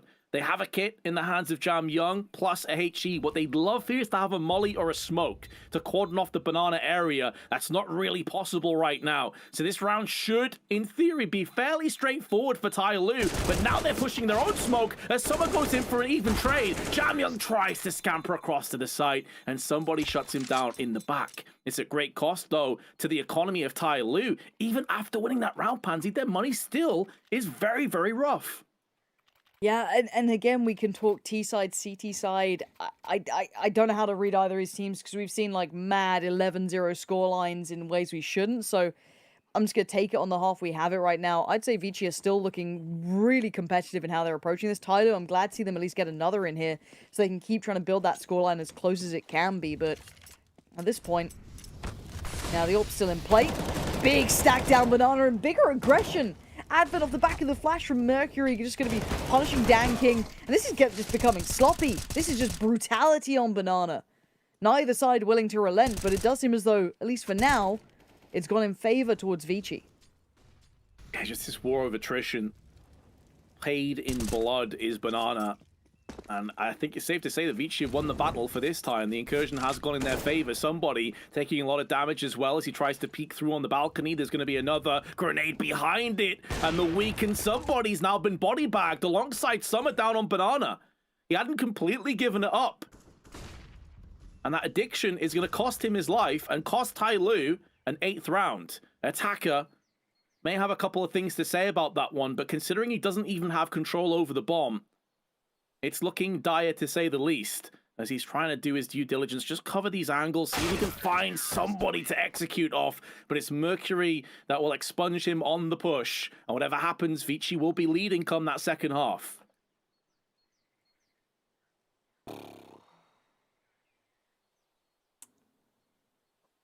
Is it enough for their T side? I don't know, man. I don't know, Vince. I'm not sure. I'm still not sure if this is enough. Tai Lu look a bit tilty. They don't look in fine form. I don't know. I'm... This game went skew-if after map 1. So we come back in. Early 3-man lean towards B, investing that additional piece of utility down Banana. Give them that little edge of control and forcing Tai Lu to be a little bit slower on approach. One thing I suppose we could say is that Tai Lu's CT sides today have typically been quite a bit better than their T halves on both previous maps, so that's maybe something to work off, but I'm right alongside you. I think this game has certainly not gone the way that we were expecting, and I tell you who's loving this, watching it right now, is Checkmate. They've already booked themselves a spot in the grand finals after 2-0ing NKT. And I don't think from either of these teams they're going to be too fearful of them. Tai Lu have looked very mortal after this game, even if they go on to win it. I mean, Checkmate did manage to 2-0 Vici to qualify to this. Yeah, exactly. So I mean, who knows? For now, with 45 seconds, it looks like it's going to be this A piece. Probably a set piece in play. Young's been a little understated this time. He does at least get one, but the overwhelm comes in. Mercury, though, finds a little bit of backbone now, finally. He's been a bit quiet on the site in comparison to his previous performances, but enough to just put it across the line. Now we have the post-plant hold towards Pit here. Summer, not the AWP to hand, but 3 players working back through quad, it looks like, for now. 1 flash, I think, ready to go if needed, but it could be hard to peel them out of these positions. Slowly, just needs 1. That's not going to happen, though. Summer now blinded, and Mercury is there. Vici going to come in with a very solid lead on the half. 9-6 will do it for Vici. Can they convert and take themselves to that grand final spot? We'll find out after this short break.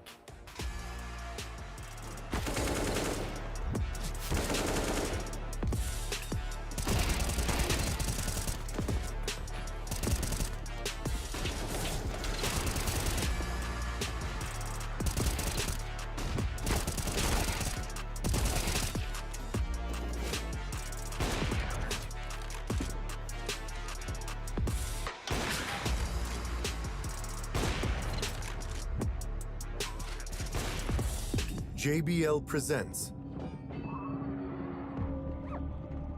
The Sounds of Victory.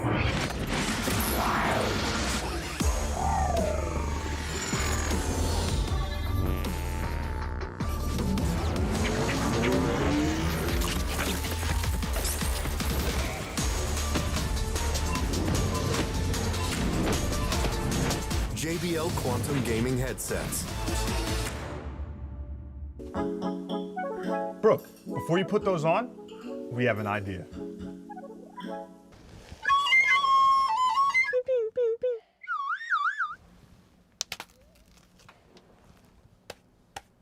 Behind you. Oops, never mind. You lose. Where were the footsteps? Should we leave? Yes. Go. I'm sorry, Brooke. Go.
2020, the JBL Quantum Cup brought you the best of the best in competitive gaming.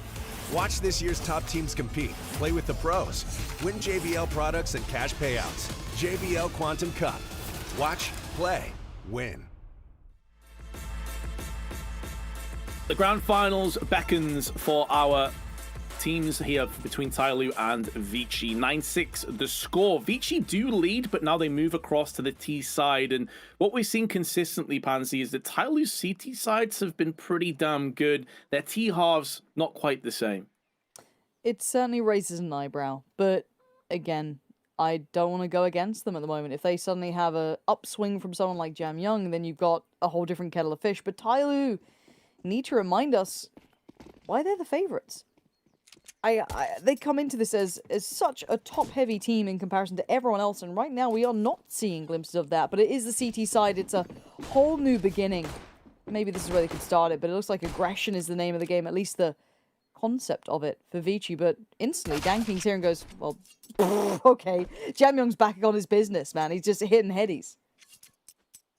That's what Jam Young does. We've seen it so many times. I mean, he basically single-handedly dug them out of Mirage T-side pistol as well, picking up 3 kills, all headshots, rapid succession, slowly stuck at the back of the site with his USP, has to try and pull off some headshots of his own. There's one, and he's also got a bit of cover as well from somebody. 2 frags back-to-back between the two of them is going to allow the rest of the team to now start to pivot in towards that site, but they may not be required. Tyloo have done such a good job of holding this one down. The bomb is in such an awkward position, still not planted, wrong side of the coffins. And if Mercury wants to retrieve this, he has to push out into danger.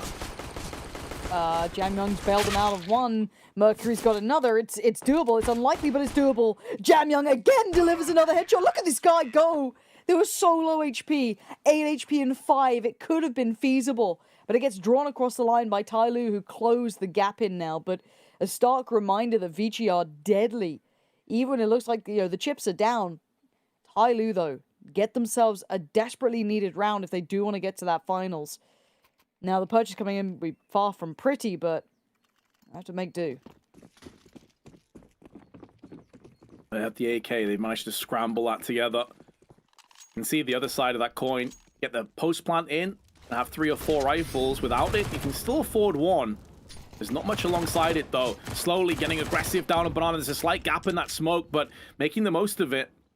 Somebody nearly gets fragged as well. So this is still a bit of a tentative start on the side of Tyloo, especially if they lose a couple of players. That flash is going to do nothing, but Almond can't capitalize. Summers MP9 does stick the frag, and in doing so, more aggression from Slowly, stuck between 2 different angles, will be finished off. 3 kills back-to-back for Vici, but this feels self-inflicted, Pansy. What are Tyloo doing? What? I don't understand. I do not understand what I just saw. Slowly just went and... Bombs going down. They've got rifles, they've got armor. They're fine. Attacker's probably got the worst purchase coming into this. Yeah, he's a little bit better, at least with armor, but that's about it. No kit to hand. Times another enemy on the board. The first target noted, but not found. And now here comes the pressure. It's a one-play pickup because it is there, and a disastrous round for Tyloo. There's no way you should ever lose that. The Tyloo have somewhere to be like. I'm confused as to why they'd all push down banana and mid where they had the advantage. Like, that to me is lunacy. I don't understand how it happened. Well, I do. I just don't know why they'd do it. These players are good players, man. It's just...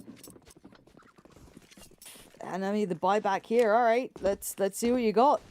Armor, CZs, and Deagles. 5-7. Smoke and a flash. It ain't pretty. It ain't much, but it's a bit of an attentive play towards top middle. Maybe a crunch towards the apartments, but Jam Young's just going to lap that up. That's dreamy stuff for him. Maybe even a third to add to the platter. Some are considering it. Flash. Not bad. Can at least facilitate 1, but...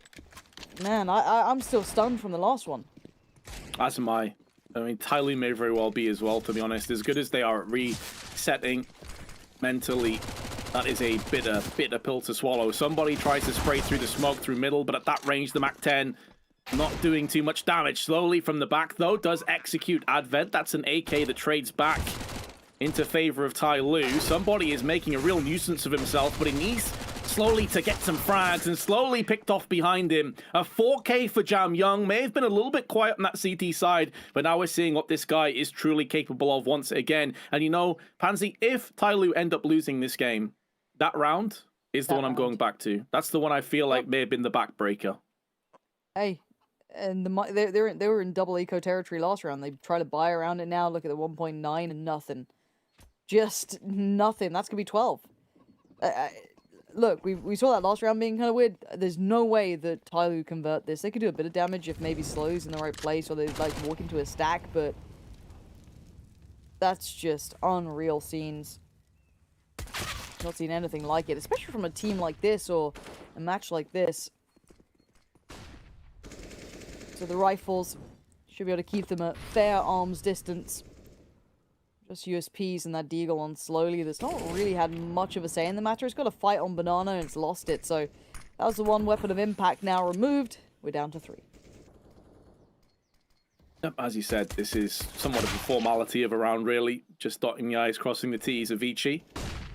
They can keep all 5 players alive. That would be ideal. I would imagine they'd probably stick with the 2 MAC-10s and maybe just run the next round as a bit of a bonus. Or as Ty Lue, somebody on the coffins, maybe just treating this as a mini tactical timeout. Have a quick discussion amongst the troops as to what they're going to be going in for next round. Waste a bit of time. Maybe try and take a couple more of those flashes or a smoke away from Vici. It all helps. It all stacks up. Yeah, 12-7 going to be the score. I really hope that he's not DC'd because he's not budged a single muscle here. Like, he's not even attempting to move. Oh, no. Lauren, I've got a bad feeling about this. Shut up, Vince. I've got a bad feeling. If I see a time... No.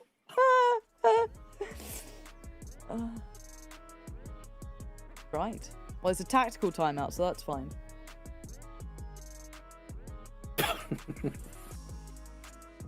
I love him. We nearly escaped a map. We nearly escaped one. There was never escape. It was the illusion of it. You know what I mean? I feel like that tactical's not going to end, though. There it is. There it is. There she is. Oh, sweet, sweet joy. Joe, this is probably one of the longest best of 3s I've cast in a minute. Yeah, this is yeah, we had an OT. I've had a lot of internet couple problems. Of tech issues, yeah. Oh, Counter-Strike, how I missed you. Welcome back. Oh, the chicken's got an update. How lovely. The Counter-Strike. It's kind of terrifying. How do you feel about them? Yeah, you're not a big fan? Not really. I don't really understand the purpose of them, if I'm being honest. Whimsical fun? Yeah? Yeah, I'm just over the moon about somebody again. Please don't. That round still got me in pieces. Yeah, this isn't even internet issues. This is just like somebody literally picked his PC up and threw it out the window after they lost that round. Like, I'm out of here. See ya.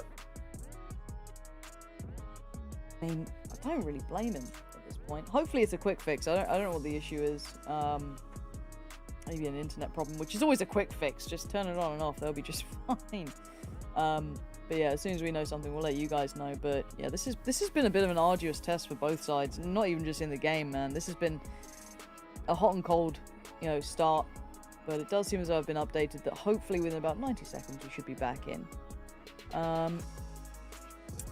Yeah, I don't really know what to make of this game at this point because it does feel like it's just the momentum has swung so heavily towards Vici. And if you're a player with any sort of emotion, Ty Lue, I mean, you've got to be frustrated at this sort of scenario, right? Oh yeah, I mean, they're only human, right? So you're gonna have some kind of emotion or some kind of response to losing rounds that were your golden ticket to bridging the gap.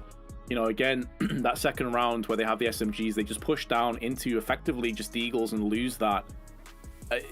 You can't really fault them if that has some kind of emotional response. All you can really try and do is reset as fast as possible mentally We haven't really seen that just yet, but maybe this next round is going to be another opportunity to do so. Maybe they can just all kind of relax and calm down. I do see that 5 back at the top right. That's normally a good sign. That suggests that somebody is back on the server.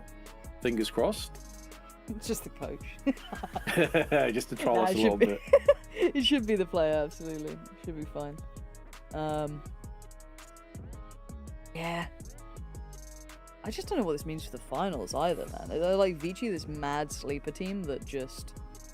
Like, what stopped them going to the majors? Hold on, I mean, I'm looking up their routes to this, because, like, where have they been in the qualifiers? Because I feel like this is that team, then...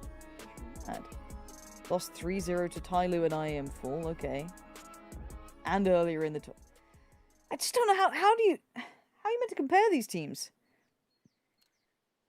It's Asian CS, Pansy. It's a hell of a drug. You know, you never quite know what to expect. Right. It's a roller coaster of emotions. But we are live back again as Tyloo have a rifle round afforded to them. It does mean no kits and a distinct lack of utility, however. No warps. This is bare bones. And not a great time to be rocking 2 players with no head armor when you're against 2 MAC-10s. This is a little bit worrying, and you have to feel here, Pansy, if they concede this round, that may already be 1 foot in the grand finals for Vici, but slowly has picked up the first. Here comes the aggression from Almado with his MAC-10, spraying him down. So much damage to Vici. They've been wrecked on the approach. Yeah, but how many times they seem to go against what we expect from them? The Molly buys them some time here, and somebody has to respect it. He can't just push through. Another smoke still in place. They're trying to put up the defenses to slow down the retake, and looking at what's left, still a bit of utility with Tyloo. They can put something into play here if they really want to pick up the pace, but again, more time being bought.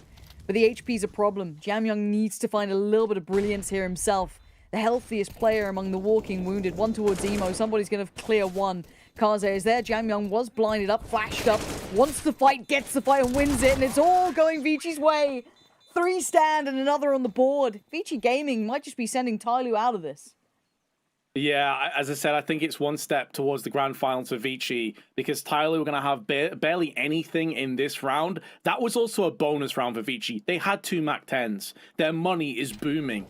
You don't expect them to lose too many players in this round either. That was Tyloo's golden opportunity to get right back in this, and it has slipped through their fingers. It's been snatched away realistically from Vici. And you nailed it, Pansy. You said, look, they're low HP, but how many times have we seen them bridge that gap anyway? Well, they've just done it again. They've pulled the rabbit out of the hat.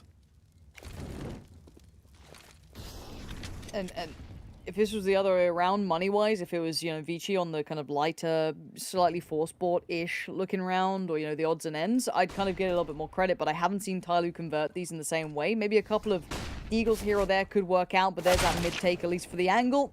Mercury coming up with a belter to his danking, and looks and waits for the flash, turns the corner. Nice synergy with Advent.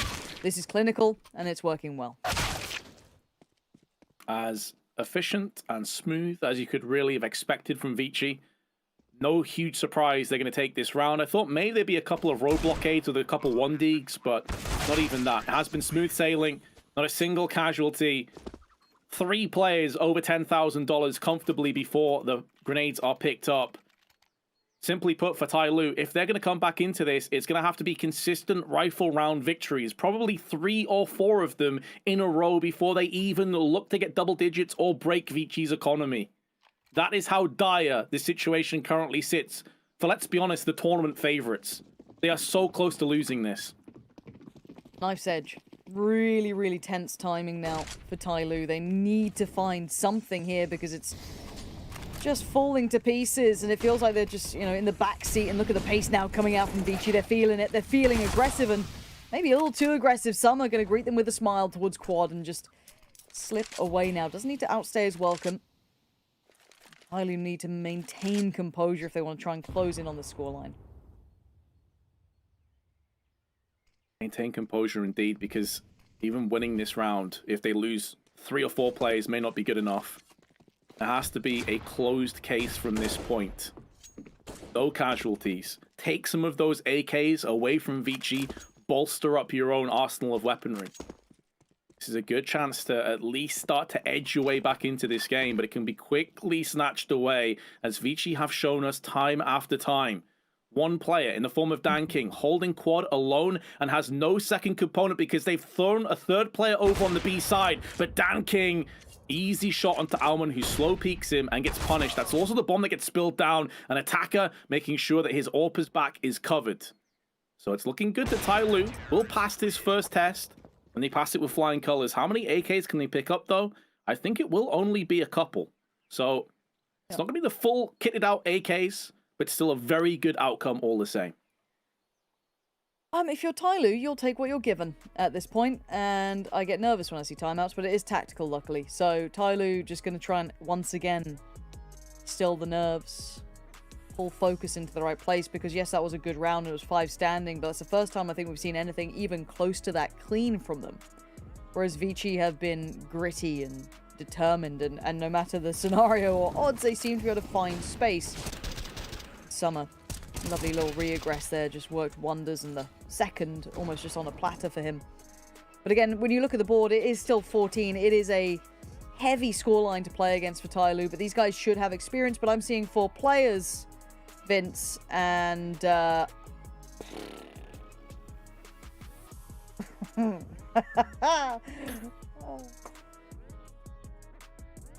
game that never ends. What are your plans for the day, though, anyway? Is it somebody again? Or is it someone else? Plans for the day. Watching a lot of Asian Counter-Strike. Okay, after that, you're gonna get some lunch, or sorry, dinner, or what are you feeling like? Maybe a little watch on the TV, get to bed. What's the plan? We've already established that my life is pretty boring, so probably some soup. Bit of soup, lovely. Classic. I can't go wrong with soup. How about you? Not sure yet. Like, there's a 50-50 chance I go and get food, or I just sleep. Really commit to having no sleeping pattern, you know? just living in that pure state of confusion. But yeah, that, you know, options open. Quite exciting times. Might play a little video game or two. You know, really just see how the mood takes me. It's truly up in the air here. But main takeaways from this. There's a whole other game we have to cast after this one. That is true, yeah. Checkmate sat with their feet up watching this. And as we said before, I don't think they're going to be too scared, because as you mentioned before, they already have a 2-0 pretty straightforward win over Vici early on in this very tournament. And additionally, let's be honest, Ty Lue have looked very much wounded. A wounded beast. Yeah, so as I said, if anything, this should be a confidence builder for them. Whichever team you face, you're like, well, yeah, no worries. We already beat Vici, and Ty Lue look kind of in the bin. We should be fine. What a lovely look back when somebody was with us. Those were the days. What a treat. That's also another point as well, that it has been a while since we saw these rounds really take shape, but Vici are in a commanding lead. They were down 5-1. They were down 4-0. Again, Ty Lue had chances.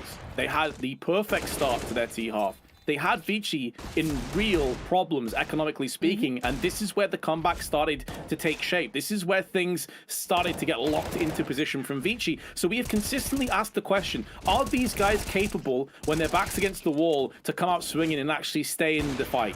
The answer is a resounding yes. They've done it on every single map so far.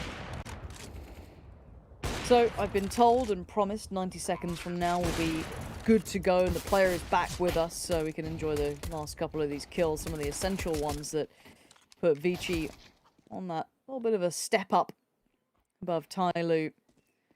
But yeah, if anything, we do have to remember that this is just a semi-final. This is not a grand final. It could have been. I feel if you looked at this score, if you looked at these teams, you'd think, oh, that could be the grand final here. But honestly, I really hope Checkmate are a little bit cleaner than what we've seen coming out from both of these sides. I'm actually quite excited to see what they look like coming into this, because we've seen some very messy Counter-Strike, which is something I genuinely didn't expect. So I'm kind of hoping we get to see a little bit more refined.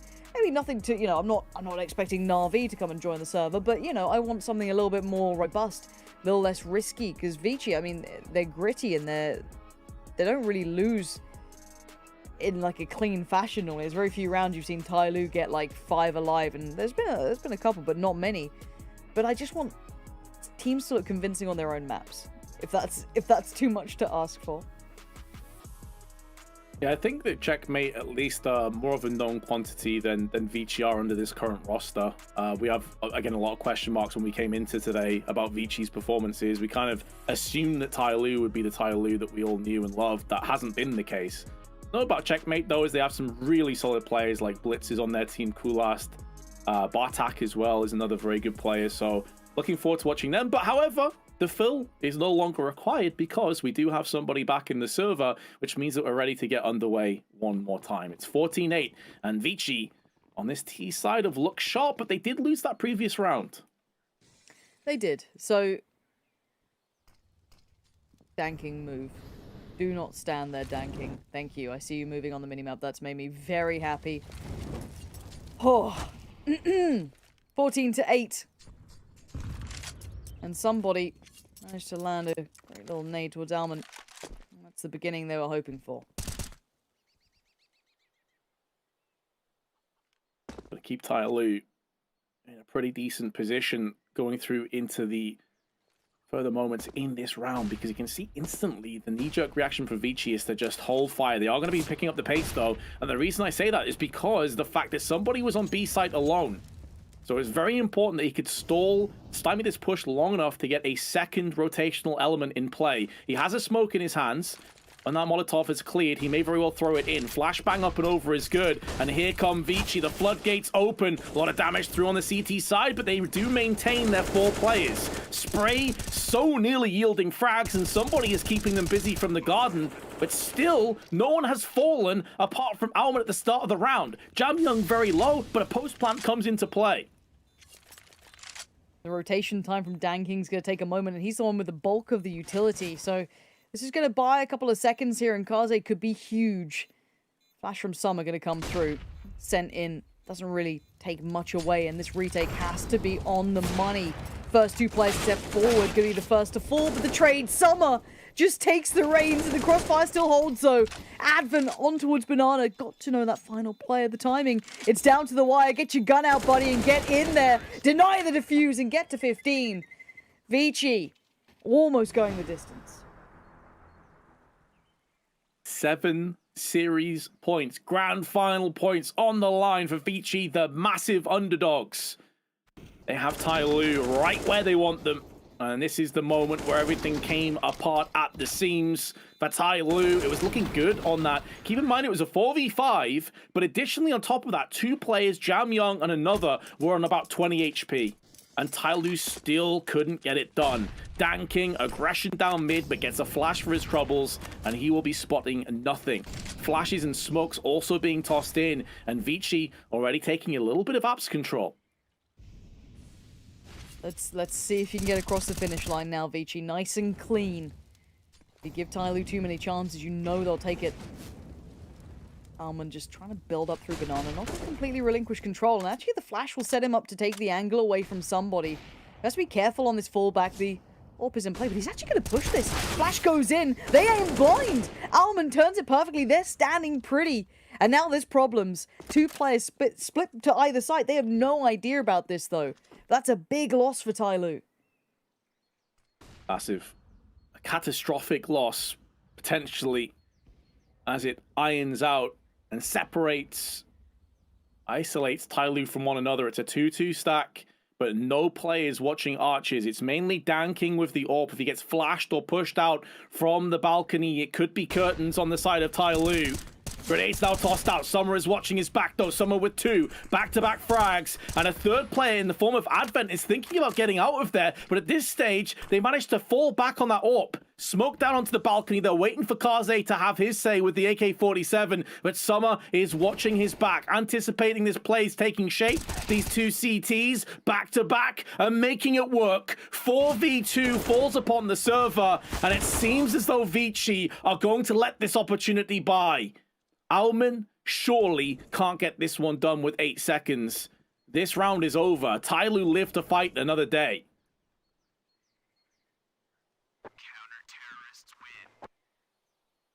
nice edge stuff there, but Summer, time to find it.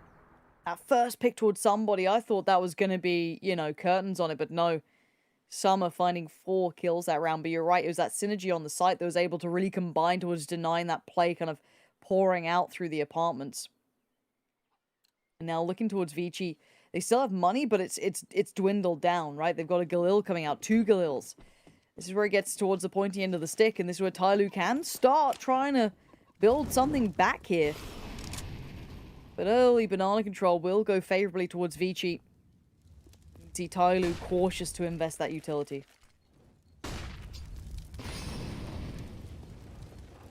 Erring on that side of caution for the time being, and Vici make the most of it. Throwing a bunch of bodies up banana. Mercury needed that smoke, needed that extinguish. Burning. Gets the kill while flashbang in the Molotov and then pushes through and gets a second. No. How is that possible from Mercury?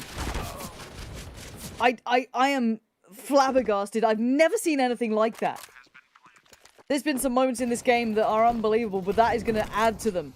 Mercury just tucked in the corner, just realizing he's done the unthinkable. He's carrying on. Finds attacker, and it's all on Dan King Vince. This is looking done. Dan King, best of luck to you. He may get one, a weakened Mercury, gets splattered. 5-7, though, will not do anything else. And Vici caused the upset. They booked their spots in the grand finals and knock out Tyloo. Wow.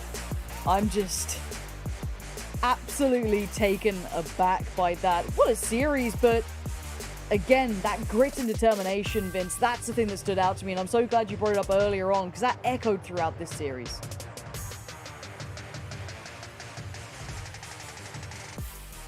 Just incredible. Absolutely incredible. Xenox, what are your take on that, man?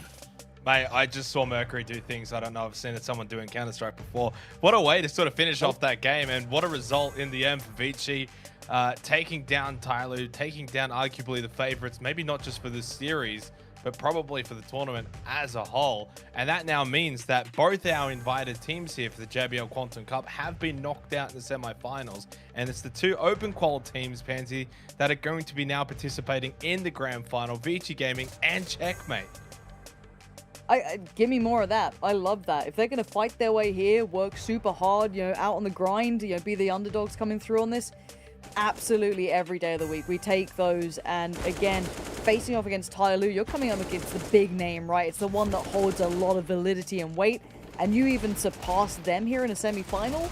You deserve all the credit you can get. Yeah, I can't quite fathom what I just witnessed over the duration of those 3 maps. We saw a Tyloo that, in all honesty, looks a shadow of their former selves. I don't even know why that would be the case. It's not like they've had roster changes. It's not like they've been going through a lot of turmoil recently. I just have to put it down to, like, just today, they just had an off game. And it happens. They're human beings. Like, this is going to happen from time to time. For me, though, the biggest surprise, Pansy, was the nature in which they lost. Like, they never had consistency. I can't really remember one player, like, properly popping off on any of the maps to the point where I was like, that's the play that I'm expecting to see. That's the Dan King, you know? Dan King at no point really looked that great to me. And when you compare him to Kaze, who was consistently kind of just besting him and wrecking him, it was very surprising to see that take shape. Look at this. Look at this bracket, though, Pansy. I mean, 2-0 firstly for Checkmate as an open qual team, taking down NKT, our invited team, and Vici taking down Tyloo. I don't think we thought this was the way things were going to go today.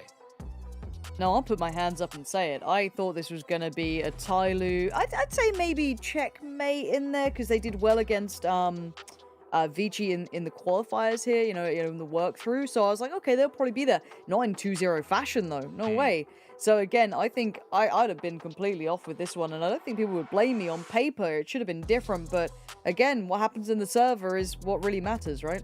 I mean, that is actually a really good point to bring up for Vince. This is now a repeat of the upper bracket final in the open qualifiers, which Checkmate won 2-0. They were quite convincing on Inferno, 16-9 over Vici, but it was a 16-14 overpass victory for Checkmate. So really coming into the grand final now, Vici are going to once again, I guess, be the underdogs. Yeah, I think much less the case though against Tyloo. I think this is probably going to be a more neck and neck sort of engagement in that respect, but there's definitely an element of being the underdog still. However, I'm a firm believer that teams learn more from loss than they do a win.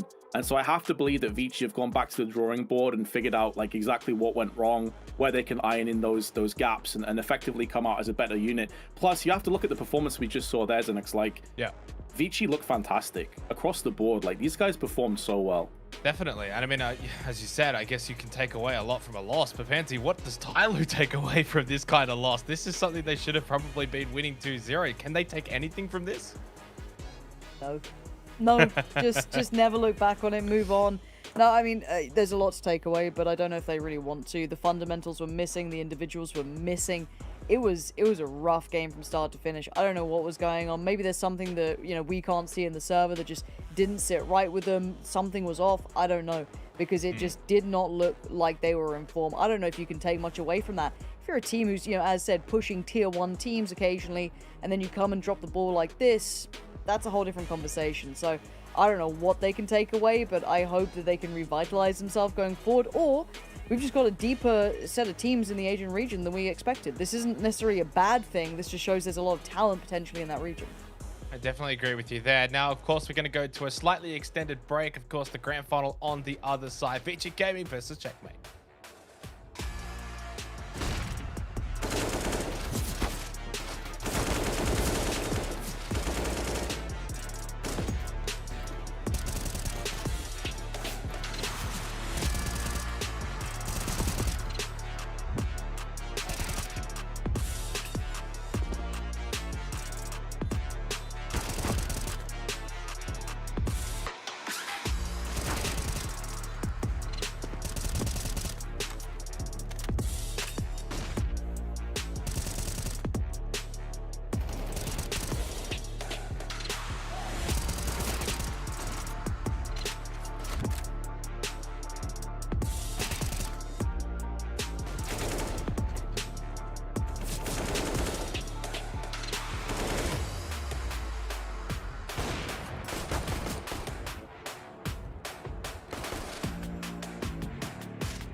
There is always a new challenge, and the hard work never stops.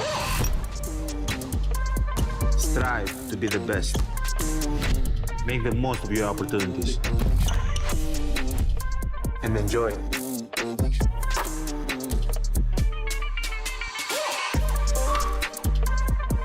Introducing the JBL Freak Edition wireless headphones, designed by Giannis. James, I have to tell you how I feel. I love you, JHB. I know it may sound crazy, but I can see us living together. Well, your silence says everything, James. Goodbye forever. James.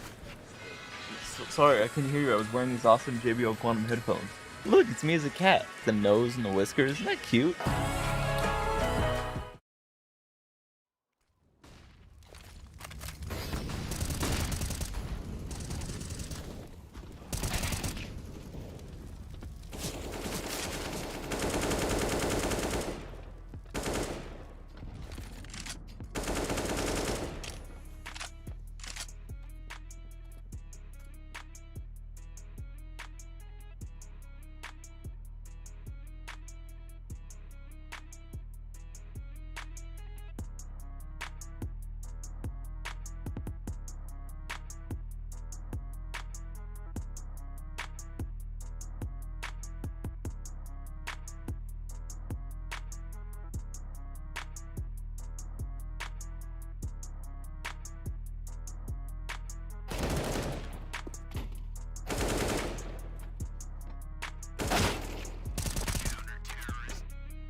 2020, the JBL Quantum Cup brought you the best of the best in competitive gaming. Watch this year's top teams compete, play with the pros, win JBL products and cash payouts. JBL Quantum Cup. Watch, play, win. We've said goodbye to our invited teams here for CSGO Asia, the JBL Quantum Cup. It's our open qualifier teams that will be leading the headlines for the grand final. This is a chance for either team to take top spot, to take home the large portion of the prize pool. And this is probably two teams we weren't expecting to be here, Pansy. Of course, NKT and obviously Tyloo, they were in our invited teams. They were the teams we probably expected to be making the grand final. Hey, look, the way that these two teams have shown that they deserve to be here, the proof's in the pudding, right? They came into the semifinals, they got provided, they were the underdogs, I guess, whichever way you wanted to cut it, and they've decided that they wanted to win today, right? The grand finals was theirs, and they look competent, at least from the Vici side, and bear in mind, Checkmate 2-0'd it, so they certainly deserve their spot as well. We'll go, of course, talk about Vici first, Vince, considering we just saw them for quite a bit of time in the first semi-final. But honestly, they were pretty decent to watch against Tyloo as the underdogs. And I think a lot of it came down to Kaze and Jamyoung. Absolutely. These are the two guys you expect to perform. They both did. Kaze, of course, with the AWP, and Jamyoung is just a rock-solid rifler. But actually, the player that really surprised me and shocked me was Mercury, because I had no idea what to expect from this guy. Never heard of him, never seen him play before. We were concerned that that would potentially hold Vici back. Not the case. If anything, it actually made them stronger. He played phenomenally well in all three maps. It was so surprising for me. Now, of course, Jamyoung was a player of interest. We've even got some of his stats, Pansy, to maybe have a look at here, and was a significant factor in helping Vici Gaming get the victory against Tyloo. And I think it almost undersells it. This guy, his impact was unbelievable. Rounds that you thought were pretty much out of reach, he was able to provide 2-3 kills out of nowhere. I want to see what his headshot percentage was as well, like throughout Mirage and especially Vertigo. He was just able to pry heads off shoulders. I think he's like 20 years old. This guy has got some real talent. So I want to see if this continues, if that was like, one hot match coming in. Maybe we just got to see the best of him, but maybe there's more. So again, a really big prospect here for Vici Gaming. Vici's opponent here for the grand final is Checkmate, the Mongolian team from the open qualifiers. In fact, these two teams have already got recent history in the upper bracket final of said open qualifiers, Vince, where obviously Checkmate, they actually got the 2-0 victory in that one. So they should be feeling confident coming into this grand final matchup. They should be, yeah, but I think that Vici have not only shown that they are actually a pretty solid team to contend with, but also, with it being just a few moments ago, basically, in the grand scheme of Counter-Strike, they can go back to drawing board, look at kind of where they went wrong. They can kind of iron in those cracks. I'm not even sure if they'll play the same maps or indeed if they'll play different ones. What we do know about this lineup, though, is that everyone can frag hard. It's mainly Techno, who's more of a supportive player. Blitz is their IGL/AWPer, and he's basically like if you imagine a Cadian or a Fallen kind of AWPer. Rock solid, very good statistically. Well, here are the statistics, Pansy, from Blitz. Now, this was in the semi-final matchup against Team NKT, which was a 2-0 as well, remembering that. Yeah, I mean, man's posting decent numbers considering it was a 2-0 as well.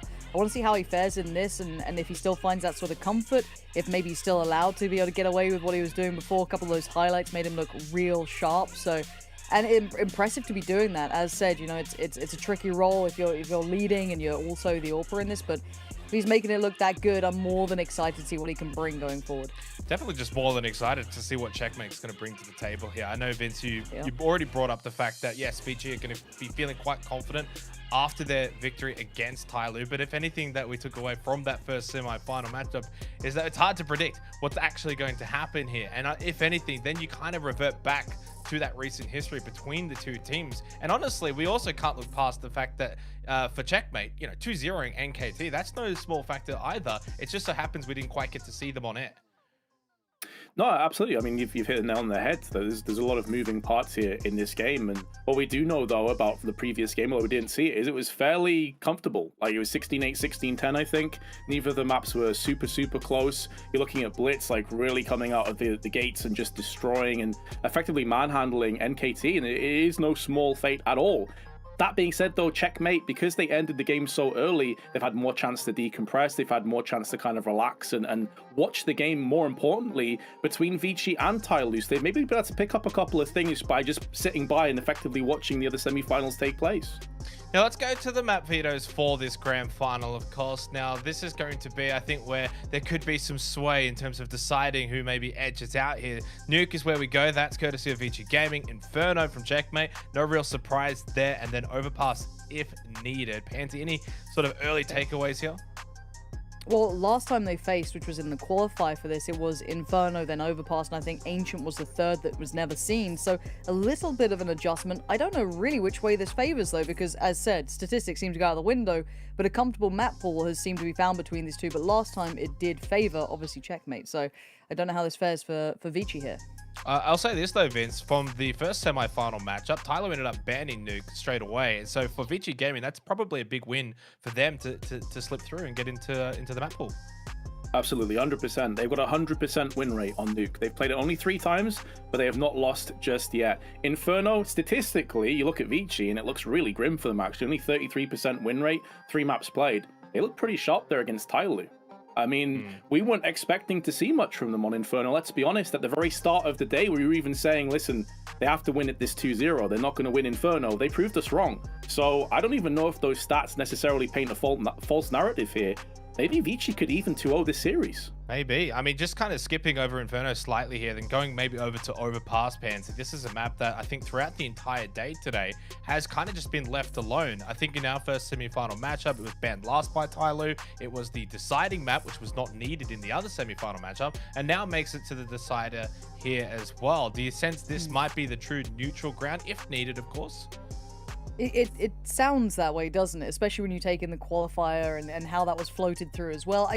Again, that could be a really good test to see how these teams actually match up pound for pound, because as said, leading into this, it's very hard to take away, I guess, hard-line opinions on any of the maps played out so far. So maybe a best telling sign as the form of these two teams.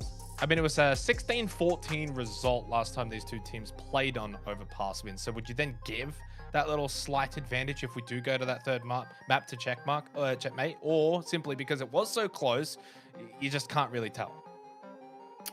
Yeah, I think it's hard to say, because when you look at how the map actually came down, Vici won both pistol rounds and they still lost 16-14.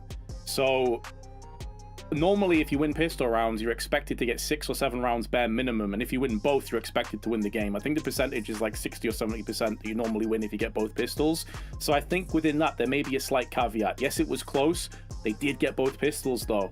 However, going back to the drawing board, I feel like it's so hard for me to say, Xenox, because from what I just saw from that previous performance, I have a lot more faith of Vici. If this game had come up first today, and you asked me, I'm like, all right, this is just a done deal. Like, Checkmate have this in the bag. After what I just saw, that has changed my mind a little bit. Yeah, I definitely have to agree with you there. I think it's just the general play that we saw from Vici Gaming in the way that they kind of dismantled Tyloo. We'll start to sort of just bring it back to sort of final predictions coming into the grand final as a whole, maybe, Pansy. If you did have to sway one way or the other, are you sensing a 2-0? Are you sensing it's going to be Vici continuing on? I wish I had an answer for you. And as I said, if this matchup came out maybe earlier today, I'd have been way more confident in giving you a prediction or even just a notion as to what this could be. But after seeing the fact that Vici seemed to be able to fight out no matter what the scenario, the purchase, is very hard to kind of read into. And we didn't get to see Checkmate with our own eyes, right? We didn't get to give them the eye test. So we don't know quite how they were able to get across the line there. Maybe it's better to go with what you know, which would be Vici, but I really don't know. Well, I guess, Vince, do you kind of agree that this might just be sort of continuing to ride the roller coaster of what today has been? Ups and downs, hard to predict, don't know really where it's going. Or do you have your own sort of little favorite coming into the grand final? I think it's hard to predict regardless, but I'm going to throw a little caveat in there as well. Last time Vici played against Checkmate, it was with 2 different players in that roster. They're playing with Mozia and QAQ. Okay. So this is a different roster that we see playing against them today. And I'd argue this is a stronger roster than we saw play against them before. So I'm going to say that actually I'm going to favor Vici. Maybe I'm going off recency bias, what we just saw against Tyloo. I'm going to say Vici take it, and I think they could even 2-0 this series. Yeah, it's hard to disagree. That's sort of the most fascinating part of this, Pansies. There's really, you can make an argument for both teams at the end of the day. I mean, Checkmate themselves coming into this 2-0 over NKT, looking in good form. I mean, they beat this team, VG Gaming, in the open qualifiers. Yes, there might be some little changes here and there, but you've obviously got, you know, caveats for that side, and then obviously then for VG Gaming. I think for me personally, I'm thinking probably all 3 maps might be needed here. We might be going to overpass, which if that does happen, boy, long day for all of us involved, but a fun one nonetheless. And I think anything short of 3 maps would actually be surprising for me. Would you kind of agree with that sentiment? I think so, at least on paper, but kind of hard to say. Again, it just feels so unknown. I hate to just kind of, you know, repeat myself here, but Checkmate could also come out and 2-0 this. They could have sat there, been able to watch that last game, think, all right, light work, no worries. We just absolutely decimated our first opponent. We should be fine in this. They've got to be able to kick back, kind of refresh the mentality, maybe get some fresh air, get a drink, you know, whatever, relax for a second. Whereas obviously Vici straight into this, and that was an arduous game. It can definitely take the toll on you. So I think there is a real argument to be made for both sides, and it's a coin toss at this point. Well, we are a coin toss away from getting into the game. It's Nuke. It's the first map of the grand final here for the JBL Quantum Cup. VG Gaming taking on Checkmate. Take it away. Alrighty, Nuke coming up, Vince. First map, first time we ourselves really get to look at Checkmate 2. What are you looking for, though? Because we've got a good test now towards VG Gaming, right? We've got a little bit of a notion as to who they are and they look like when things are going right, but we don't really have that sort of eye test for Checkmate. What's your instantaneous, like, tick in the box for you here? So the obvious one is Blitz, so we already touched on him a little bit before. He's the AWP, he's the IGL, but I'm also looking at Bartak and Kulast. These 2 guys, very good riflers, fairly aggressive riflers as well. I want to see what they've got in store. Almond, though, is going to be diving down the vents instantly. Pretty sure that Checkmate know that that's a distinct possibility, as Blitz would have heard that one from his perspective on the main side. And Mercury outside, trying to play with his food a little bit before taking the head of Blitz and running away with it. Needs to get more, but Azteca from behind will deal the fatal blow. Bomb just about to get planted from the hands of Advent as Kaze just nullifies Kulast with a drive-by Glock headshot, and it goes from bad to worse for Checkmate as they've hemorrhaged more players. Bartak, last player standing, spots a player jumping into the control room, and I think he heard a Glock shot come from towards the shadow as well, so he knows where these players are. 2 big headshots, but there's Kaze once again coming up clutch for Vici. That was... How much closer can these rounds get already? Straight away, these 2 look almost not necessarily inseparable, as Vici did get across the line there, but coming down to the 1v1, this is going to be a close affair, I feel, between these 2, and yeah, Vici coming in with a nice little piece, though. That looked like a nice little set piece to get a little bit of, you know, that out of control. That was lovely to look at. Now, the rifles galore going to come through as well. Galil's across the board. Jamyoung, of course, going to be up on the AK. Bit of a headliner or a star. Let's see if there's any damage to be done here by Checkmate, because they've come back in with a purchase of their own, and it's certainly nothing to be sneered at. It could do some damage, but... oh, the timing on that could not have been better. A pixel shown just as the smoke's a little off, to be fair. That's a mistake you can't be making here. Yeah, mistake that could get punished further, but Mercury steadies the ship. Techno's life deemed forfeit from that Galil. And they keep a bit of control over Secret. Now, Bartak's already made a move downstairs, so he's going to try and be covering this for his teammates. While Advent's watching the back, maybe anticipating that Checkmate would go in for a bit of aggression through on the lobby, try and get that lobby crunch into effect, but that's not going to be the case. Still plenty of time as well, though, Pansy. So, I mean, Vici, they can just basically sit in here and wait. You can see the flash lined up as Mercury gets knocked down to 3. I believe that was down in Secret, or around that vicinity. Jamyoung not required as Advent comes through with his SMG, and now Blitz is going to try his best to take control of lobby, but he is sent packing as well. Looking good for Vici to extend their lead to 2-0. There are 2 players that are still a little vulnerable, but I don't see the round going away from them at this point. I think that, you know, bomb being down, the plant kind of ticking away is wonderful. And I doubt they're going to be really too sloppy with this. So I think it might be just into recovery mode for Checkmate. Just see if they can get anything away. Anything further would be really dreamy. And AK feels almost out of reach, as Jamyoung's going to be very, very cautious with that, I'm sure. But otherwise, Vici Gaming, perfect start. Even though with that gap in the smoke, the early punish, they still keep the course true. They still keep everything looking absolutely correct. And actually, they're willing to commit to at least try and take maybe that Galil out of hand. Spots a leg. And we'll actually get it away. So Bartak going to lose out on that. And nothing else to be found. So going to keep them down to just that scout. So not bad work, honestly. Going to keep that money locked in. No freebies to be had here.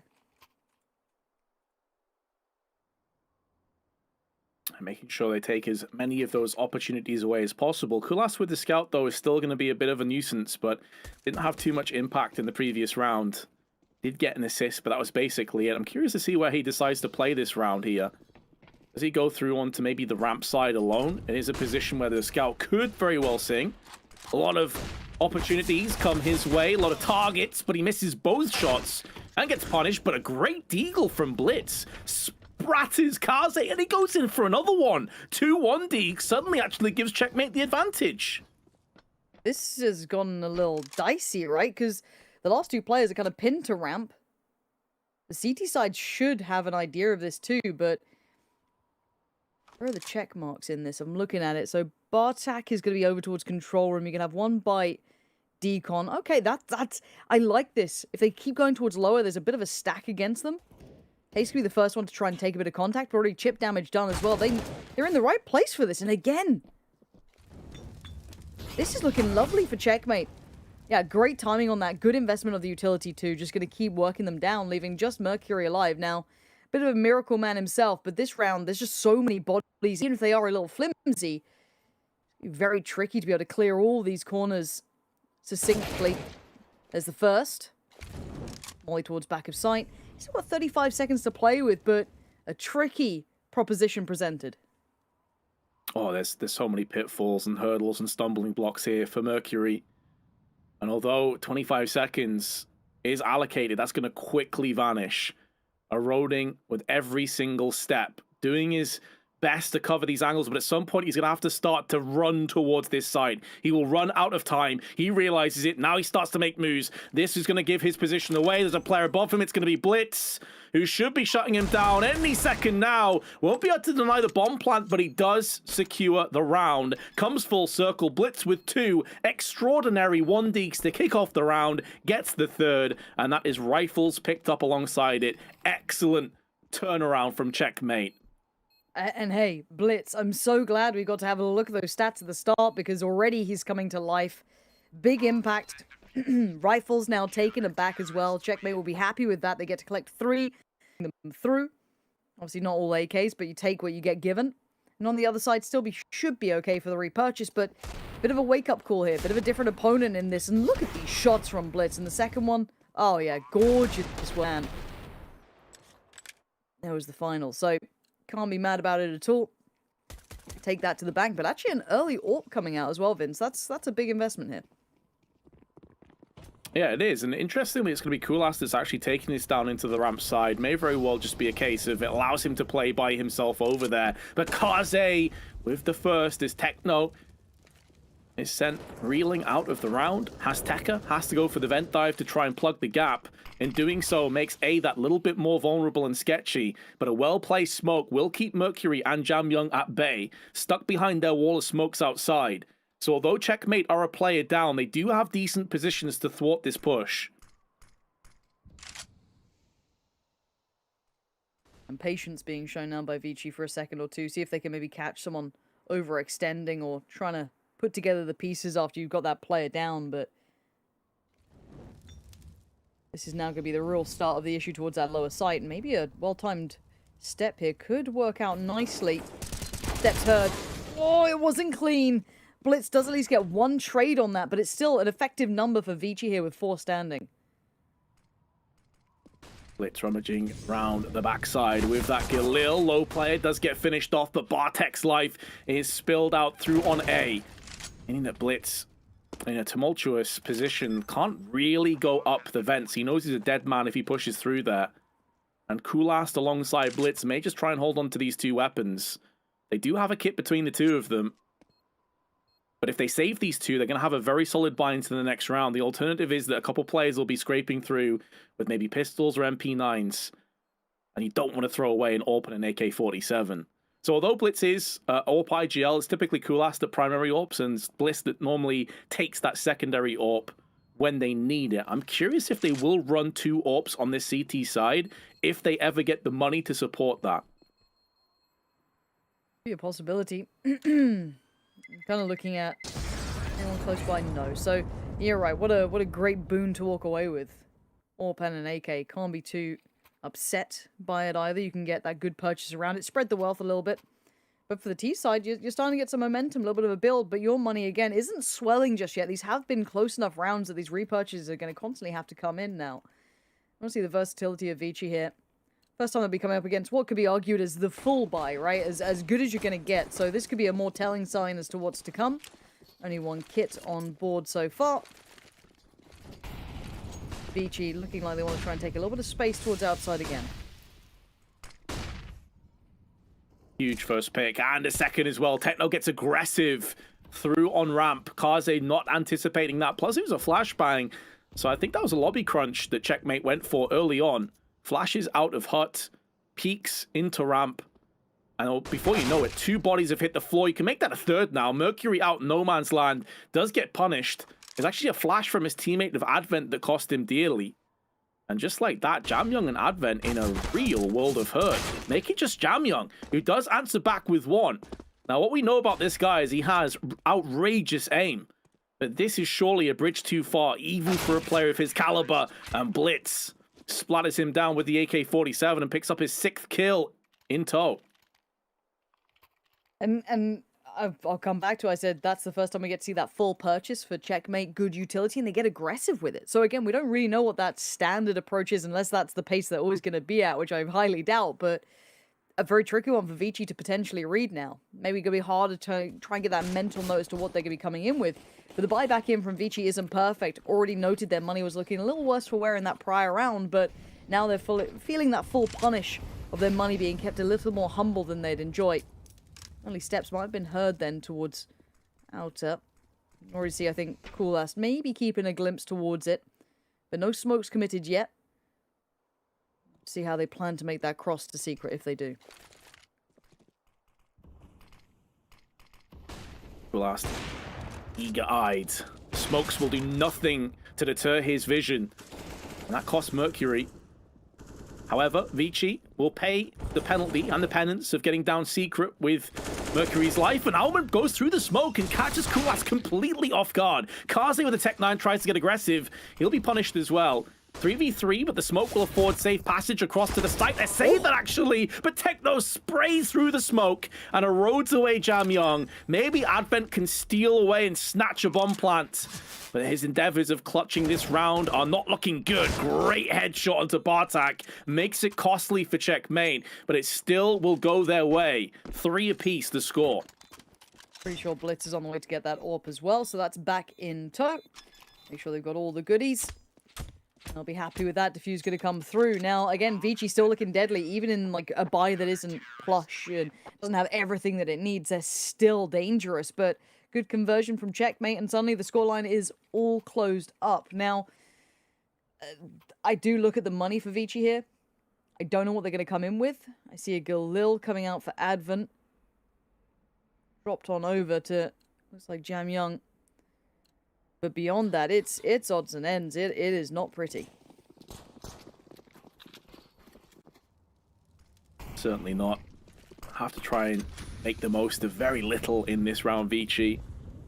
Overcome this defense that's looking more and more strong as time goes on. I was a little bit concerned with Checkmate in the early stages here on Nuke, but once they started to get themselves stabilized a little bit, it's looked a whole lot better. And Vici, again, they won most of the pistol rounds the last time these two teams played each other and still lost both maps. And I think we're seeing that repeat itself again. Coolast, same. Deja vu. It's almost exactly what happened at the start of last round.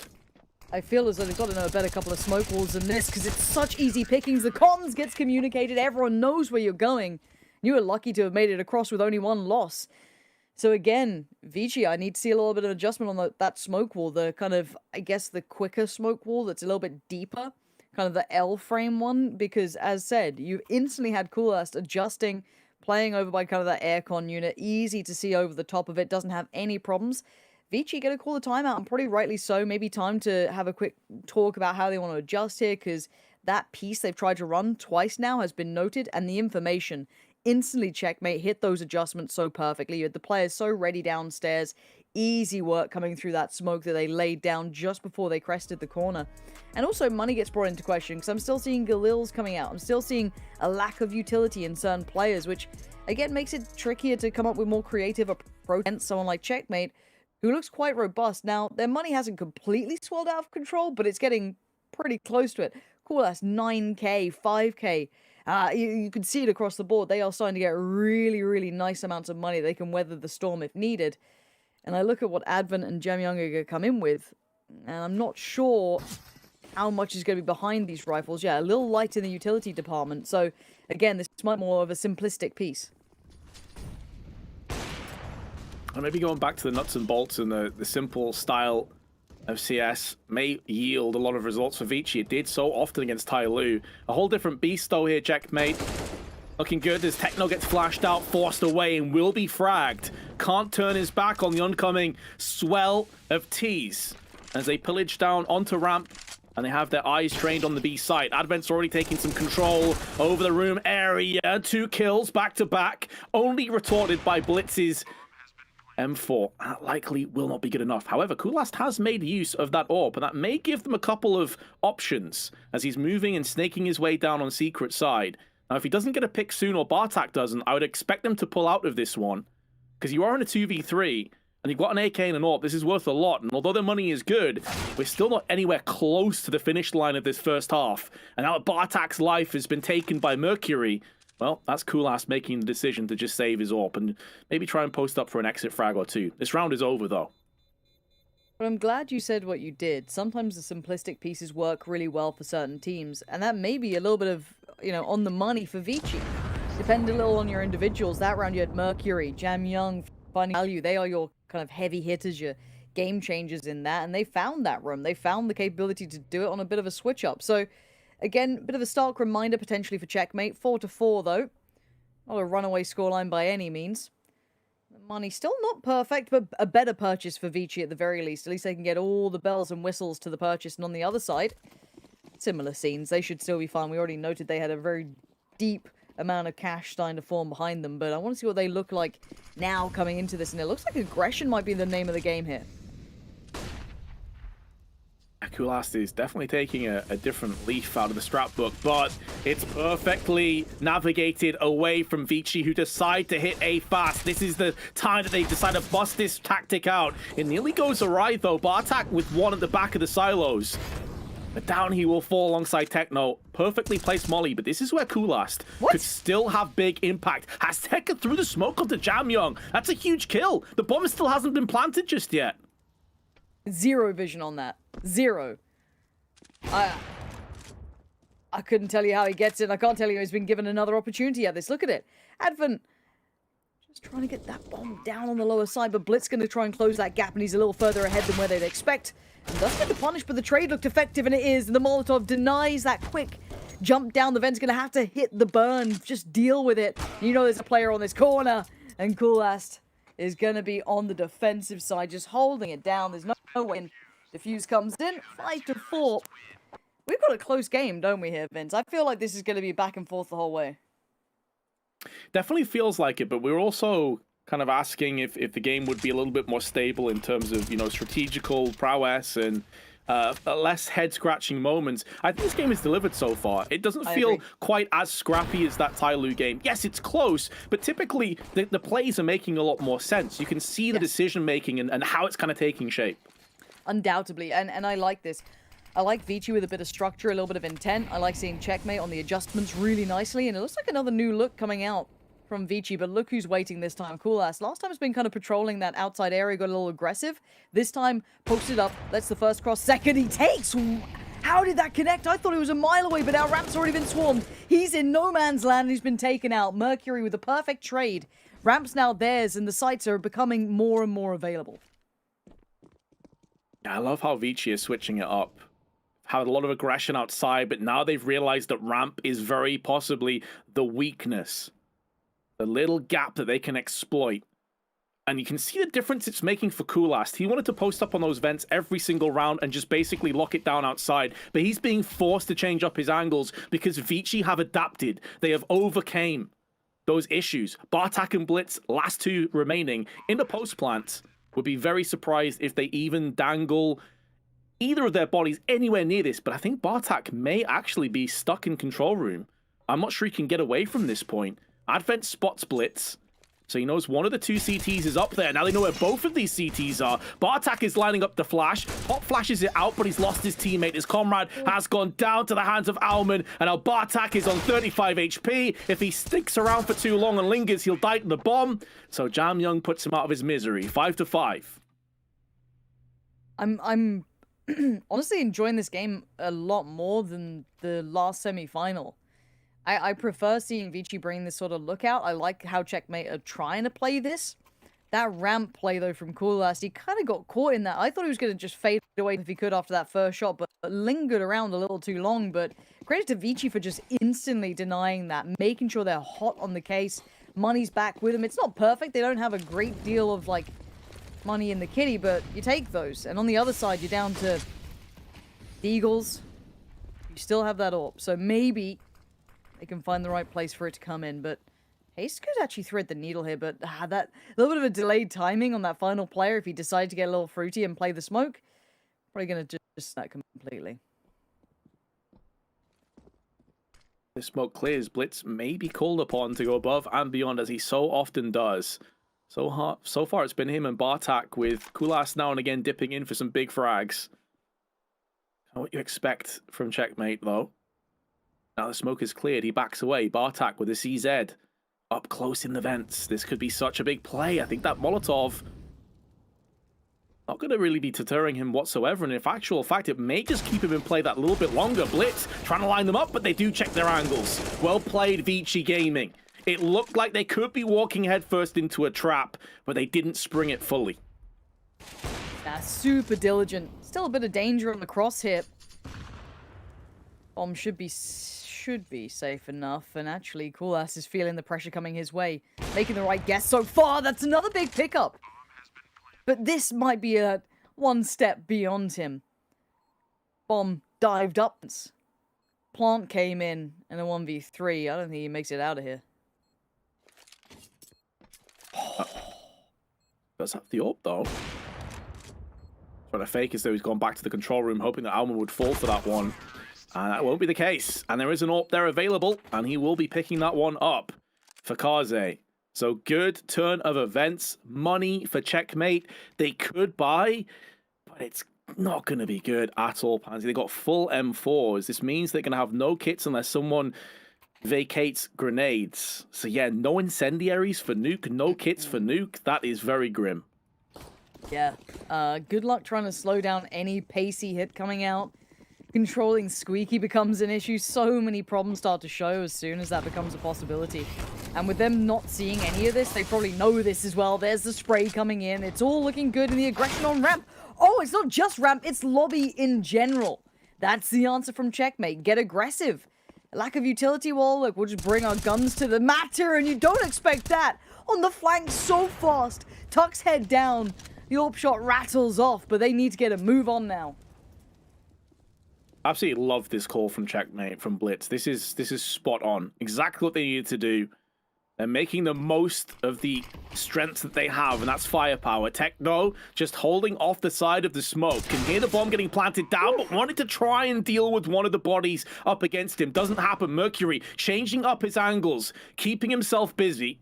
Has a good read of the situation, spots the head, neutralizes Hasteka, and is still alive. Bartak made noise over on ramp. They know where he is. It's all about Coolast. Coolast is the ace up the sleeve. They don't know his position. And if he can pick up this first frag, it was possible, but Corte just no scopes in point blank range. He had no right to get those kills. No right, but he takes... Anyway, this guy, it just feels like, okay, well, Mercury's already stepped up. Okay, what about Kaze? Okay, there he is coming through. Jam Young comes in with, you know, a good shot here or there. We've had so many moments individually. Look at this one. Just a quick glance to the side just in case, and he actually closed around two. Yeah, not bad at all. Quick as ever. All right, Vici looking fired up. This is a nice looking T-side. Jam Young, I think, with a front spawn, so this might be a vent dive. Let's see if he actually commits. Actually straight to lobby and straight upper. All right. A bold play, but maybe just feeling that's the right move. And look at the purchase on the other side, so maybe the right call at this conjecture is already... What? Huh? I don't think he meant to even hit that. I think he just, you know, you take what you're given, but surely that was not intended. He'll pretend it was. You better believe he's claiming that one. But yeah, that was a hell of a shot and does give them a chance, albeit a brief, a glimpse into the abyss. Oh dear. Well, it's been closed down, hasn't it? If there was any chance, it's been slam shot in their face, and it's Mercury who sends them reeling from heaven. Vici, after a very close neck-and-neck game, are starting to make some real daylight appear between themselves and their adversaries. 8-5 lead. Yeah, they're getting some real headway in this game. That was... Sure, why not? But the answer was swift from Vici, so they never let it spiral out of control. And finally, the back for checkmate. Number of rounds now. They felt the pinch as the economy just got squeezed out of them. But a couple of mollies all back out for Cool so maybe he can find the impact that's required. Or maybe noting a play early on, at least the audio call being made by Blitz, who's getting a little closer. Damage tag comes in. A quick grab towards Mercury, but that's all you're going to get. For the time being, 4 play 4, but Azteca has given Checkmate the advantage in this round 14. Azteca is low, though, in return, and A-Site has been one that has typically been a difficult one for Checkmate to hold on to. So Azteca drops down, maybe prematurely. Call may come through that Secret was vulnerable. A lot of time left for Vici, though, and to be fair, their management of time has been so sharp on this T side. They haven't typically been playing too many rounds that slowly, and I think that's why Checkmate have kind of defaulted back into more aggressive utility usage, but also pushes, the lobby crunches that we've seen. It's one of the first times that Vici have kind of held their resolve, and even then there's still 45 seconds left. On the money. Let's see what... Oh, it's a vent dive.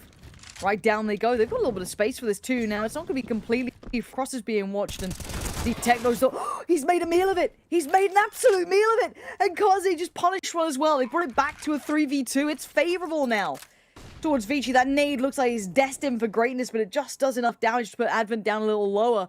But it puts it all in the pocket of Bartek, and I don't know how he got here. It feels like Vici are just destined to convert. And they just don't excel. This team is so gritty time and time again. Yeah, I think this is somewhat of a problem for Checkmate a fair few times. I mentioned this before in the pre-game that other than Techno, everyone is capable of fragging very hard. And I don't mean that as a disrespect to Techno. It's just the positions he plays and the kind of role he has within the team doesn't necessarily allow him to flourish that much. But you do see moments like that. As you say, you expect him to get a bare minimum of one of those two frags as they cross. He can't afford to get none. Well, getting towards the end of the half here. The buy's a little shaky from Checkmate. Still enough to at least get some utility, but look at the weapons behind it. And patience being displayed by Vici to begin with.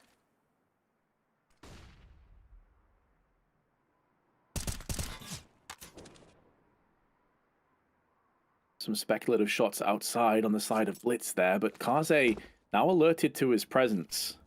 Careful what you wish for if you're Blitz. Now, the smoke will afford him safe passage. The CT side. But Jamyoung is there, waiting, anticipating, and takes the head clean off. Kaze gets knackered down to 5 HP, but he's still alive. Azteca keeps himself alive on 21, and then goes in for more. Trying to turn this round on its head. Maybe Checkmate can get 6 yet. He's tried a couple of kills there. Those two are something to really try and hold on to, but a hit of the brakes. Now, we've seen that Vici can dig themselves out of these, though. Player disadvantages, unfavorable spots, but don't have that same sort of room to work with. 30 seconds as well. The time's looking limited. Looks like a bit of a quick rotation down towards that lower side, just in case. I guess that secret control could have been a problem. It ain't much anymore.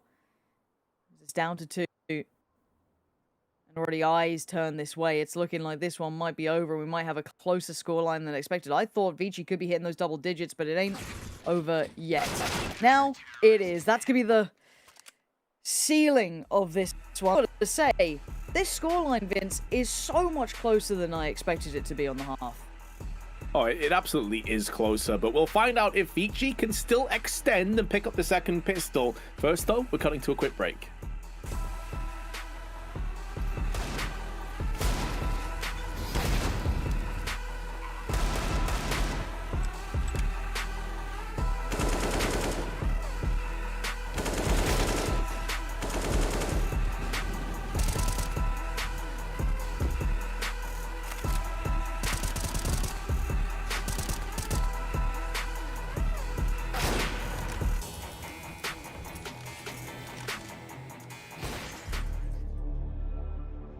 When I'm in an important match, my JBL Quantum 1 headset delivers the 3 things that I need the most: sound precision, communication clarity, and total comfort. I can hear my enemies reload, planting the spike, their footsteps, and even more. Echo canceling, make sure you're heard loud and clear to rally the troops. Active noise canceling eliminates outside noise so that my team and I can keep our heads in the game.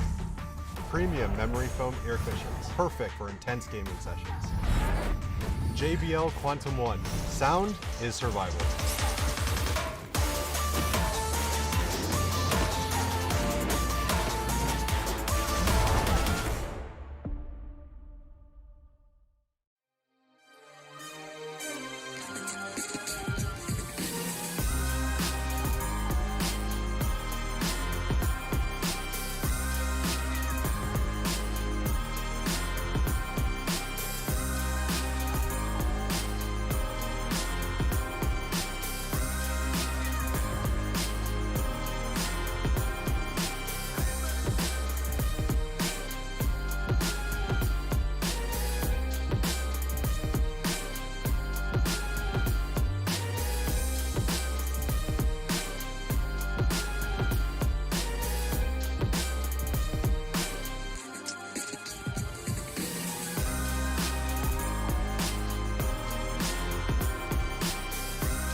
In 2020, the JBL Quantum Cup brought you the best of the best in competitive gaming. Watch this year's top teams compete, play with the pros, win JBL products and cash payouts. JBL Quantum Cup. Watch, play, win. A 9-6 half will favor Vici Gaming. It could have been a lot more dire though for Checkmate, but they'll be happy enough on their T side to get things kicked off with a bang. Probably the favorites. I mean, we were discussing this before the pregame, Lauren. It's really hard. It's like a coin flip, but I think before we saw any games, they were probably favorites to win if this outcome came, because obviously the last time they met each other, they did take it 2-0. Yeah, I think it's a fair assessment. I think that's the most reasonable take. But speaking of reasonable things, 2 sets of jewelries. Are these reasonable these days? They are strong, yeah, especially on maps like Nuke, where you can play close angles, and that's why Advent just destroys Kulas straight away. Mercury trying to get round the back of them, though, with the Julies as well. Jam Young loses his head, and Mercury finally puts down Azteca. Goes in for seconds. Bartak, point blank range, gets executed down. It is now 2-on-2, but both the CTs are stuck in heaven. How do they get out of this? Maybe a sacrificial play, that's 1 player down, and no trade, and, well, comfort in that it looked like, but those Julies did look a little tasty, didn't they? Okay, I get it. It didn't work out, but I get it. Makes sense. Yeah, I think the thought process is you sometimes see players on the CT side, and I actually think Vici did this on Inferno, on Banana, on CT side, using one up close, because you got 30 bullets, a very fast fire rate, and if you get pushed by all 5 players, you can just basically spray them all down. Didn't work there, but I've seen it in the past do some actually outrageous things. Yeah, I'm down. If that's the way they want to try and approach it, no problemo. Now, look at the purchase. That's actually not bad. 2 AKs coming out of this too, and 2 Galils. So Checkmate not messing around in this. So, what is it? A 5.7 P250 Scout. Oh, they're gonna have to do some serious work to try and do damage here. But again, for Checkmate, never easy on Nuke though, is it? Because you got to just go through so many checkpoints and so many awkward scenarios and so many of these corners that you have to desperately clear cautiously. And with this scouting play, there's still that danger preemptively turning the flash not come through, and no gaps in the smoke that I can see yet. Oh, at the very end there might be one. But nothing found. No harm, no foul. A little bit of a light tag towards Techno, but ooh, there's some dangerous times. You can see the attention trying to be pulled towards Under Heaven here. And actually, what's just happened? How has this happened? Out of nowhere, you're down to just 2. Haste and Blitz, the last 2 standing up against 3 who've got recovered weapons. Exactly. That's not what's meant to have happened. Not at all. And this is basically what happened in the first half, right? It was Blitz and his Deagle, and they went crazy in the 4-spy round, and things spiraled out of control after that point. But they're still in with a chance. 4 HP on Azteca, 20 seconds to play with, and they still need to retrieve the bomb and push on, but they've dealt with Advent. There's the first frag from Mercury. Does have Kevlar, but doesn't have a head, as Blitz removes it with post-haste. Checkmate can breathe a collective sigh of relief, because that nearly went so wrong. Yeah, it went a bit Pete Tong there, didn't it? I don't even know how. I think it was towards the lower sight. Hopefully we get a little glimpse of this. Okay, so the CZ up close. And then Mercury with the 5-7 off to the side. Alright, nice. Fair play. Yeah, a little interesting to see that kind of do so much damage. It wasn't anything like mad. It wasn't anything like crazy creative. Just a little crossfire that worked out. And not a completely toothless investment for the CTs here either. We've got 3 nades, so maybe a little nade stack on contact. And you can see, didn't quite find any target. Chip damage in the most minor of ways towards Coolast, but everyone else, some Zeuses, a couple of Dreams. But Ocean should be aired by Checkmate, and I think they're feeling that. They already heard those nades go off, so they're probably on red alert thinking, well, what are these guys up to? What's up the sleeve? I mean, I'm going to probably spot out at least one player. Not much more, and then there goes that nade. So again, I like this approach from Checkmate. As long as they don't leave it too late in the day, they can still explore and keep that utility in the right place. That's a clean pickup, that'll do the job, and it could start the ball rolling, and a miss on the Zeus means that, well, less fun. A bit frustrating for Vici, though, because they know that Checkmate's economy was hanging by a thread, so if they could have got a few kills out of this, that honestly would have been such a win in many facets. But it looks like they may get very few. I say that as they put 2 kills back-to-back. Now, the bomb has been planted. Very unlikely that Vici get the W from this point.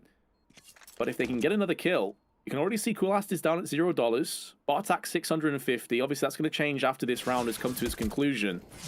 But if they can just deal with a couple more of these players, as they will, with Mercury besting Bartak, this is a costly rebuy now for Checkmate. They have got to keep these 2 players alive. Mercury was not far off landing the deke there, and Jam Young goes in. I love the idea of that. They knew how desperate the situation for Checkmate would have been. Yes, they all die, but they have an easy rebuy now, Vici. Yeah, that changes the later purchases as well. Like, the money is very low. Those were rifles that were being tried to be carried over a couple of close rounds now. But what is the buy coming out from Vici? I'm still keeping my eyes on it. And a timeout comes in. So maybe they want to consider this, how they want to approach this. Maybe talk through the money on the other side. Any tells they've noticed so far. What they want to do. So I see the AWP coming out for Kaze, which could be good to see that in action. I mean, Nuke's always going to be lovely for it. And that's always a fun beginning, isn't it? Well, it wasn't even a beginning. That was kind of fun, but you take them. Have you got many Zeus kills in your time, Vince? Hell no. Good news. Good news. Absolutely not. Yeah, I'm one of those plebs that I need my 30 bullets, you know. I need my AK-47 because I'll miss the first 10 and then I might start hitting some after that. Okay. Give yourself a buffer. That makes sense. 9-9 the score here. And even though, yes, some of the money from Checkmate was ripped away, a little bit of a reinvestment required. It's not a bad purchase, but it has given a little bit of wiggle room for Vici here. And that AWP coming through does need to be relatively imperative here for Kaze. See what he does with this, where he takes it.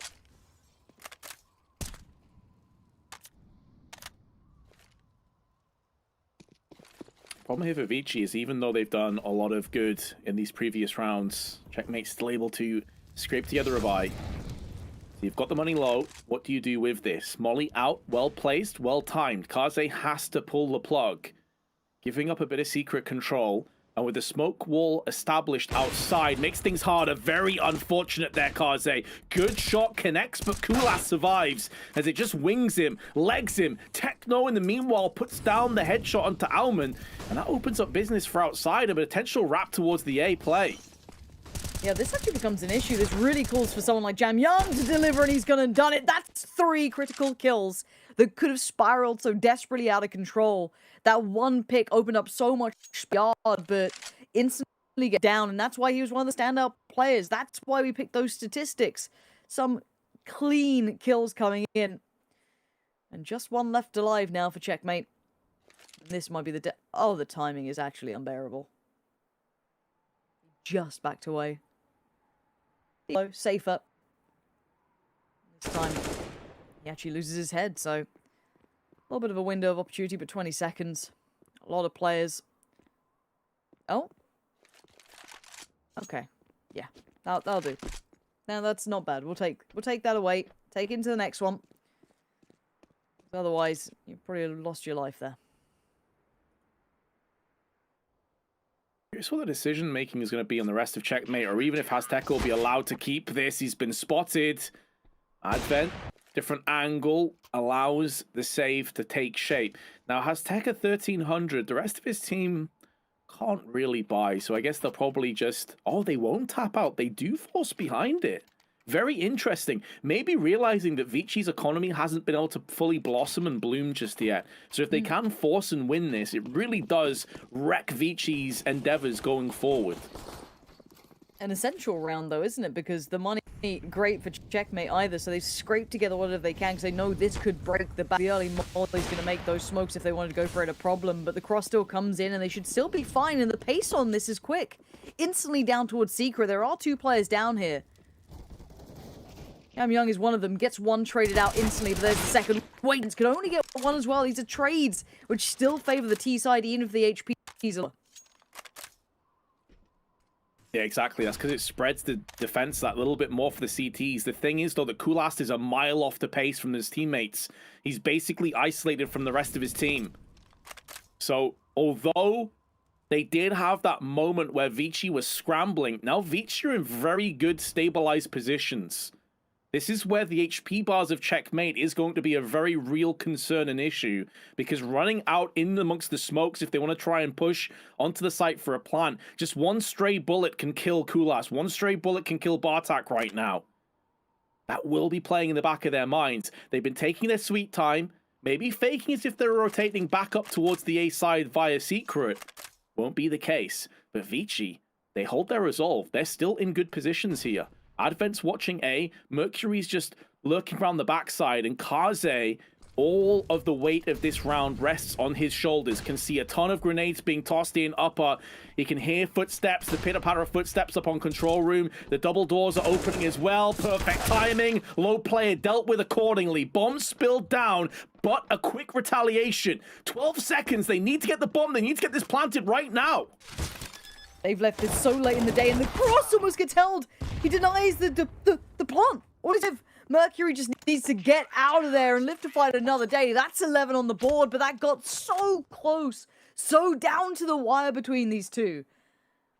And that one kill coming in, denying that cross with the bomb, just buying a little more time, was just critical to the success they were going to have. And 11-9 now being the scoreline. The money, yes, it was kind of this close who's going to break first, but the buy for Vici is still at least functional, whereas obviously on the other side for Checkmate, it's not looking so good anymore. Yeah, one-dimensional basically has Tekka or bust, unless they can get one of these Deagles in play. So prime chance and opportunity for Vici to build up the money, the bank balance. Kulas, though, with a freebie, no one watching main. That is so surprising to me. Not a single player was watching it. But now Alman comes in, bomb spills down, and everything falls into place as it should. Balance has been restored, although Mercury will be having a couple questions across the Alman, who was outside and just completely and utterly botched the play. It nearly cost them dearly, but they should be fine at this point to just lose one. It's hard to see how Bartak with no Kevlar can wide swing out of hut and get anything done, and that's why, because Jam Young is on the case. And I think nail on head, though? What if that was the player with the rifle? What if there was a little bit more intention behind that? Because you obviously don't expect it to be open and available.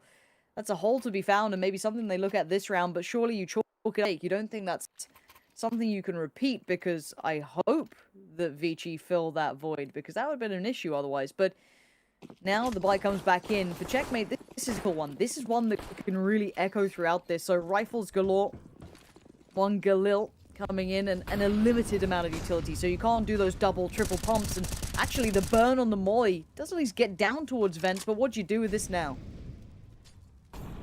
It does at least put a bit of doubt in Vici's mind and forces a couple of rotations which can leave them vulnerable elsewhere. You can see that Azteca didn't even push onto the B site. He's just literally sat in vents. He's there now to nullify any rotations, which makes a rotation down to B that little bit more sketchy and slower paced. Now, whether he comes out ahead in that potential trade is yet to be seen, but Blitz has been picked off. Advent catches him in a rough position, a rough timing, and Azteca needs to forego his position in vents to join the rest of his teammates and try and hit the B side. But there's already players down here. Hansi, it's looking like checkmate is starting to run out of gas a little bit on this T side. They might have stalled, but it is only Jamyoung dedicated towards this. Obviously, that ramp lean, but that door opens, overwhelms. So this should be a plant. And an early position towards ramp would be perfect. Maybe give him a little bit more to work with. Techno going to try and fill that void. And there's still trades for the CT side. I thought that was going to line up for him so well. But the bomb is down. At least the time's in their favor. But it's a 2v3. HP still sitting pretty cool. Has to come online. Find a little something for themselves. 3 flashes. There goes the first. And look for the first couple of steps to be made by the CTs. First one goes in, first one falls. As Coolass is doing so well from this position. Buying time and being a problem. He's given them a lifeline here. He's got them to double digits. But it took a little bit of magic on the timing. Yeah, that was beautiful from Coolast. I think Jamyoung, as good as he's been today, I definitely don't want to, try and put him down as a reason for them losing, but he has to get at least one frag. He got caught. Yep. It was a great entry, don't get me wrong.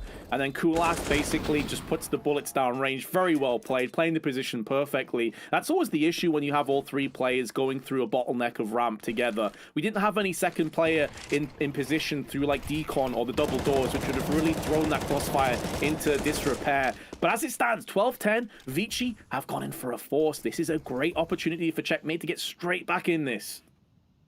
This could be the gap closer right here. Those 2 rifles, though. Alman and Advent. 2 big dangers in this. Frost coming in now. Mercury's been found. There's that look towards the upper site as well. The crunch comes in. Advent's in danger. There's no one there to help him. Instantly goes down and everything just crumbles. Kaze is a mile away from doing damage in this round, really. He's stuck out by Hurt. That's put a fork in it. And once again, they found that little bit of room towards that upper site. They found that pathway once again, something that didn't go as checked and maybe as noted as it should have been. And this will be 11 with 5 alive, probably, unless Kaze is able to punish maybe 1 or 2. But again, the money's in a bad spot here, and this will instantly propel checkmate further up the board. Oh yeah, that's a fantastic result. For multiple reasons. Confidence is built now. They should be able to build that economy. Yes, Kaze gets a freebie onto Bartak. Unlikely he'll do anything else alongside this. Very important that Kulas didn't lose his head there, because the economy for checkmate isn't really fully established on top of it. But now Vici, after their force, have been sent away into the gulag of this map, and they'll have to basically tap out of this one. I don't expect to see much of an investment, if anything. They do have a flash. Maybe that could be some kind of a flash outside and just a straight up rush. I'll have to wait and see, but the options, let's be honest, all favoring checkmate. Yeah, this should be 5 alive again, and for checkmate, I just want to see it kept. I don't want to see them make silly mistakes. Try and stay as a collective. Try and make those plays look as clinical as possible. That's the first step in the right direction. Good flashes, nothing too fancy about it. Just taking that upper bomb site. Kaze, they're going to have to fall away from this. And again, Vici not really given many chances here. And you can look at the utility probably into the close plant now. Still got that molly, still got a smoke. That could be propped up to heaven if they fancy. It stands though, Jamyoung just bodied. And yeah, this is clean. This is what checkmate needed in this one though. Is 5 standing. Everything looking good for them. dialing in the 12th round with ease. Vichi's next buy might be looking a little bit rough as well. Do have some round loss starting to build, but I'm not sure if they'll be missing out on a couple of those finer trimmings of the, the incendiaries, and an AWP could be forthcoming for Kaze, but it'll be at the cost of a lot of utility. Curious on what they're going to go for here. Maybe some players dropping down to FAMASs or MP9s. It doesn't seem like that's going to be the case. They're going for firepower over everything else. So they have one incendiary. I'm not sure they'll get a second one unless Alman wants to go for one. So you're looking at a situation here where they may have no kits. They're going to have a lack of utility across the board. And Checkmate are breathing down the necks of Vici. And Checkmate have it all, right? They've got every goodie that they could desire. Now Kaze's going to be pressured, and actually a bit of a whiff on that. And a quick play gets caught in the heels. Intentions now shown. That upper site has further bodies put towards it, and Advent just denies any entrance through Hut. And Checkmate, they had all the utility in the world. They could have taken their time on this, try to draw away whatever Vici had, but no. They went for a quick piece, and that piece has really fallen foul here, leaving just 2 alive. And Alman already going to be clearing through this. Nothing here, nothing by radio. It gives away the game. All lines up, all drop down. Vici not dropping the ball, even though they had so little to work with in that. That's a beautiful round by Vici. And the mad part is that Kaze missed the sitter shot and then landed the crazy flick afterwards. Yeah. Like, he misses that one. He's like, nah, I'm making it hard for myself. I need a challenge. As you do. Well then. 13-12. We're going OT again, do you reckon? Oh, I wouldn't bet against it at this point. This has looked incredibly tight, this game. And you look at the economy of Checkmate. Even if they lose this, they can buy again. Vici have put a little bit of savings in their back pocket. I think we may be going the distance here. This is going to be an incredibly close climax to this map. Here comes that set piece. Counter Molly goes in to try and deny any playthrough, and they get absolutely burnt and alive. 2 quick kills from Mercury sect in East, but there's Jam Young as well, still holding the line. That one Molotov just completely cut them to pieces, leaving Kulas the only one standing here in a 1v4. He's trying to play the timing, see if he gets something out of this as the smoke begins to dissipate. Jam Young playing it well. And it was only ever going to be a 1v1 for a second. All the boys are there, and it's going to be 14 now. Vici Gaming starting to stride through this. And Checkmate just hitting the brakes at the wrong time. Because now the money's looking a little rough around the edges. They can still probably fashion a buy, but it's not going to have all the goodies they've been working with before. Yeah, and one of the concerning aspects of this as well, I mean, not to say that every AWPer on the T side of Nuke necessarily wants to use it all the time, but you at least want those options. Because of how scrappy this game has been on the second half in terms of finances, Kulas does not use an AWP, to my recollection, a single time on this T half. And that is a big deal for Checkmate, because that's where he really shines. Alman gets caught, though, by 2 players simultaneously. They can now try and wrap, but Advent, not for the first time, is locking it down single-handedly. And all the Ts are being put in their place. Azteca, too many firing spots up against him, and he will fall. I said we were going the distance. It seems like they may be going out with a bit of a whimper here, Checkmate. They just walked T-Red, which worked for them. No smokes, they just swung it. And then Mercury and Advent, look at this. Unreal work from them. And Kaze straight away through heaven. Just not letting them get a second of respite. And Checkmate, what has happened to them? They've just dissolved. They looked so solid for so long. Bit of a tag to begin with, but nothing to follow. Early presence shown as well towards Jem Young on the other side.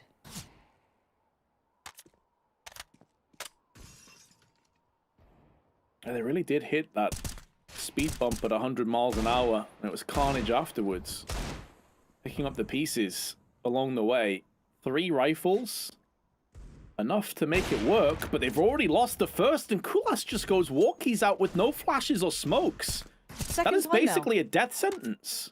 I don't know what the plan is. They don't have much utility, but they do have 2 smokes, so I was kind of interested to see if they would invest in here, but twice now they try to walk this, and well, I guess they get 1, but again, I don't know what the game plan is beyond this when they try to lean through towards the side. Maybe a pop flash, maybe just another walk through smoke. That'll do it, I guess, but don't know if I want to risk it. The round on these sort of plays, and Young wants to close the gap. He does at least deny the AWP from hand and takes one player down, pulling it to this 3v3, but it's all towards the lower site. And Bartak is watching for that quick rotation as well down the vents. Smoke and Molly on the ramp. They just need to make sure they don't all bottleneck into the ramp together as a united force. Advent's trying to bait out a shot so we can find out information, but he would have heard those footsteps. He now knows one of these last 3 players is in the vents. Mercury's coming down secret. So a lot of this rests on Mercury. If Mercury can get the frag on Bartak, that will allow his second player in the form of Advent to spill down the vents. He's trying to bait this one out. They're doing such a good job of keeping Bartak interested. And now Mercury goes round the back and deals with control room. Blitz, though, comes through for his own frag, but there's not much time left. They've got to stick the site, and Jam Young's going to get caught out in the open. And even though he gets the frag, the bomb will still detonate. Checkmate just about slither in to their 13th round. I just don't know if I love how they got there at the beginning. Walking out, no smokes, no anything. It just feels so dangerous. I mean, it can work. It did work, but do you bank on it working again? Now we look on the purchase coming back through. It's still going to be shaky from Checkmate. It's still going to be missing a lot of what they need in this. Or maybe they don't need smokes and they're just fine. Because on the other side, plenty still to be played with here by Vici. They have, Orb still for Kaze. He's still fine. But what's the look from Checkmate? How do you keep surprising us now? Where's the next approach going to come through? Over towards ramp, maybe? Maybe not. Still going to be trying to toy with the concept of this outside area. And this walk up by T-Red actually works out well. Techno's been called off instantly in the follow-up frag. This is now painting as problems for Checkmate, Vince. Yeah, I think he smashed it as well. That you got some success from that last round. It's not really a round that you can consistently bank off working. It was a couple of well-timed positions, catching the enemy off guard by being a bit more random, a bit more risk-heavy, shall we say. And then when you get into further rounds, especially if you're whiffing grenades like that, it's not going to be looking too good for you. 5v2 is going to suddenly become a 5v1 because Kaze will not miss from the lockers, has continued to impress with the AWP. And Blitz, the IGL, the brains behind the operation will have to become the Brawn. He may get a bomb plant, but that's probably all he gets out of this round. This would be, without doubt, the play of the tournament if he pulled this one off. No grenades by his side, no head remaining, and that will be Vici dialing in the first map of the grand finals as they take Nuke 16-13. And I'm glad they were able to do it. Honestly, the ability to stabilize after what was a couple of shaky rounds there, they brought it back in check. And Checkmate, I've got to say, it made some errors that really stood out to me. Xenos, I don't know if you caught the end of that. They were up to some weird lax of smokes and some... Yeah. That's some plays it looked like.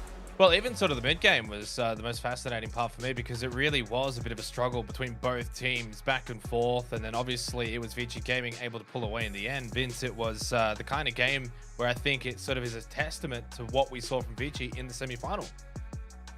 Absolutely. A lot of the same strengths have carried over. We were wondering, is it just Tai Lu having an awful day? I think we have to now say, like, legit, Vici won that game. They took the game, they played it their way, they completely took a stranglehold over it. There were moments in this match as well where I started to worry a little bit for them. It got really close. You can see here at one point Checkmate actually were winning 5-4 even though they lost the pistol round. But it was in that second half of the first half where we started to see Vici just pull away with it. And it didn't feel like Checkmate ever really got going on their T half of things. I'm just still taken aback by some of the weird stuff we saw, like... a couple of 5v3s going astray, a couple of issues on the kind of first look of things, but the turn back and the T side from Checkmate, I really wasn't sold, if I'm honest. Like, I was kind of ready to be all aboard. I kind of like the concept coming in. A couple of these rounds were so, like, I guess, scrappy, and you saw some of those individuals coming out looking pretty sharp, Blitz looking pretty good, but... And this clutch actually was really, really solid. But beyond that, I'm surprised that Vici looked like the more refined team here, which is quite surprising after that last series. Yeah, and honestly, if Kulas doesn't pick up that clutch, that could have been a very one-sided half. Like, actually, that map could have been like 16-9. So it was just craziness, really. I think Vici are proving a lot of people wrong. Is there a way back in though, Panty, for Checkmate going over to Inferno? Yes, they did beat Vici in the open qualifiers on Inferno, but what we've seen from Vici Gaming today, I mean, of course, they demolished Tyloo on Inferno. Do you give them the go-ahead going into the next map? I think it favors them, but there's any day of the week, right? Checkmate could 100% turn up. It was a close enough game. A couple of key rounds going astray. The economy moving away from them as well, put them in a bad spot. If they keep it in check on Inferno, it could be a whole different kettle of fish. I mean, it was what, 16-9 to Checkmate on Inferno in the open qualifiers, Vince, against Vici Gaming. But obviously, from what we saw today, we're 16-9 in the favor of Vici against Tyloo earlier on in the semi-final. Then obviously we see them sort of protect their map here on Nuke. Now they have to be clear favorites, and if they can then win on Inferno, that's it. They're champions today. Yeah, they are, and it goes back to what I mentioned before as well, that the last time that they played this game that we're talking about against Checkmate and Vici, it was with a different roster. It was with two different players, AQA and Mosio, I think it was as well. So King wasn't playing. You didn't have Mercury there though, and there was a couple of other components that were missing. So I think this is a stronger roster, and we've seen it with the performances today. I think almost, in my mind, I said it before, I thought Vici could 2-0. I'm not going to say I'm confident in that just yet, but I think you're seeing a lot of the signs kind of work together where we have to look at this team and think like, this team on paper is really damn good. There's definitely a bit of a hype train at the moment for Vici Gaming. They have been playing immensely good all day today from the semi-final, now taking the first map in the grand final. Go to a short break. On the other side, we've got Inferno.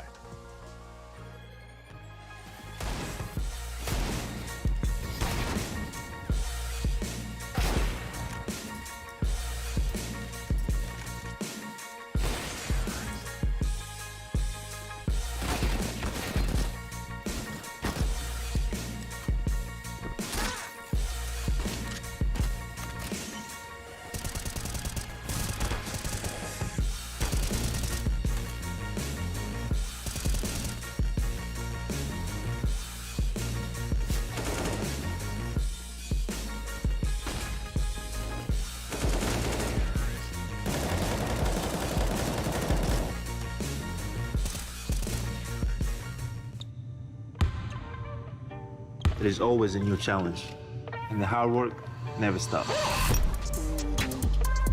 Strive to be the best. Make the most of your opportunities. And enjoy.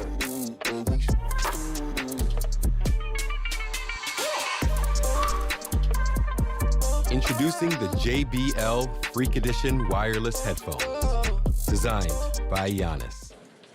James, I have to tell you how I feel. I love you, JHB. I know it may sound crazy, but I can see us living together. Well, your silence says everything, James. Goodbye forever. James. Sorry, I couldn't hear you. I was wearing these awesome JBL Quantum headphones. Look, it's me as a cat. The nose and the whiskers. Isn't that cute? When I'm in an important match, my JBL Quantum 1 headset delivers the three things that I need the most: sound precision, communication clarity, and total comfort. I can hear my enemies reload, planting the spike, their footsteps, and even more. Echo canceling, make sure you're heard loud and clear to rally the troops. Active noise canceling eliminates outside noise so that my team and I can keep our heads in the game. Premium memory foam ear cushions, perfect for intense gaming sessions. JBL Quantum 1, sound is survival.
In 2020, the JBL Quantum Cup brought you the best of the best in competitive gaming. Watch this year's top teams compete, play with the pros, win JBL products and cash payouts. JBL Quantum Cup. Watch, play, win.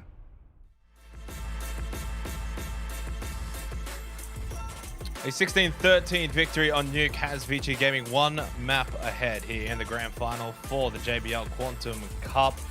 It is now a chance for them to go the distance if they can take out Inferno. Of course, Checkmate now need to reverse sweep. They must win Inferno and then overpass the decider.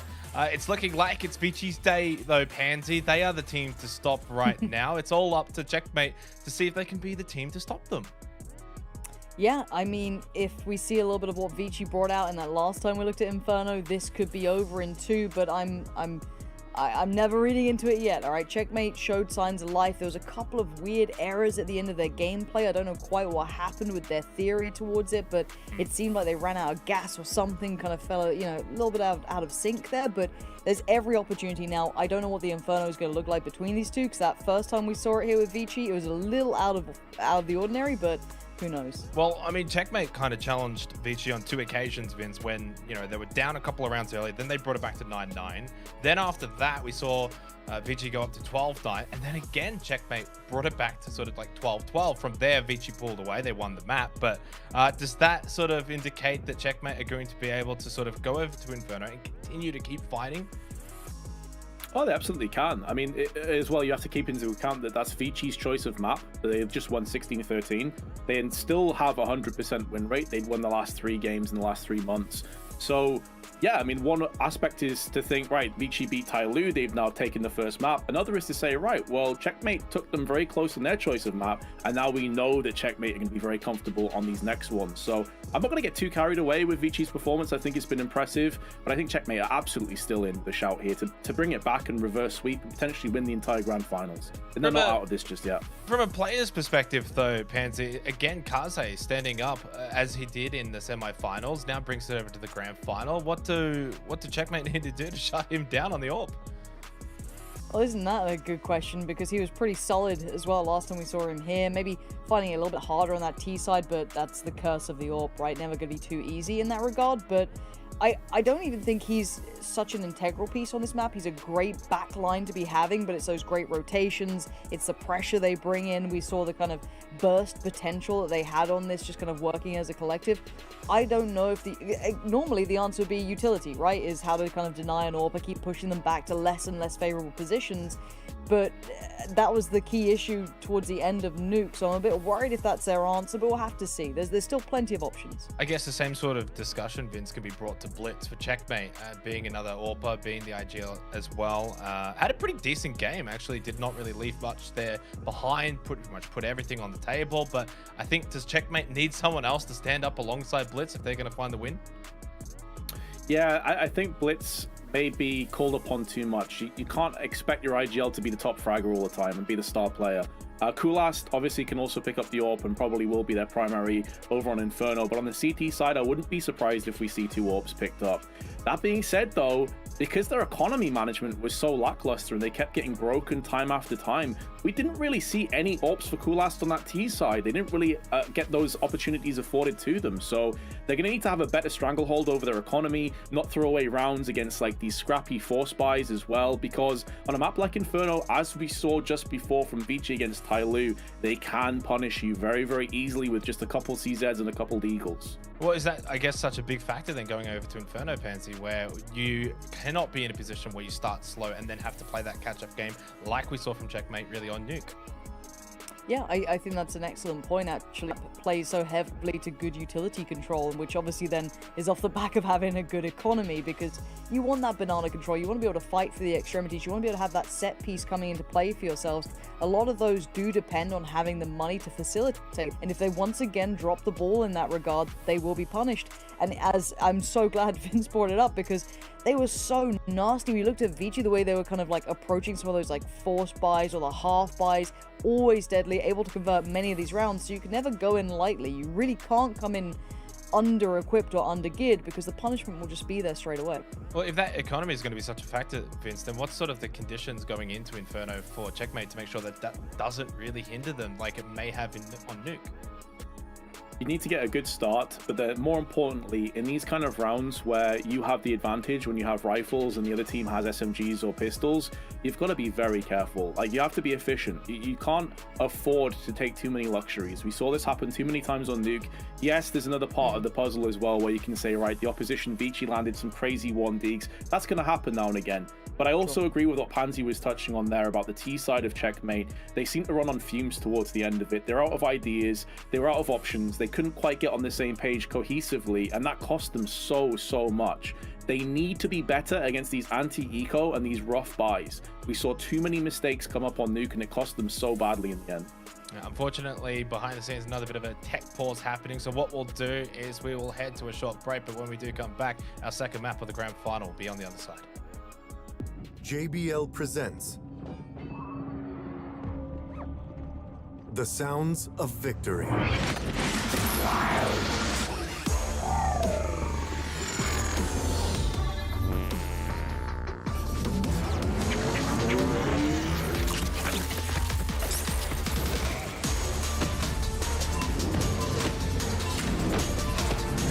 JBL Quantum Gaming headsets. Brooke, before you put those on, we have an idea.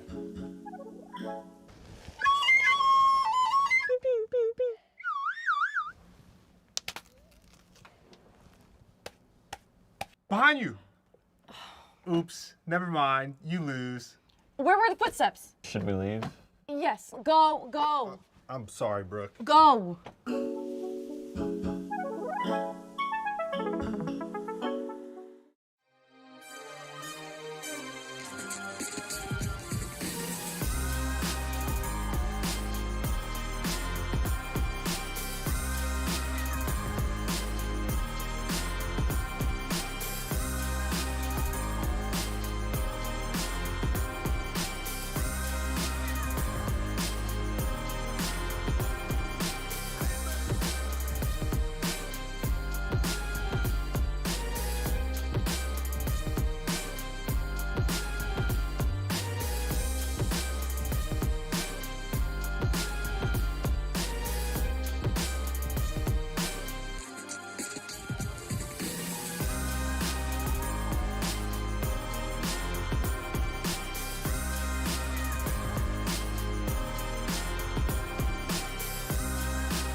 In 2020, the JBL Quantum Cup brought you the best of the best in competitive gaming.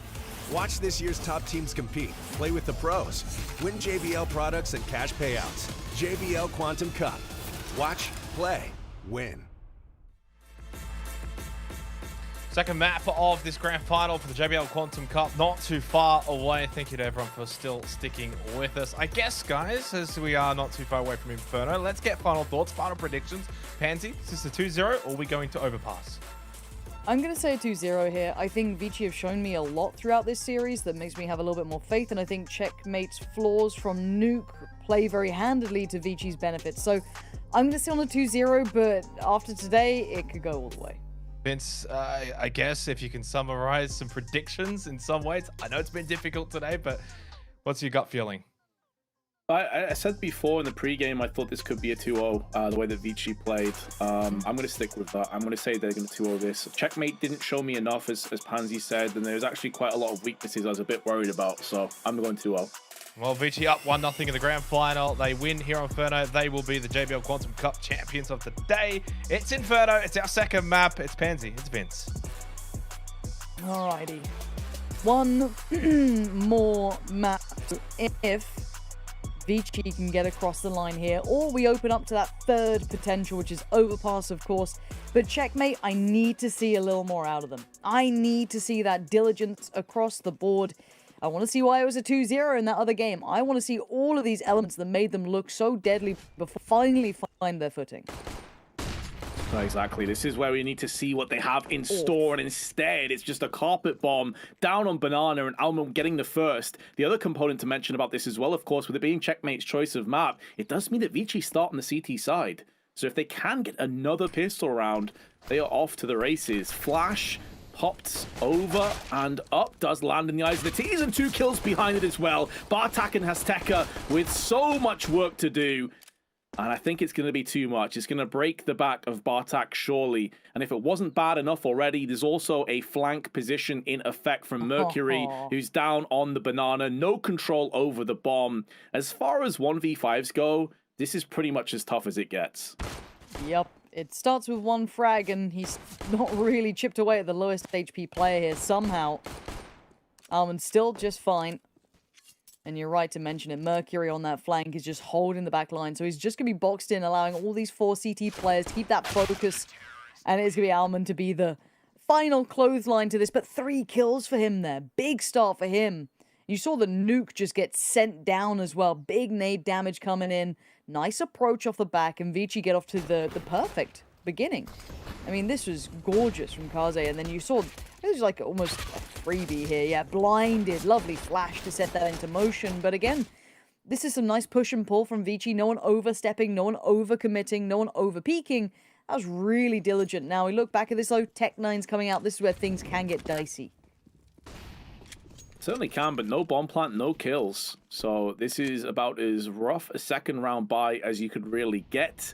Mercury may be flanked, though. This is not a great position. No one has his back covered either. Could be in a world of hurt. And it's Techno that gets the first, and Jamian gets picked off as well. 2 frags could quickly become 3. Kaze needs to scramble, gets 2 of his own, while flash from Bartak. And it's going to be a post plant on top of it. Vici Gaming, after winning the pistol, are in such a bad position. And this is going to be a rude awakening right back at him. Hey, look, we can do just what you did to us. Now, Advent and Alman in such an undesirable position. 1 rifle already filtered across. Yeah, I think they know what's up here. That is a lovely turn of events for Checkmate. And there is a bit of a sell-by date on a position like that in towards the apartments if you're out on a bit of a limb. Now, the follow-up there was tasty, but the first, Techno just tees it up so well. Well, that's trying to chase this down, maybe. Oh, he's even taken away another. Alman, that's the rifle they want to see if they could do anything towards, but it looks like he'll be able to keep this in hand for now. A prized possession of the CT side, as Checkmate answer back in kind so swiftly. And this should be a stark reminder to Vici that, hey, well, we were doing this to our opponents, they can do it to us, so we need to be on red alert. This was just unreal from Techno. The follow-up, Mercury had no idea. By the time he turned, he was dead. I'm just not really a fan of those positions when you know that the enemy team has pistols, like run and gun kind of style. I feel like it plays into the hands of the pistols a lot more. Surely sitting back and playing more deep defensive angles is going to yield more power and basically play into your own strengths. Either way, Kulas has kicked off this round. Another force in from Vici, as Hasteka also puts in the nail into the coffin of Alman. Kaze does answer back, but it feels like it may be too little too late. Yeah, and if they had more players here, chip damage is great. 3 players now sitting a little lower.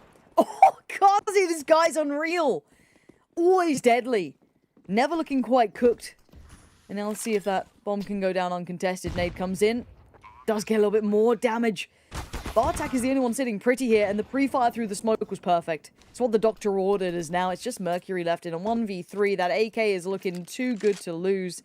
But a fair crack of damage done there, but it will be checkmate walking away with 3 and another round on the board.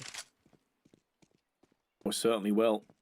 It's looking like curtains may be coming down on checkmate after Kaze's risk deagle. Once they had control of the site, they played that post plant very well indeed. So yes, the AK will be saved. He also has Kevlar behind it. Would expect the rest of the team is just going to hold fire on a buy. This again has been a scrappy start. It's very reminiscent to Nuke, which affected the AWPers and how often and frequently they could get those weapons out. So for Vici, you're thinking about the same kind of story here. If they go in for some forces, maybe prematurely, it could cost them in the later game. So I really hope they don't buy and they just let Mercury do his thing. He played very well against Tyloo earlier. Let him have that AK and just run rampant. Yeah, I want to see if anyone's going to maybe kind of try and facilitate that for him. We saw it with Kaze when he had the operator out and he was, you know, doing whatever he could. Operator, I've gone and pulled a DDK. God bless. How dare they call it such a close name as well? It's just unfair. But, you know, all of that aside, this round really shouldn't amount to much. Again, Mercury is the only real danger man in this. It is a 3-play stack towards the B side, but they do only have pistols, no armor, 1 Zeus. Mercury's done well to find one of his opposing numbers who did have a rifle over towards the other side, but again, okay, that's not ideal. There's still a little bit of threat here. Vince, what the hell's going on? Some great bait and switch positions, but I'm still surprised that checkmate fell for this. You've got tons of utility. Use it, guys. It's not there for show. No flashes, no mollies to deal with these angles, and they pay the ultimate price. They may still be able to run away with this round, but Mercury, up close, needs to get this kill against Bartak and takes his head clean off. This is the price you pay. What a swift answer, but Mercury, don't go in on your own, man. You know better than this. And Techno's got mollies, nades, flashes. He's got all of the goodies. He could be buying time right now. Put it down. There it is. Now there is a smoking kind, comes back in, but they go ahead of it. He's got 1. Oh, the switch. Oh, he's got the second as well. Techno just about saves this, as that was looking dire for checkmate. The thing is, though, even though they lose the round, keep in mind that was effectively an eco. A full-on eco. They had an AK saved over from the round prior and a deagle and a flashbang. That was it. And they took 4 players down. So Vici now can come straight back with a buy. It's not going to be fantastic, but you're already seeing checkmate drop down to $600 on Bartak and low money on some other players. That was nearly so good for Vici. Yeah, that makes me nervous, but I guess it's a good indicator for Vici once they get on the buy. Let's see how it looks now, though, because checkmate have to be on red alert, right? Like, after that, it's like, okay, we've got to be... Wait, Mercury's going walkabout to get... What is this guy on? He's about to just kill his teammate at this point. Just about gets out of there, but the nade's going to do it towards Advent. What is this round? Again, I don't know what these players are up to sometimes, but Mercury just believes wholeheartedly in himself. Pushing down Banana, he's got the support of 1. Still going to claim the life of Techno this time. Make up for that prior round, but still, let's see if they can steady their nerves as the sight hits. Probably going to be coming in, and that's not good. Oh, Kaze panicked. Big time panic there. Understandably, he knew he was in almost a desperate situation, but panicking the way he did meant that he got no kills for his teammates to work off. And although the bomb is quite a bit off the pace and towards the site, and Alman has got the first, there's still plenty of time. And they could even pull the plug and go back towards the B side of the map as Alman goes in for that wide swing, punished by Blitz, who's already wrapping round towards the B side of the map. He already has it in his mind that he is going to rotate onto Mercury and deal with him, but Kulast has already pushed him off his Mortal Coil, and checkmate, they have bypassed that low economic situation that we were just discussing. They take the 4-1 lead. Yeah, that's huge for them. They should be able to get the perfect purchase now and keep building this way. This was Mercury still getting away with some damage in that crazy round we saw. And the end, it was so close it felt like there was just a second of opportunity there. Oof, but Techno shut it real quickly. That was very impressive. Now, going forward though, we're going to money humble. Checkmates gets, you know, to swell and have that nice little bit of a buffer behind it. They still have that buy in the pocket if they need it. But a 4-play stack towards B.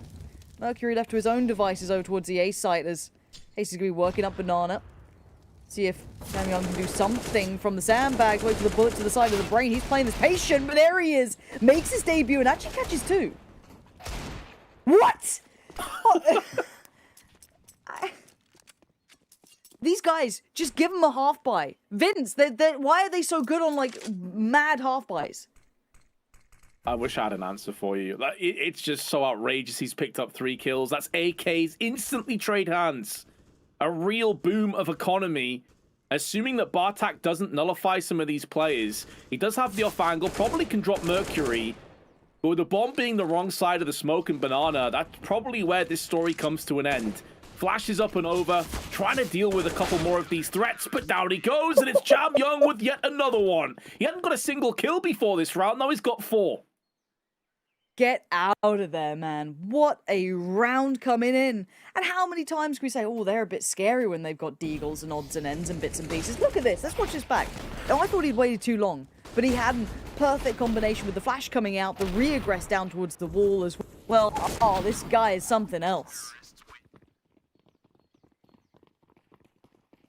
Thing is, though, and we said this on Nuke, is that reasonably a play that you can bank off time after time to rinse and repeat to get your rounds? It's a great round, don't get me wrong here, but Vici pretty much living and dying off crazy individual talent so far on this CT side of Inferno. Can they start to outwork, outposition, outmaneuver Checkmate? That's what I need to see. Well, that's one way to do it. Cool last. Gonna open up the account over towards that B side, but it is still going to be towards A. You can see all the players here. Bartak is already towards the apartments. Mercury's been pretty solid at holding this, though. Flash going to just peek himself in. Oh, the follow-up is unreal. He had no right to get that second kill there. The first we allow, the second was pure filth. A little bit of a lazy rotation from Alman is now going to create at least a bit of a chance now for Checkmate. Chance is fleeting.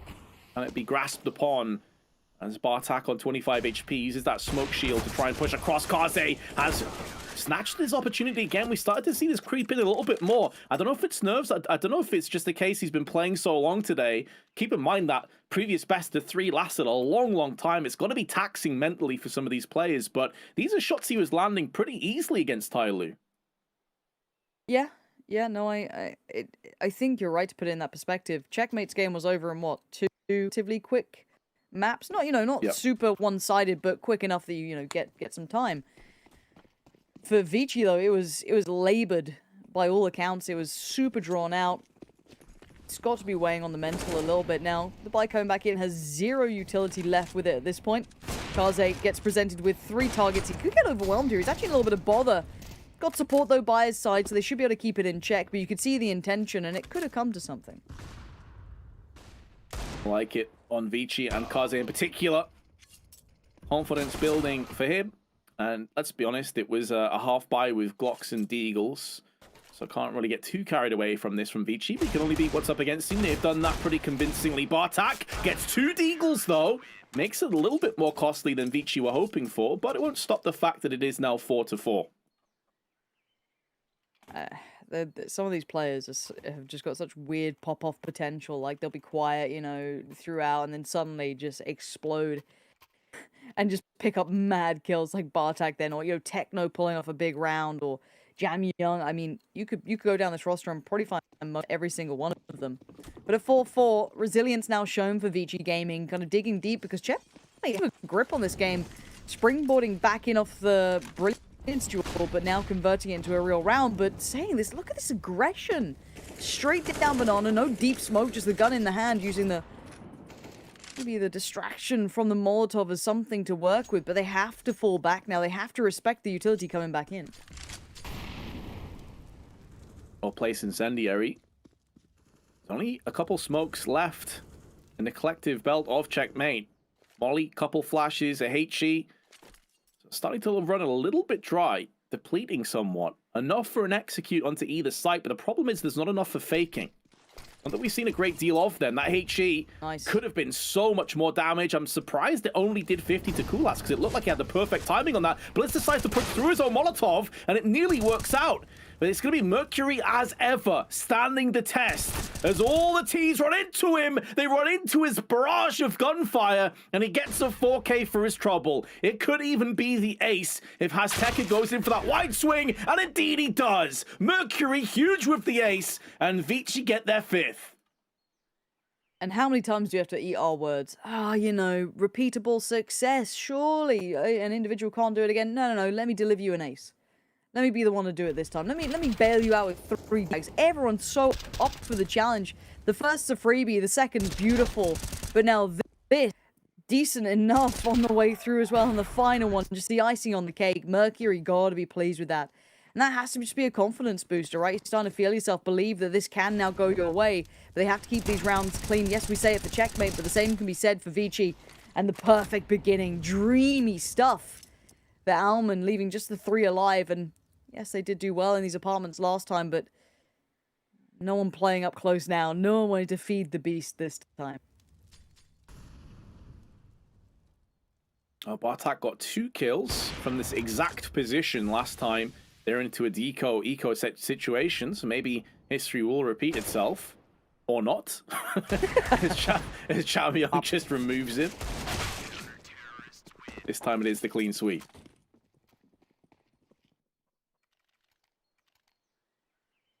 I don't have that much faith yet because it has been these individually propelled rounds, right? Like, I don't feel like last time we saw Vici on this, I actually think they played not necessarily more as a collective, but their rotations were spot on. They were, you know, taking that deep banana control, then kind of leaving one player to roam it until they tried to fight it back if they did. Like, obviously, Tyloo played to that, but again, I don't think Vici have shown me those, like, perfect rotations or perfect reads yet, but I don't think they've had to. I mean, look into this round, we do have the AWP leaning over towards that corner area. Gonna prop.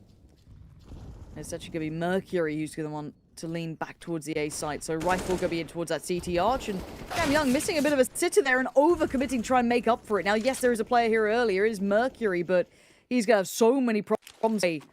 4 players on the other side of this. Danger aplenty, player noted. They're not committing. Bartak needs to be very careful. His position on the arches was nearly uprooted. Now, over-rotation has come in. Understandably, they lost 2 players early on. They were hemorrhaging frags. And now it puts them into an awkward position for the retake. They can hear the smoke pluming in the distance over on the CT side. They know what's coming up against them. Alman does not have a HE to bank off the wall and try and finish off the low Bartak, who, to be fair, wasn't there anyway. He was down on the T-steps. And this is looking like very likely going to be a save. If they're even afforded that luxury, because they're being fragged down where they stand. Alman up close does neutralize Kulast. So an AK could trade hands. Hold on a second. Have I overstated the prowess of Checkmate here? Blitz, big headshot. But he will go down to Mercury, who is looking like he wants more and will get more. He may even have time for the defuse. He's got a kit as well. It's going to come down to the wire. But Mercury, the hero again for Vici. I think Checkmate thought they were across the line. I think they believed they had that one. Trying to catch him on the cross after he punched the player at the back of New Box. Man, that is insane to me. Checkmate, right timing for a tactical timeout because you need to get your heads back in the game because those are some, I've got to say, mistakes. I know that you want to shut that down and I know that you have the players and the advantage in this, but let's watch this again. Untradeable. Cross comes in. Doesn't hear the bomb being touched, still peeks it anyway. You've got to think, you've got to play the clock in this one. And Checkmate are going to be kicking themselves off the back of that. Vince, I'm frustrated watching them. These are some of the errors that we didn't even think about. This isn't just like utility or anything like that we saw on Nuke. This is just, they look anxious, they look overzealous to try and fix some of these problems. And they had a bomb down, they had the perfect read on that. They peeled away from the A site at the right time. They still dropped the ball. Yeah, I mean, you're spot on. Like, Bartak could have played the time there. I don't know why he peaks on low HP. If there was another 10-15 seconds, I get it. Because at that stage, he's in a really rough position to get pre-fired. But when the time is that low, like, all you have to do is just live. That's it. Kaze gets mollied off. Bit of damage in return, though, from Shrapnel. But Bartak and Techno have taken early banana control. The problem here for Checkmate is they have no other players anywhere else on the map. So they could be getting pushed down middle. They could be getting pushed through apps. They don't know. And that will probably bottleneck them into a one-dimensional thought process that they have to hit B and they have to hit it quick. But to be fair, there was only one player over here, so they easily deal with him. Now the cavalry's arriving. Now HEs are finding their way towards the targets, softening them up. Great flash, but no players have dropped just yet. I don't know how they're all standing on either side. This is... It feels like such a rarity, such a weird occurrence. Now the bomb's going to go down. A little bit of a tag, a little bit of chip damage. Look at the state of Blitz. Look at Kaze kind of on either side. The bomb plant comes in. And a 5v5 retake. Not something you see every day. Double stack towards the pool. Plenty of players towards the side. That was over towards Emo. That's going to be Blitz found. Cleared. Another player towards it though. Double stack. And here's the retake in action. Oh no. And Ace is the last one alive, but 1v3. He's just going to sit on that defuse. You can't stop it. You've got to accept your fate. 8-4 now. Checkmate, try and switch up the pace. Try and do something different. And they just get met by sheer force again. Vici Gaming carving a decent lead for themselves now. Yeah, even though Vici effectively gave up the site because Kaze got flashed out, that was the first great decision. Don't stand your ground and get a 1-for-1 trade. That's not worth it. They need you later on into the round, and he had a lot of utility as well alongside that. And then we started to see why Incendiaries, why HEs are so integral on this map for the CT side. They just barraged Checkmate down before they even saw them. It was so rough from their perspective. Again, though, bit of early aggression down Banana, but Checkmate not interested. They've learned from that previous round. And so a bit of a stalemate falls on the server. Yes, they have a forward position in the form of Bartak and Apps. That's pretty much it. But they're now starting to move over Banana with plenty of time on the clock. They have 3 smokes. They could try and draw away a couple of these Molotovs from Vici. But Kaze's holding the close angle. The flash will detonate, but there's the follow-up shot. We nearly got a 2-for-1. Oh, that's so grim for Checkmate. The molly on top as well. He's done enough damage to essentially take down a second player here. You couldn't ask for a better bit of impact. Now that's a freebie you'll take every day of the week, though. Blitz can at least get one on the board here. Maybe make that retake not look so deadly. But already confidence brimming. You can see it on a molly towards the corner. Haste just about staying out of it. The clock ticking. Starting to dwindle for Vici Gaming. No one presenting a chance here. The nade still holding the CTs at bay, but there's the timing. And there's a strike, a 2-for-1 trade out. It's Techno and Blitz in combination, leaving only one alive. And Techno, not quite the 4K, but 3 this round. And Checkmate at least get it on the board. This B site has been a problem now. Kazi's been overwhelmed and overrun a couple of times here as he's been left to his own devices twice now. The retake worked out once, twice not the same. Yeah, and I've got to credit Checkmate as well for that play, because the resolve and the self-belief and confidence to run that exact same strat after just losing so categorically off a very easy retake for Vici, to go back to that same play and still have faith and belief in yourself that you can get it done and then pull it off after you've lost a player, after Techno's been knocked down to 10 HP. Very impressive from Checkmate, I have to say. And now the money is starting to dwindle for Vici. This isn't a foregone conclusion anymore that they're going to hit double digits. They can see this round could easily be an 8-7 halftime score. They could be. What a proposition for Checkmate as well. They'd love that to be the case. Again, this time, eyeing up that A site, 4 players present, no one biting on any of that B utility coming in, and here just kind of confirming their suspicions with more and more presence starting to build. The T side going to commit those deeper flashes, deeper smokes. It's going to be Jam Young in towards that corner, but there's going to be the player from Graveyard finding 3 quick kills, but the answer's resounding. But it's still an unfavorable trade as Mercury's on the site. Ace is the last one alive in a 1v2, and well, this game so far, I wouldn't put it past him working it out.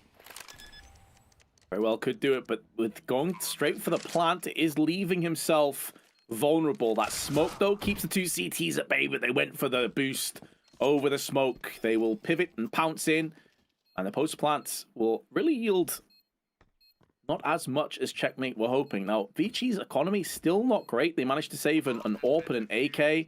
Alongside that, they will be able to buy. They can drop across to a couple of those weekend players in terms of their money, so they're okay. Checkmate can also purchase, so we are destined for a 15th round bye on both teams, but it's this play, as you said, Pansy. Like, this 3K from Alman is everything for Vici. If he only gets 1 or 2, probably not good enough. 3, though, was just what they needed.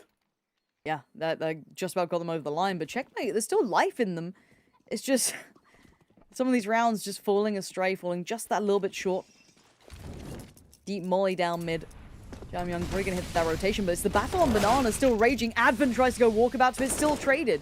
CT side still gonna keep even numbers here. Deep Smoke goes down. Techno doesn't care. Takes the fight and wins it. Alman's gone. Mercury picks up the mantle. It's a bloodied battle again.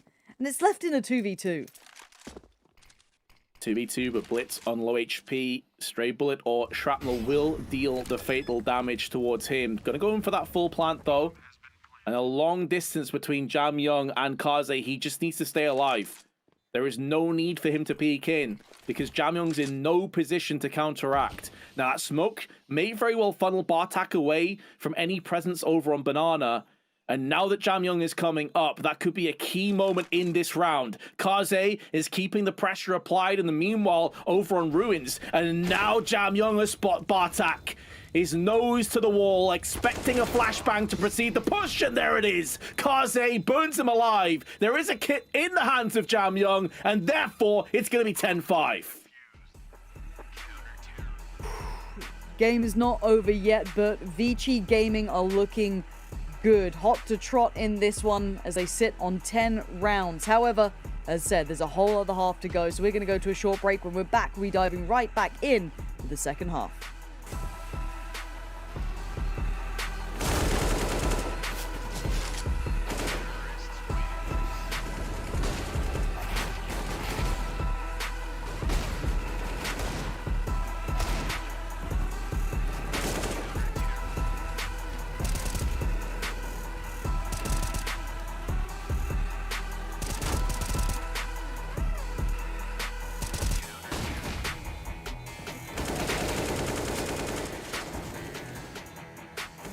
JBL presents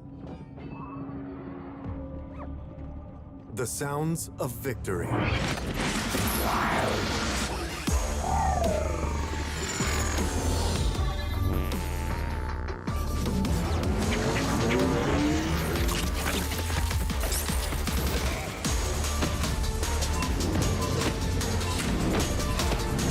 JBL Quantum Gaming headsets.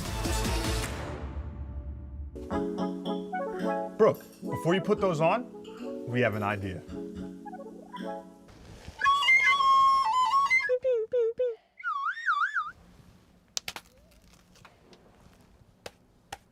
Behind you.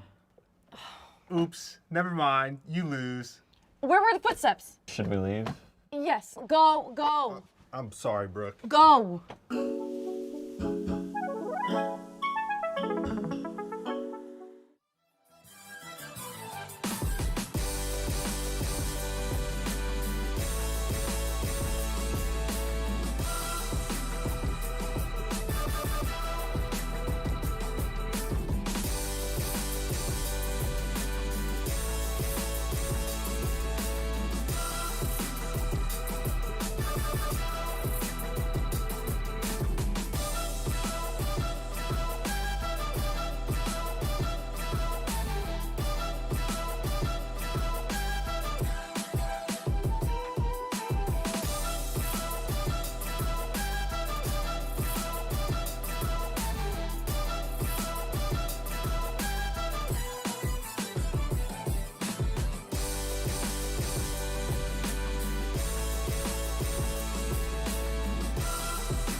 In 2020, the JBL Quantum Cup brought you the best of the best in competitive gaming.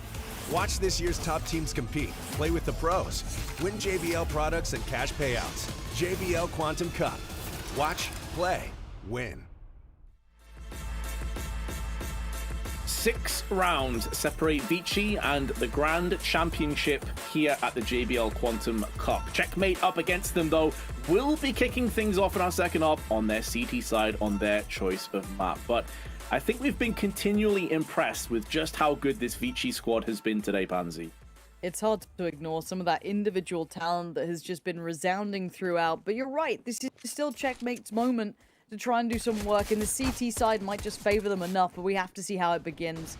Already such early presence being thrown in towards the apartments, but Bartak with a great beginning going to send Mercury right back to the drawing board.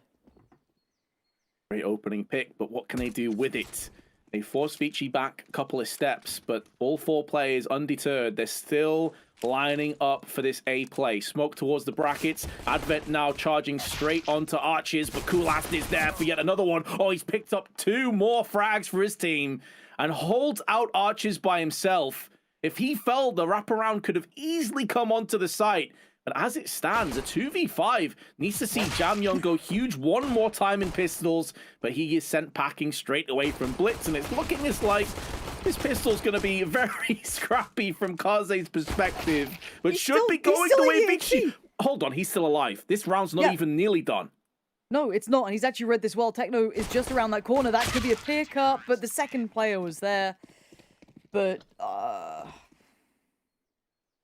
that got far too close. That got way too close. There was no way it should have even been in the realm of possibility. But Checkmate have done what they need to, right? This was a necessity for recovery. This was awful. This was absolutely awful.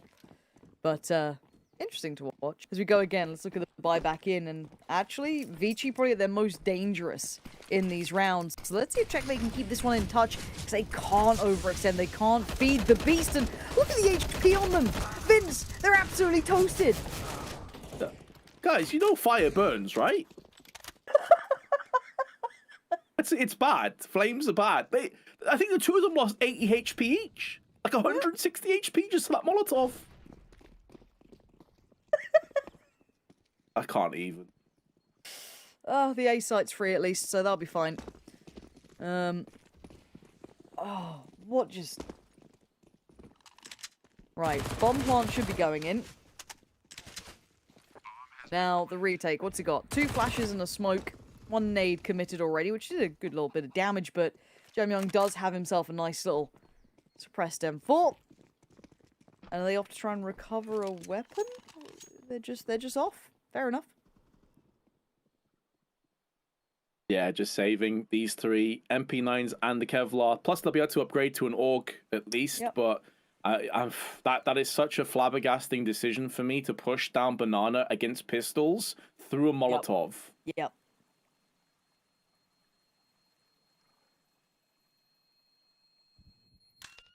Like normally we say, you know, Vici are the most dangerous. It's because they'll do it without the help. They don't need the molly. But I guess it helps. 11-6, and all that work could have been in the bin. Now they've done enough to be able to keep the 3 weapons they had to be able to buy back around this, but it comes back in weaker, right? It becomes more of a problem because Vici now get the better purchase. Ay. Okay, we go again. Show me what you're made of, Checkmate, because that's going to put you right back under the gun. All that work picking up the pistol has potentially been undone. Yeah, precisely. This is actually almost the worst case scenario for the CTs should they lose this. Because you are up against the wall, you're looking at an eco, and even after that, not a great buy, assuming they don't get a couple kills out of this one. So Vici could be on the fast track to a 13-6 or better scoreline. The pressure, make no mistake, is certainly on right now for Checkmate. They're going to get aggressive. Kulas goes down middle with a flashbang, but gets punished. Kaze alongside Aumann were watching for that, anticipating some kind of sketchy play, and they send him reeling out of the round. Okay, well, they explored a little, didn't overcommit. It looks like Mercury lingering towards the apartments, but it's all eyes towards that B. Molly has done well enough. You can see the flashing combination did manage to convert hot flash off the top as well. Ace is doing really nicely to be self-sufficient in this, but he does lose his life. Smoke towards CT is a disaster, but bomb should be able to go down regardless. I say should. We have to see if there's any more damage to be done. It's down, gap in the smoke, though. Could actually work out in the T's favor, but Bartak has put that to use with the AUG at range. Mercury, though, on the flank, is going to have the drop on at least one player that now catches them unaware, forces their attention into multiple angles, and now Kaze can finish off the rest. Blitz may get one. The chance of him living against Kaze is so low, though. A bullet anywhere on him, and he's gone, and it's overkill. The headshot from Kaze, and a 12th round on the side of Vici. Yeah, Checkmate are going to start kicking themselves. The knock-on effect of just that molly-based round, right? The money we talk about, the kind of spiral of it, comes to a bit of a point here because you've got 2K on Coolash, you've got, you know, odds and ends. They can get CZs, they can get your little bits and bobs, but it's really not pretty. Whereas obviously on the other side, they still have the Mac 10s coming through. They want to go farming. They know there's no armor on these boys. They can now just power through it. And it's a stack towards top middle. And it looks like maybe a little piece off the back of that flash coming in from Blitz. Just got sent out now. Has a little look. Jam Young on the other side. Gets one. Looking to see if he gets more. Well on the hand flash. Peeks ahead of it. He can call out to his teammates. Boys, there's like 6 of them down middle. Maybe 7. It should be fine. Unless they start feeding, which in this sort of game... Oh, that aim's lovely. That aim's lovely. How do we go from that to just hitting like some mad 1Ds? Oh, that's one Techno's going to want to forget real quick. Do you remember when he like did that mad clutch before? He was just like game-changing round potentially to just my sense is bad and slow. Oh yeah, the 1v2 he got on the A site was so crisp, like just double headshots with the AK. Oh, these things happen. Just proves that even the pros are human sometimes. I thought they were going to use the replay of it. I was like, oh, that's nastiness. That's very... Oh, that was the other side. So that was the winner's POV of that fight. Nice. 6-13, though. Jokes aside, this buy is pretty much everything. There's not going to be left, or much left after this if Checkmate don't convert it. They kind of need to do it now, right? This is where it's got to be clean. Otherwise, you're going to be left on odds and ends once again, which may not be enough to get you, deeper down the line. And we are facing Theen. The cycle of money coming back in your pocket is going to be very, very limited. So this buy's got to do something, Checkmate. We've got to see some life out of you right about now. Yeah, and because their money, again, has been such a problem consistently, we haven't seen the prowess of their double AWPing, which is actually like a big part of their strategy. And Almond, straight off the rip, takes off the head of Azteca, who tries to get aggressive in the banana. Oh, that is so brutal. If you are Checkmate, and it's gone from bad to worse as Techno still pushes in. Coolast is stuck, needs to back away. Even if he gets a frag here, it's not going to be good enough because the T's are just rampaging down on him, stampeding towards the site. Blitz with one, but now the smoke has been put up. And it's 2v4. Checkmate have to tap out of this.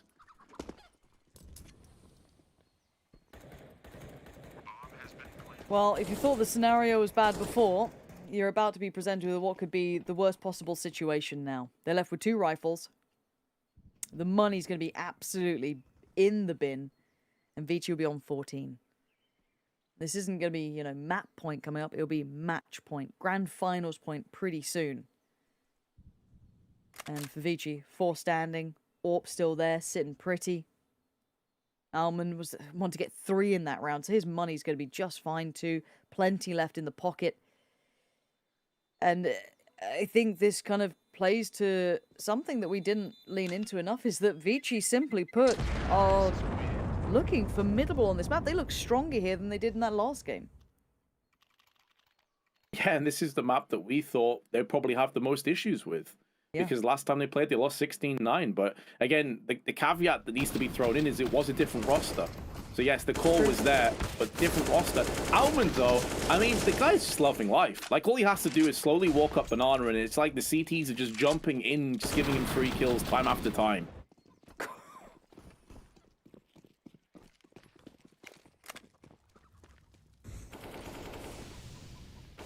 14-6. Now, we said the buy's going to get rough. It is. There's still weaponry, but it's the lack of utility, and they've decided to go for a walk down middle, and it's gone about as well as you expected.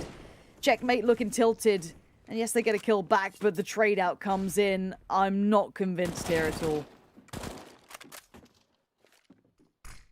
Important kill from Techno, at least, will keep a little bit of control over the balcony, and a second player has moved in, but with over a minute left on the clock, Vici don't have to rush this. They can even go for a wrap. Almond's got the smoke on brackets. He can easily rummage around the back. If he wants to hold on and try and find rotational plays, that's also a possibility. But now Blitz is stuck in such a bad position here, Pansy. This could be the round done if Blitz peeks and dies. Oh, he actually blocks the shot. Okay, it's not over yet. Blitz is now dead, but it's still a 2v2, I guess. Post plant now comes in. Molly, 2 flashes on Kaze as well. You've got 1 flash on Kulas. So now we've got to see what work he can do. Turns the first flash that comes in, the only one for the CTs. Almond's going to put him to bed. And it's all on Techno, and it's 15 now. Vici just closing out on the scoreboard. This is it. Championship point. All the prior maps, that long, arduous series. Well, it's all come down to this round. Oh yeah, the marathon that was the last best of 3 is turned into a very quick sprint. Right as the finish line approaches. 9 opportunities to get that $12,500, to get the bragging rights, to be crowned champions. And checkmate, they have an AWP. They also have an MP9. They have connected a shot onto Kaze though. He's down to 3 HP, very lucky to survive. And Kulas gets aggressive, but he's all alone. A 1-for-1 trade, not ideal for checkmate considering their lack of utility. No, this is looking disastrous. They look a little tilted in my eyes. That push down mid, as you said, no second layer to it, no backup to it. No one really to set it into motion. It was just that one-man play trying to make the difference. Now 2 players left towards the A side. As you can see, the T side congregating around this. Well, that push out though, 1-for-1 trade again, back and forth, it will continue. But with Kaze on low HP, that could favor checkmate in this round, or perhaps not. Mercury once again stamps his authority on this best of 3. 3 frags to his name is taking damage, but is also funneling away attention from 2 players. That buys up time on the short side to push through, but Techno with the M4 takes out Advent. Kaze at this kind of range could still take this round and make it theirs, but he has to pick up the bomb and he has to go in for the plant. This is such a brutal moment for him. 3 HP. He actually gets away down towards pit, and there's a chance in this, Vince. Certainly a chance. Misses the first shot, though, and that could be the chance that's gone begging. However, he puts the deagle to use. Flashbang up and over. Out it comes. Kaze missing another shot, but hasn't been punished just yet. It's so scrappy, but Bartak finally puts an end to the chaos. He has no kit, but he has enough time to go in for this defusal. Even though it's going to be close, I'm pretty sure he has this one. Indeed, he does. And so, first of 9 has been saved. However, 8 more to go. Oh, and there's only like 13k in the bank for Kaze, 7 for Almond, 9 for Advent. Their money will last them. They've been saving. Now, for checkmate though, keep your eyes on the cash. I'm seeing Azteca getting whatever utility they can. It's flashes, a couple of smokes, limited Molotovs, very few kits as well. Head armor, not looking so likely, but again, it's AKs. Take from that what you will. But I look at your breath because I'm worried about checkmate. Their mental game, they look shattered here. They look absolutely in the bin. That push down mid had me worried, but they did somehow pull themselves back through. But a smoke towards CT Arch. Counter smoking towards the apps. Trying to retake these little bits of control, but there's 4 players here. I don't think they have any idea how many players are on the other side of these smokes. And here comes that execute on the other side. Oh, that flash does a lot of harm to Bartak. It actually landed in his eyes. I don't know if that's a lack of communication or what, but he gets away with it. Jamyeon caught with a Molotov out. They've now traded positions, and Aumann just gets the easiest of kills on Kulas. It's almost like no one told him it was possible they'd be towards the CT side. What is going on for checkmate? This is so scrappy, just so off the boil. Bartak may try and push through this smoke, but it'd be out into the embracing arms of Advent. Flashes come through, don't really affect Advent whatsoever, who's now going in for frags, and there it is! It's a done deal! Vici Gaming are your champions!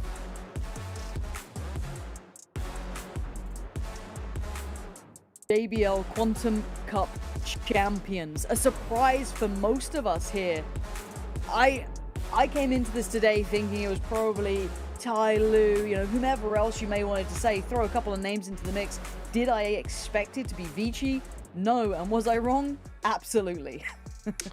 What a performance. Vici Gaming basically start to finish today. We of course watched them throughout the semi-finals and now too good in the grand finals. An utterly dominant performance, really, all things considered, Vince. We thought maybe this could be a little bit closer, but we also summarized and thought, hey, Vici Gaming, the way they've been playing, the way they beat Tyloo, this was their grand final to win, and they did. They look great against Tyloo. Yes, it was a bit scrappy in parts, but I think when they came through against Checkmate, the most impressive performance today for me wasn't even against Tyloo. It was that Inferno performance we just saw. Yeah, Checkmate, they didn't look great. They didn't look at their best by any stretch, but when you consider that Mercury, a guy that's completely unknown, comes into this roster and just absolutely slates Checkmate after wrecking Tyloo as well, like, you just got to tip your hat to the guy. Like, he's had such a good performance here today. Yeah, you're bang on. I think Mercury is someone who's definitely caught my eye, but on Inferno as well, I have to look at Alman. He was a bit of a, not a headliner in the other maps in the other series, but he found a lot of room in this, and what a swing moment this round was. After the start the Checkmate had, this Deagle purchase, and it's something that has to be noted, is these characteristics that they have, this ability to turn rounds they just simply, on paper, shouldn't, seem so simple for Vici Gaming. Yeah, and it really was a team effort as well. You know, we're kind of drawing out Mercury and Almond, but I don't think that there was necessarily a weakness over on Vici. Kaze is another player that we obviously have to highlight against Tyloo. Dan King was made to look very ordinary, and he's one of the best AWPers from the Asian region. Kaze, the man from Malaysia, was really good today, like just consistently solid and on point. And there's Almond, the plays that you were mentioning before, just huge impacts up Banana. Time after time, they could rely on this guy to deliver. Kaze has been the talk of the town basically since the semi-final. It is, of course, absolutely befitting that we are going to have him on for an interview, have a quick little chat. Of course, winner for today's JBL Quantum Cup. Kaze is here. Kaze has been the man. Kaze leads his team to victory. Congratulations on said victory for Vici Gaming today. How's the team feeling off the back of this result? Yeah, it feels great. Winning at least once.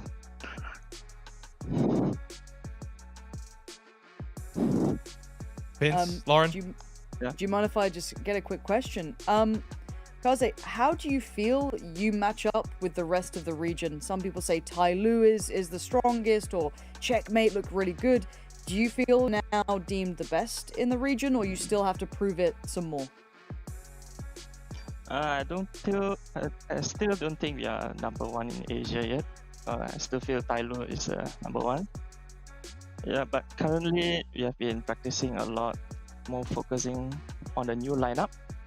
But recently there's one 16 years old, we have to use a stand-in, Amen. So we have to last minute changes again. Yeah, it's like so unfortunate. But still, we just continue our game. Like, don't give a damn about the opponent. Just play our game. Yeah, I think that showed through today, Kaze, with how you guys were playing. You were playing fearlessly. It was really nice to watch. In terms of the roster changes and what you guys are trying to accomplish, obviously the last time you played against Checkmate was with a different roster. You had Mosiu in there, I believe, and I think it was somebody else as well. How did that affect your gameplay today? Did it make you want to be a little bit more loose with your style because you may not have had as much opportunity to kind of go through tactics together? We probably studied them, like how their common stuff, and anti-stratted them at least. Like mostly they were like free gun or whatever, picks, dry picks or whatever. Yeah, mostly just read them like a book at least. Yeah, so that's how we've been checked.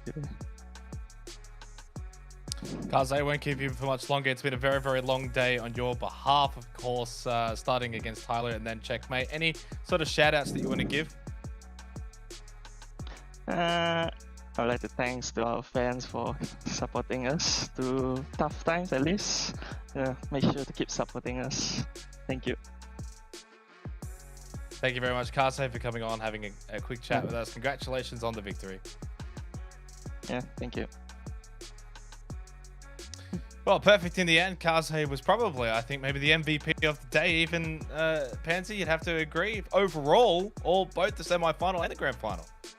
Yeah, hard to take it away from him. I think a lot of the individuals stepped up as well, but, you know, as someone who takes such an invested amount into that team, you can see that given a couple of scenarios he didn't love to have to work around, still not quite deeming himself the #1 team, but, you know, if this is them in progress, I can't wait to see what they look like further down the line. This is the bracket recap, of course, from today's matches. We had Tyloo and Vici Gaming earlier, which was a very intriguing matchup. Vince, of course, we had that Vertigo 1916. From there onwards, essentially once that finished, it was all Vici for the rest of the day. Yeah, exactly. And obviously, even though they lost that overtime game, they were 11-0 down at one stage. And they came back from that, even though they lost. I think that built their confidence up. And, you know, I've got to respect Kaze a lot as well for not coming on here and saying, yeah, we're the best team in the Asian region. He's being realistic. He's like, listen, we're still a team in transition. We're still trying to improve. We're still trying to adapt. We're still trying to find our best roster and kind of like best positions. Well, if you're already getting victories against Tyloo, checkmate, and you're not even at your A game yet, I'm really excited to see what this team has in store for us. In some ways, though, Pans, is this a reprieve a little bit for Tyloo because of what they sort of ran into today, of Vici Gaming kind of on their A game? I don't know. I think for Tyloo, I think just at an eye test, you still can't be happy if you're looking at them, even as a fan, even someone who's, let's say, neutral. You look at it, you go, something didn't feel right. They weren't playing that good game that we know. Credit to Vici for capitalizing on it. There's a lot of times you'll see teams, you know, not looking, you know, on their A game, and they still just kind of limp across the finish line. Vici didn't allow that. They saw weakness and they went for it, and it absolutely worked out for them. So if anything, credit to them for capitalizing on any mistakes that were made, even if it's by a more favored side. We'll get our sort of final thoughts here as we round up the day, Vince. It's been a bit of a long day, maybe longer than we expected, but how'd you find it? It was a pleasure. It was great to work with both of you. It was great to see some players and teams that I don't know as much about. Mercury in particular is a player I haven't really ever seen before. So it was a real pleasure. I really enjoyed myself. Pansy? I mean, you know, all the rounds, all the OTs, couple of tech delays here and there. You love to see it. Nice to know that CS is still CS. But the one thing I do love seeing is global competition, right? Counter-Strike could always do with a bit of that. And it's lovely to see it here, seeing some real competition, some real passion for the game. So yeah, more of that in the future would be absolutely wonderful. But it's been a great day. It's been a fantastic day. Thank you both, of course, for coming on, being a part of the APAC region here for Counter-Strike. It's always a pleasure to have two absolute professionals. That is us done, though, for today here for CSGO Asia, here for the JBL Quantum Cup. Big congratulations to Vici Gaming. They are your winners. That's not it, though, for the weekend, though, for the Cup as a whole. Of course, we've still got Apex to come. That's on at about 6.5 hours time for North America. So for those watching on for Apex later on, enjoy the rest of the weekend.